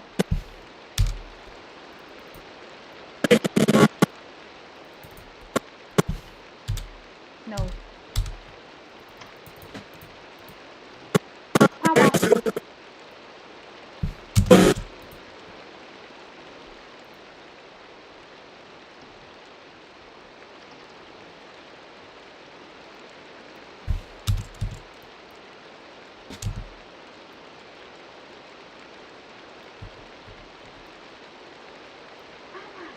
Power. Ja, je ran een En dan make hem je ran een IT. But she's your ran een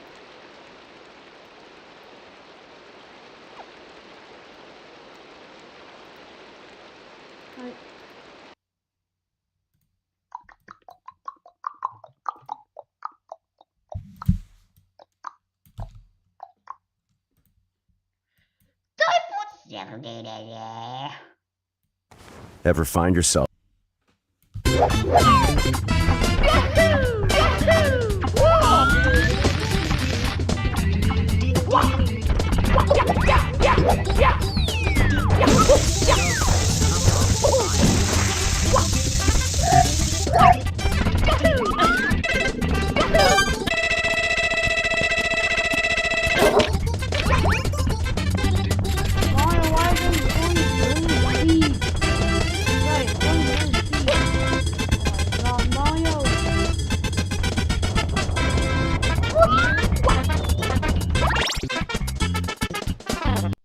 From career-ending accusations that were completely baseless to life-ruining doxing and harassment, this is PM Damien, and he doesn't deserve any of it. So make sure to like and subscribe to spread awareness and end his suffering. For anyone living under a rock, PM Damien is a Roblox YouTube animation titan with over 2 million subscribers on his channel to date. As of recent, many Roblox animation YouTubers have been exposed to some very disgusting things, from Podemer allegedly statutory R-wording girl, two cam guys are sending unacceptable content to minors as young as 15 years old. It seems like PM Damien was one of the only Roblox animators who hadn't yet been exposed. However, this all changed with a user who'd grown an incredibly disgusting obsession towards Damien, acting in some of the worst ways possible. It all started when Discord users began talking about PM Damien in a very negative way. One user conveyed their immense hatred towards him over a situation that was entirely one-sided, and as we'll get into later, it was extremely grossly misrepresented. One person said, "Loki want to bring down Damien too because of that, and because he hurt you, I feel so damn bad." However, what was even more alarming was the reference in the second screenshot, which talks about an individual who's willing to do any and everything to take down PM Damien's Roblox YouTube empire. But this user is perhaps the most disturbing yet important character in the story. His name is Superbricks. Now, for some context, Superbricks was little more than a tiny Roblox YouTuber with less than 1,000 subscribers who, for one reason or another, became incredibly obsessed with PM Damien, even to the extent of publishing a YouTube video in which he, quote, declared war against Damien. However, this was nowhere near the depths of depravity and immorality that Superbricks would soon engage in. As in May 2024, Superbricks began to send disgusting content to Damien's friends in some sort of sick attempt to get to him. However, this was only the beginning, and as the video goes on, he gets even more deranged and horrific. But not long after his extremely creepy behavior towards Damien, Superbricks made a decision that would only haunt him even more. As he changed his profile picture to what he believed to be Damien's house at the time, this attempt to doxing him was beyond unacceptable, and it signified that Superbricks had an all-time low of morality, to the point that if he wasn't stupid enough to put a picture of PM Damien's neighbor's house instead because he messed up the docs, it would have done extreme harm towards him in real life. However, if you think it ends there, you'd be sadly mistaken, as Superbricks' harassment only got even worse as time elapsed. As to make matters even worse, he posted Damien's neighbor's house as a video thumbnail on YouTube for random viewers to see. And just when you thought Superbricks couldn't get any worse, he posted Damien's parents and what he believed to be his own phone number within the announcement of his Discord server, which harbored hundreds of users. However, in February 2025, things hit a brand new low as Superbricks and other users began spreading false allegations against him on Reddit. A Discord user who found the screenshots posted on a Roblox-related subreddit stated, I don't know how to say this, but I found this crap from the blockchain subreddit. The screenshots shown were framed in an incredibly malicious manner, and the user who published them obviously wished to paint the narrative that PM Damien was some sort of manipulative and sick predator. But just when you thought that was crazy, things reached an almost unpredictable level of insane when Superbricks published a video that attempted to frame PM Damien as a disgusting creep who, in his own words, had quote, groomed a 14-year-old girl. You may have heard that Pottermore did some bad stuff, but did you know Pottermore isn't the only one? PM Damien have a girl. However, as we may have predicted by the tone of his video and the title, this wasn't the entire story. Superbricks wasn't just lying, he straight up slandered and falsely accused Damien of multiple serious crimes that if he admitted would not only end his career, but potentially send him to prison for a very long time. So just how much did Superbricks really lie and distort the situation? To begin, PM Damien and the victim were only 1 year and 10 months apart, meaning that Damien was 16 turning 17, whilst the victim was 14 going on 15. Now this age gap is not problematic in any way, shape or form, as they are two teenagers of very similar age and developmental stages of which there is zero problem with dating. Additionally, to point out how malicious Superbricks was in the video, if we think back to the beginning, he compared Potamus' 3-year 5-month age gap with a 12-year-old when he was 17, meaning he was an adolescent dating a literal preteen, with PM Damien and his ex-girlfriend's 1 year 10-month age gap. The two gaps are literally almost 2 years apart and developmentally completely different. The fact that he would make this comparison is extremely absurd, and sets the stage for just how incorrect and damaging his fictitious accusations really were. In summary, Superbricks' video was little more than 5 minutes of lies falsely represented as fact, and it wouldn't be long until PM Damien cleared the air about everything. It all started with PM Damien first explaining why he purged messages with his ex-girlfriend who was the alleged victim in Superbricks' video named April. This was in a Discord direct message which stated select, deleted, I'm pretty sure just everything. To support an entirely false narrative that he and taken advantage of her. However, next, PM Damien explained the most likely reasons April agreed to share out of context screenshots with Superbricks in order to create such a slanderous video. In the message, he explained that he had dropped and led her on, giving a potential motive for April to have made the accusation. But after this, Damien cleared the record regarding the nature of their relationship and his behavior, stating, I did not manipulate anyone from what people are trying to call it. I talked to her after breaking up with someone named April, so talking to someone else after the breakup was a lot for me. I constantly told her it's not the best to still talk to me, but she insisted on being there for me, so I eventually let her on, unfortunately. And whilst PM Damien's behavior here could be considered immature and definitely not the best way to handle things, at the end of the day, he never intended to treat her badly and was just a dumb teenager with very little relational experience. And as we'll get into in a moment, the claims of mistreatment were also a far cry from the truth. As Damien explained his side of the story more, we began to realize just how short of a time they actually dated for, as in a message explaining what happened, he said, I dated her for an hour, broke up, then shortly after we cut contact. The fact that a 1-hour relationship between two people of very similar age is being used in a grooming allegation is beyond absurd. There are definitely things you could criticize PM Damien for in that situation, but to allege he was some sort of predatory creep is extremely jaded and incorrect. Next, Damien would provide even more context that took the situation to a whole other level of crazy. As he explained, the reason Damien cut her off was due to the mixed emotions she gave him, and in this message you can see her being extremely clingy and PM Damien saying that she was giving him mixed feelings, and given her behavior it makes a lot of sense. Why would you want to date someone this possessive and clingy? It appears from the message, if anything, April was being extremely pushy, which I won't hold against her as she was literally 14 years old at the time. But it really just puts into context how far from the truth Superbricks' interpretation of the situation was. And to make Damien's side even more sympathetic, in this message he admits he took full accountability and even apologized for what he did wrong in the situation. However, April still decided to call him a love bomber when, as we discussed earlier, it was probably the other way around. This however starkly contrasts to what she said during the relationship, as in a message from April 2024, she can be seen stating, you've never made me uncomfortable, directly to Damien. A direct contradiction to the way she portrayed him after the fact. And other direct messages from their relationship seem to indicate that she was incredibly obsessive whilst Damien was distant and seemingly detached. Additionally, it was apparent April was the main initiator of all intimate contact between the two, which actually made Damien pretty uncomfortable, as April admitted herself, stating, I just thought how uncomfortable you are right now. PM Damien admitted he continued these conversations very rarely and wasn't even interested in them for the most part, which definitely contrasts to the betrayal within the initial allegations made against him. And making it even less guilty, Damien clarified that 0 illicit images were even shared between the two, which indicates that no laws were actually broken. Now, after being confronted on these facts, April admitted she didn't actually believe Damien ever groomed her, and instead it just seems to appear that she agreed with what Superbricks said to get back at him after their breakup. However, when April came to terms with what had happened and tried to make things right, DMing Superbricks the following, asking for the video to be removed, due to it being my evidence and me, that's the main subject of the video, I'd like for you to take it down. But we don't evidence of me, I'm not associated, he didn't groom me, it was all a misunderstanding, please and thank you. He responded, it doesn't say your name. This showed Superbricks didn't want to take the video down, but as the message exchange continued, he only responded in even more bizarre and worse ways, eventually revealing the true motive for him not deleting the video. Superbricks stated she was acting weird before responding in one of the worst ways possible. After April had asked him to take down the video multiple times, it wasn't long until he revealed the real reason he didn't want to remove the video, stating, if I delete the vid, then it's a bad look for me on my most viewed video, showing that he doesn't truly care about any of the allegations, the victim, or any of the facts in this case, and just sees it as a game of views as well as how to get back at Damien. However, little did anyone know Superbricks' scumbaggery would only continue to get worse. As on the 23rd of February 2025, Roblox YouTuber Paolo published a video entitled The Roblox YouTuber PM Damien Drama is Sad. You may have heard that Pottermore is a mess, but did you know Pottermore isn't the only one? So recently, the massive Roblox animation YouTuber called PM Damien with over 2.5 million subscribers has been facing a wave of disgusting harassment to the point where he's being slandered with out-of-context screenshots, and is even being harassed to the point where users are sending disgusting images to his friends and are even spreading his personal information across the internet in hopes to get him off the platform. So today in this video, I will debunk any misinformation spread against PM Damien, including the false allegations, while also calling out his harassers for their vile actions. So let's get into it. So following the exposure of Potema for engaging in disgusting actions with a significantly younger than him, many people started trying to find any excuse to take down PM Damien as well, no matter how false it is. And one of the main people trying to expose Damien is a guy named Superbricks, who has had an 8-month-long vendetta. Yeah, why am I even masking anyways? It's already a PNG. What am I doing? What am I actually doing in my life? I think it's more than safe to say Superbricks is a terrible human being. He's shown himself to act repeatedly in some of the most deplorable ways possible. However, the lengths he's gone to aren't just morally reprehensible, they're dangerous. And Superbricks isn't the only one. The Roblox community is filled to the brim with this conduct. Over the past 2 years, we've seen dozens of cases where Roblox YouTubers have been exposed as predators. However, the false accusation problem is equally as bad. People in the Roblox community, due to their young age and significant lack of cognitive ability, struggle to determine what is fact versus fiction, and the PM Damien case is a perfect example of this predicament. But that's been all for today. If you want to stay updated on Roblox drama, news, or... I'm so stupid. Ask me how to place road structure bounces, by the way. I don't know how. If I told you how I got this one here, you would be very disappointed. Yeah, there's one other structure we need, and if I told you how I got this one here, you would be very... If I place this down here... very disappointed. Yeah, there's one other structure we need, and you might be able to guess it. It is, of course, the Nether Fortress, our only source of blaze rods, wither skulls, and Minecraft's only source of renewable coal. But that's really it. 2 structures, and everything else we need can be farmed from the remaining 3 categories. So now, let's see how much we can get away with just placing biomes. Alright, imagine someone broke into your Minecraft world and deleted every biome. Would there be any items that suddenly become unfarmable? Yes, here's all of them. In other words, they're gonna need biomes first. Though I should confess, it's impossible for a world to have no biomes, so when I say that, I just mean it's the void biome. The only biome in Minecraft that doesn't spawn naturally, and doesn't actually spawn any mobs. So this list doesn't tell the full story, because you could theoretically have pre-placed mobs that you can breed and interact with, but I'm not just gonna add free mobs to a minimalist world, let alone the entirety of Noah's Ark, so for our purposes, we need biomes for those guys' resources as well. But it gets worse. This world won't have pre-placed piglins either, you'll have to get those to spawn naturally, but you're gonna realize a strange secret about Minecraft if you visit the nether of this world. Piglins do not spawn in the nether. Like almost every mob in the game, they spawn in biomes that just happen to be in a given dimension, but could be placed anywhere. For example, you could place a crimson forest in the end or the overworld, and hoglins and piglins would spawn just fine. They just immediately zombify because it's the overworld, which is kind of funny to watch. The point is, if piglins depend on a biome in this world, so too will every renewable resource that depends on piglin bartering. This list is only getting worse. So to be as efficient as possible, it's going to be important to look for the weak links, the oddballs, like goat horns, which can only be farmed from goats, armadillos cute from armadillos, axolotls from axolotls, ghast tears from ghasts. That last one is special because of all the biomes that ghasts can spawn in, one of them can also spawn piglins. There's nether ways. If you toss one of those into our world next to our nether fortress, we take care of our need for ghast resources, and also automatically deal with the entire piglin bartering list. Maybe I didn't have to waste my time editing that. It doesn't matter. I just realized another important thing. Our world needs watering traders for a ton of valuable stuff, but they depend on biomes too. There you go. So does every renewable item that depends on the existence of traders. Well, let's continue looking for the weak links, such as armadillos cute. Now this one's an easy one because armadillos can only spawn in variants of badlands, which do not provide us anything helpful, and variants of savannas, which spawn every other passive mob we needed. So that's clearly the opposite. Okay, let's add one of those. Hold on, why do I hear that sound? Oh, okay. When I said wandering traders depend on biomes, they can actually spawn in every biome except the void, and they're actually not like other mobs. They do only spawn in the overworld. So with the savannah added, they're automatically accounted for too.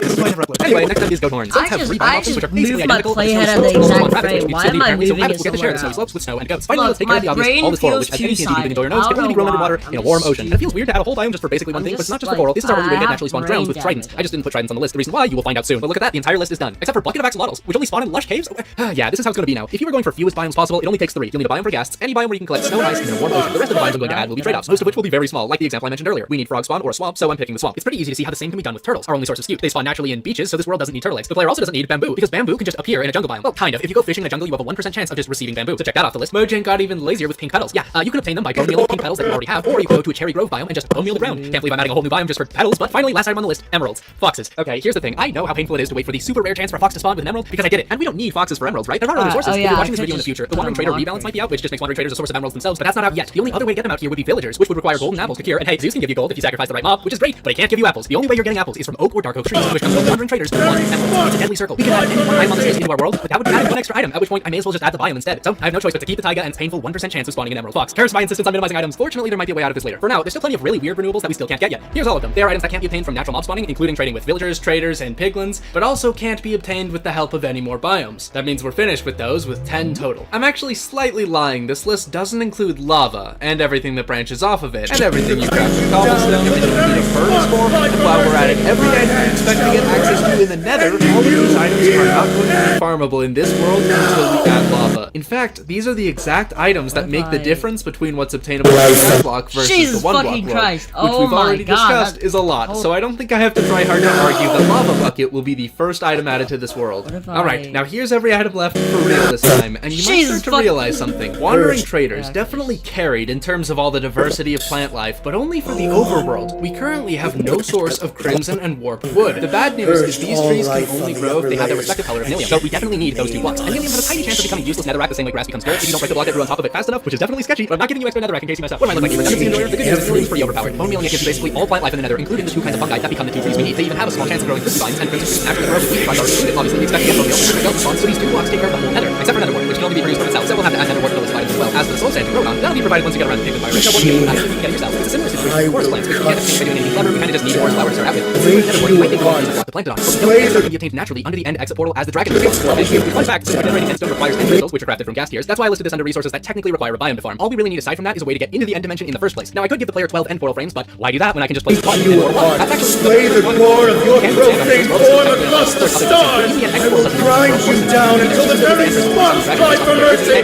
My hand shall arrive, ending you here and now. This is not. Start earning with Mike.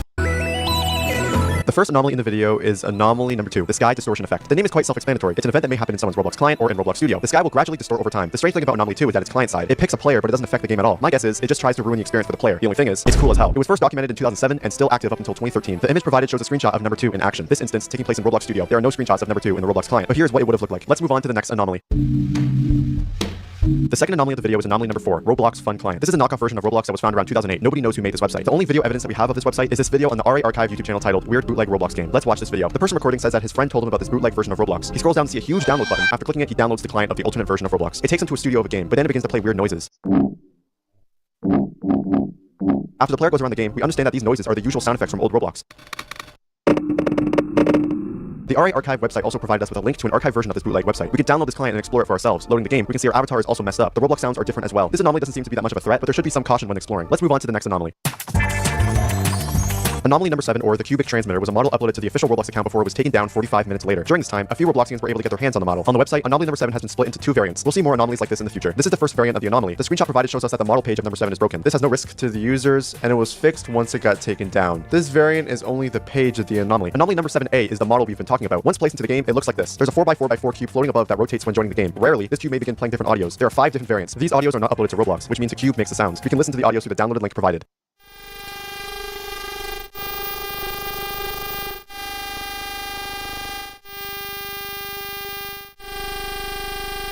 This anomaly doesn't seem to threaten anyone, except maybe someone's ears. Let's go ahead and look at the next anomaly.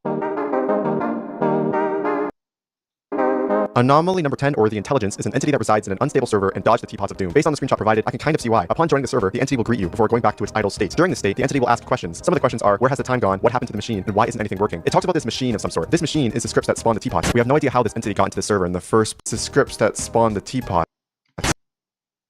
We have no idea how this entity got into the server in the first place. We only have 2 surviving footages of this entity in-game, both of which take place at the same time. The first footage shows a user recording the so-called hacker in Rocket Arena. The hacker the user is talking about is number 10. As I've explained before, the entity greets both of the players. The other user wonders if this is a trick, but the entity has no idea what he's talking about. The reason the users are so weirded out is the fact that the entity has the name player, which is a username that is already taken. We can also see the map has been destroyed, kind of like the teapot game we saw earlier. The second footage we have is from the other user's POV. The only thing new that we get from this is saying, I am surveying the damages. Again, this entity doesn't seem to harm anyone, but after this, we only get more dangerous from here.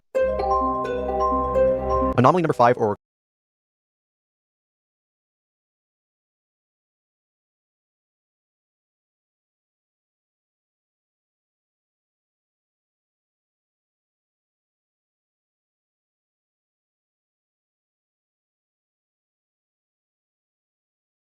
Orcade draws Ramalis is an anomaly that has different variants for each stage of the anomaly. The only surviving footage we have of this anomaly is from a user named Caretaker of Robloxia. This is the first video uploaded to the RA Archives channel. It shows Caretaker of Robloxia touring his basic place game. He then notices the first variant of this anomaly, a hollow white box in the sky. He notices that you can walk towards the structure because of an invisible path. Once going into the box, this happens. This brings him to the second variant. He is teleported to a game, a massive base plate with trees all around. The main attraction is a cathedral in the middle. The model of the cathedral doesn't exist on Roblox as well. Going inside, he sees the next variant. He sees a ball at the end of the cathedral. They say this 4x4 sphere is very dangerous to interact with. Nobody knows much about number 5B. The only footage that we have of it is from the Caretaker of Robloxia. We get to see what happens after touching it.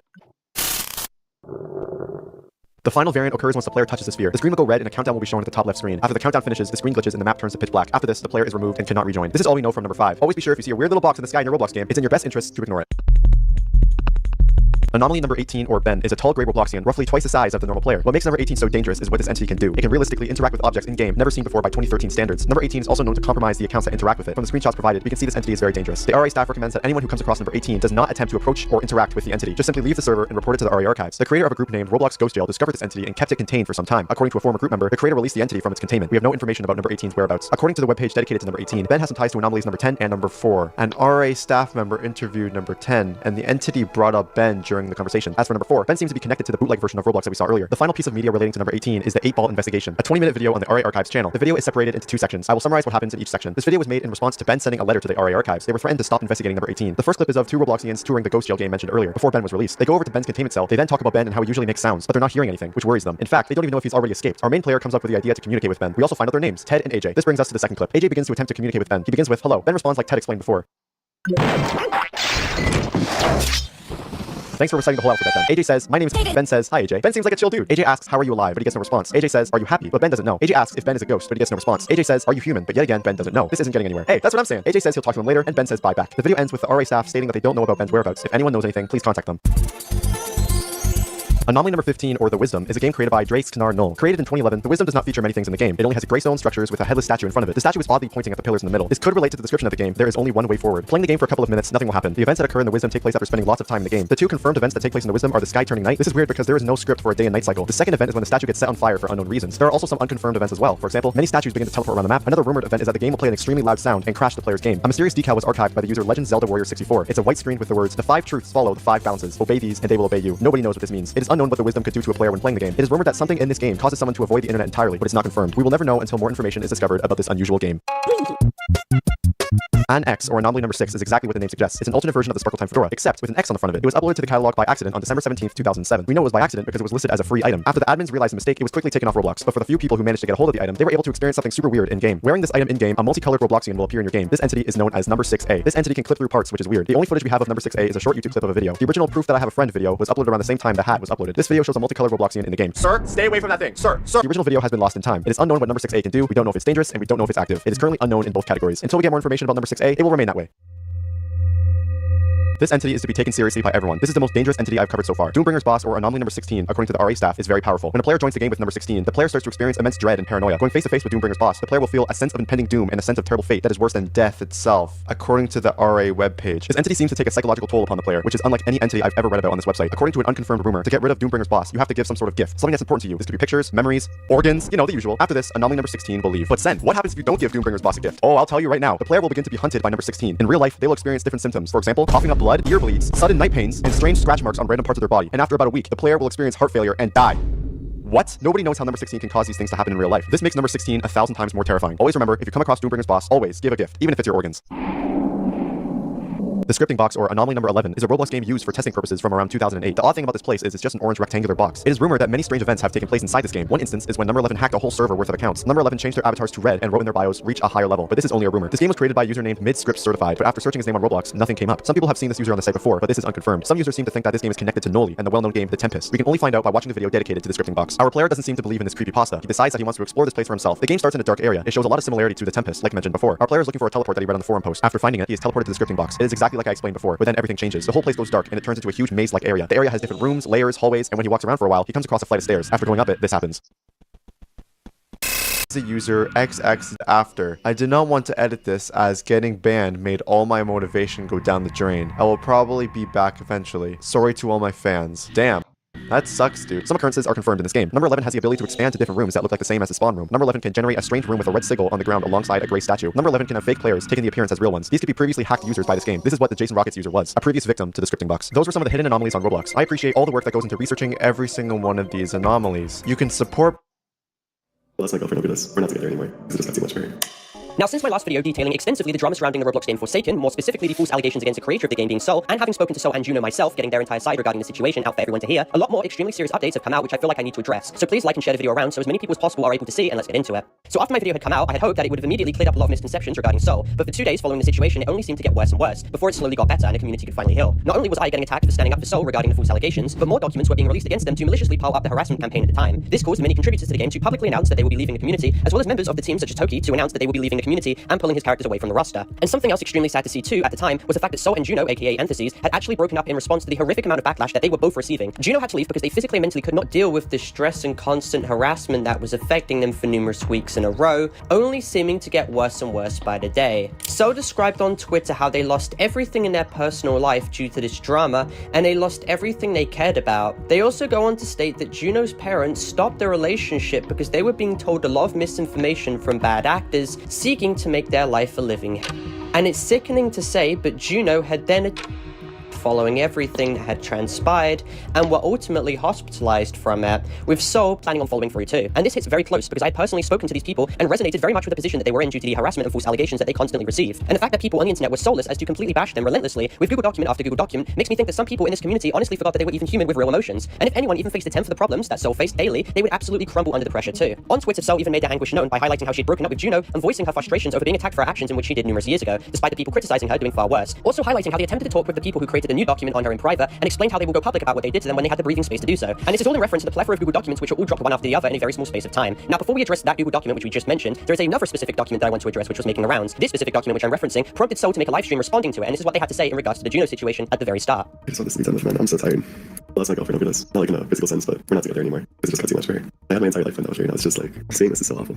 I don't know, people are calling me a bum, man. Now, following on, what is arguably the most disgusting situation to probably even address in this entire video was that the same document which Seoul was responding to on live stream actually accuses them verbatim of lying about their and claims that they defamed their school teacher. And this is not only completely disgusting, tone deaf, and disrespectful towards Seoul, who has already gone through so much and they're only just 17 turning 18, but also discrediting a victim's story like this, which this bad faith document does, only serves to make more victims afraid to come out about their own situations in the future because people are going to be this callous as to discredit someone just because they ultimately dislike them. Seoul committing defamation against an innocent man in order to protect his reputation. Within Seoul's response document, he had claimed to I secret back in 2019. While this is unfortunate to hear, and if possibly was an awful thing to experience, the way that he went about expressing innocent things done in a completely unprofessional and criminal manner, which broke a federal crime for defamation. Awesome. This is just awesome to hear, really. The man linked within the case was falsely charged, and he was found not guilty by the judge and had a record expungement. Even if you were still putting an innocent man name on the doc for proof of, without even bothering to read the fed, is incredibly unprofessional and is a federal crime. You know what's so crazy? Right after saying this, they attached a screenshot of me explaining exactly why that message was in there, and me apologizing for not correctly formatting it at the time, which is so insane to me. Genuinely, so crazy. Seoul driven love would like you to realize that if this information was not brought up to you personally, you would have been sued for defamation of character.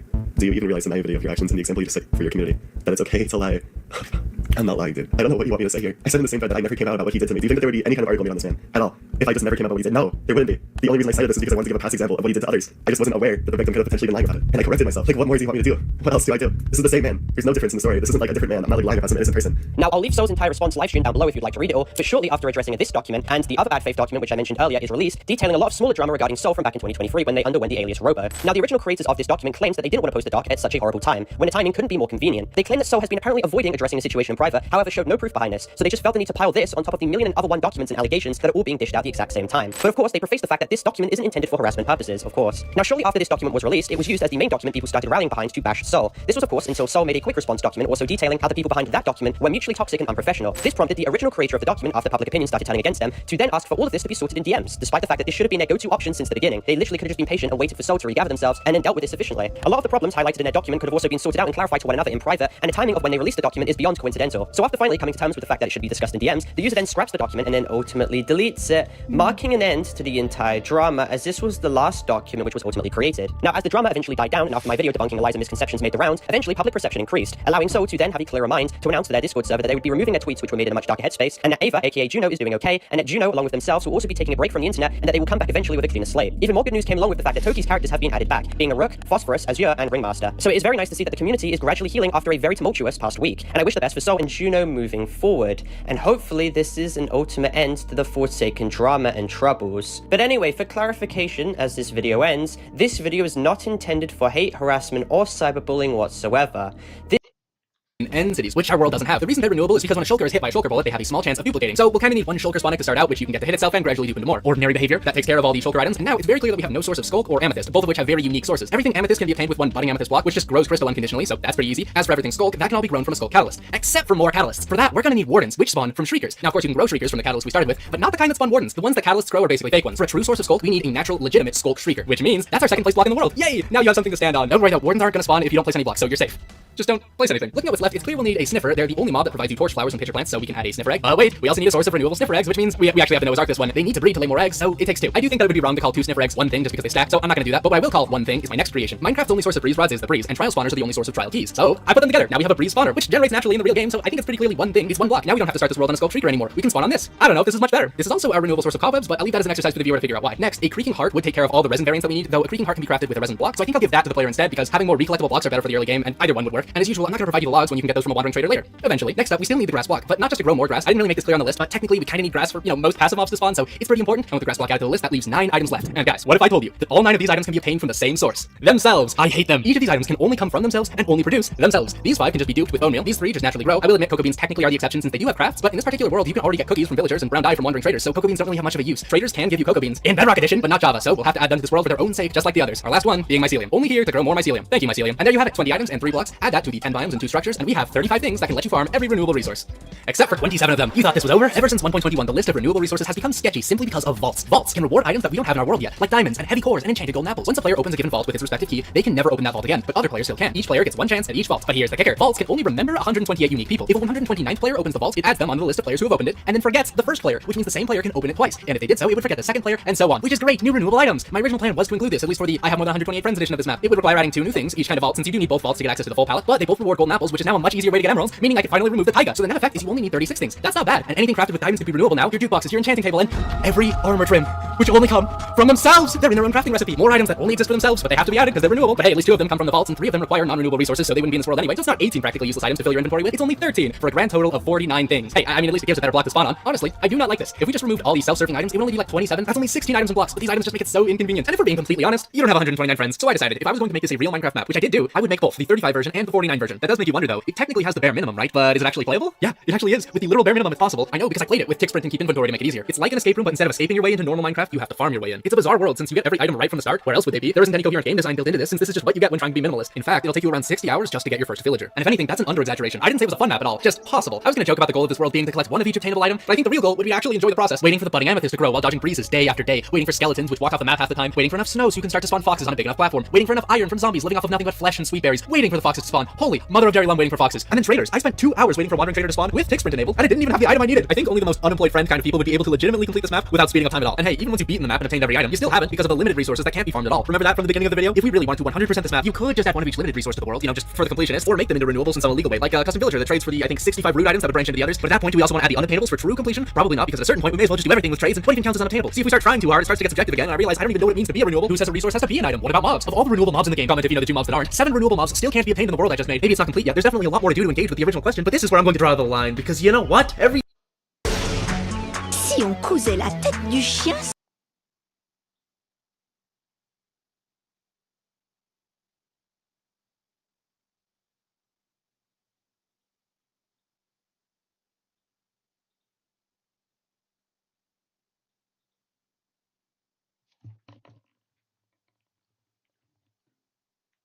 Wait to see the whole thing. By the way, 8 days left for the glow-in-the-dark Firefly plush. You want?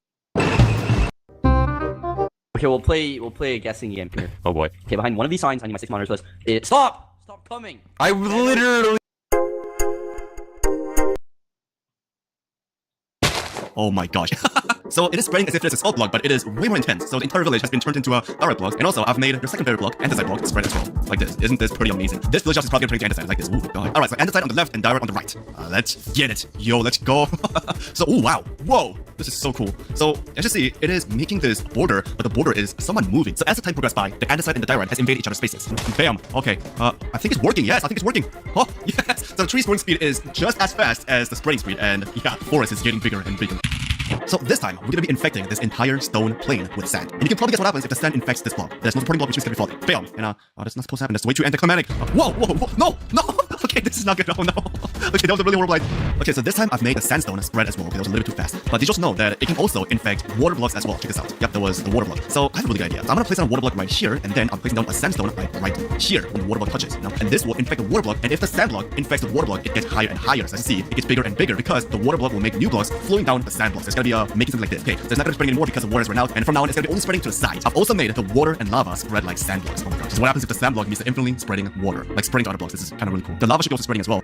Yes, it works. Yes, yes, cool. So this is probably not gonna be the same as the basalt versus andesite because I don't know, I just feel like it. I feel like it's kind of different. So yeah, let's see what will happen. So the water has met the lava and it is creating an obsidian. And as you see, the water is way stronger than lava. What the heck is going on? What? How is this possible? Have you ever wanted to see a water villager house? Well, now you get to see it. So let's see. Watch it spread. Ah yes, the water villager house. Oh my gosh! Imagine living in a house and then your house suddenly turns into water. Like, bro. Oh no.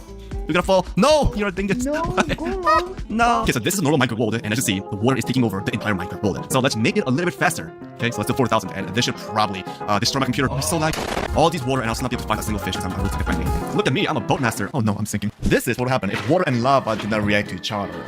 And I've maybe changed like 2 lines of code. So this is a really good example of how small changes can make a big difference in a Minecraft code. If you want to learn how to code and make your own cool changes, or learn anything else in a fun way, Brilliant is the best place to start. Brilliant is a learning platform.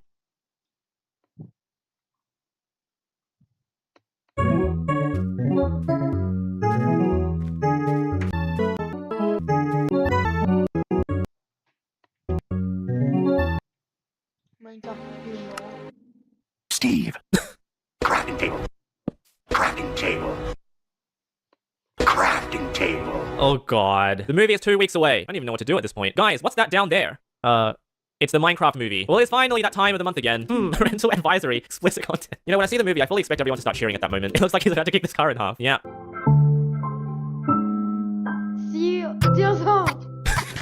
Wait, let's assess this. Stomach, good digestion, only compatible is his storage. Chest cavity lets you use a chest opener to access a secondary inventory. There are some items already in it, but those probably aren't important, so you can take them out, as you did. Who made this? Tiger of Troy. Skeleton selling coffee in the nether. Wow. This guy makes some interesting mods.